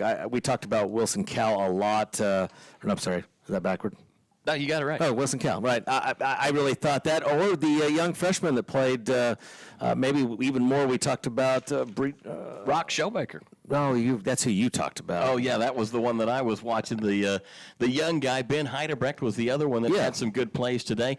Kobe Tillman, though, hard to discount the effort that he had. We didn't say his name a lot, but he was around tackles all day today. 10 of his total 13 tackles on the day were assisted tackles. Just 3 total tackles for Kobe Tillman, 2 tackles for a loss that totaled 5 yards. Bashu Delco also had a tackle for a loss, as did Mufta Ageli. Basically, on these deals, they're getting a lot of tackles in a game where we're getting up a lot of points, and it's lopsided, and that's going on. Obviously, Tillman, 13 tackles, has a great game. But statistically, this is kind of, you hand out some hardware, but it's not exactly what they were hoping for. They'd rather have a lot less tackles and a lot more points on the board. So certainly would have. We'll probably go ahead and give it to Kobe Tillman with those 13 total tackles. But Jesse, you brought up a great point. There were a couple of guys that threw their hat in the ring as the defense played really, really hard today. Game got away from them in the second half to some extent, but the Rangers did a good job, especially through that first quarter of play, almost into the halftime locker room where they had held the Reddies down pretty considerably. So that will do it for the K&K Offensive Player of the Game. Travis Romar, the Northwest Electric Defensive Player of the Game, goes to Kobe Tillman. Again, the Rangers fall at home here on senior night, 44-10 against the Reddies. Don't forget to join us on Wednesday night at 7 o'clock as we will review this game with Rangers head football coach Ronnie Jones as Northwestern prepares to pack up and go on a big road game down to Magnolia, Arkansas to take on Southern Ark, a team equally of the caliber of the Reddies this year. It's going to be back-to-back tough Arkansas opponents for the Rangers before they wind into that final road game in Weatherford against the Bulldogs of Southwestern. So for all of you out there listening, we want to thank Montana McCullough, our producer and engineer, back in studio. For Jesse Klein, I'm Matt Adair saying thanks for tuning in and good night, Ranger Nation.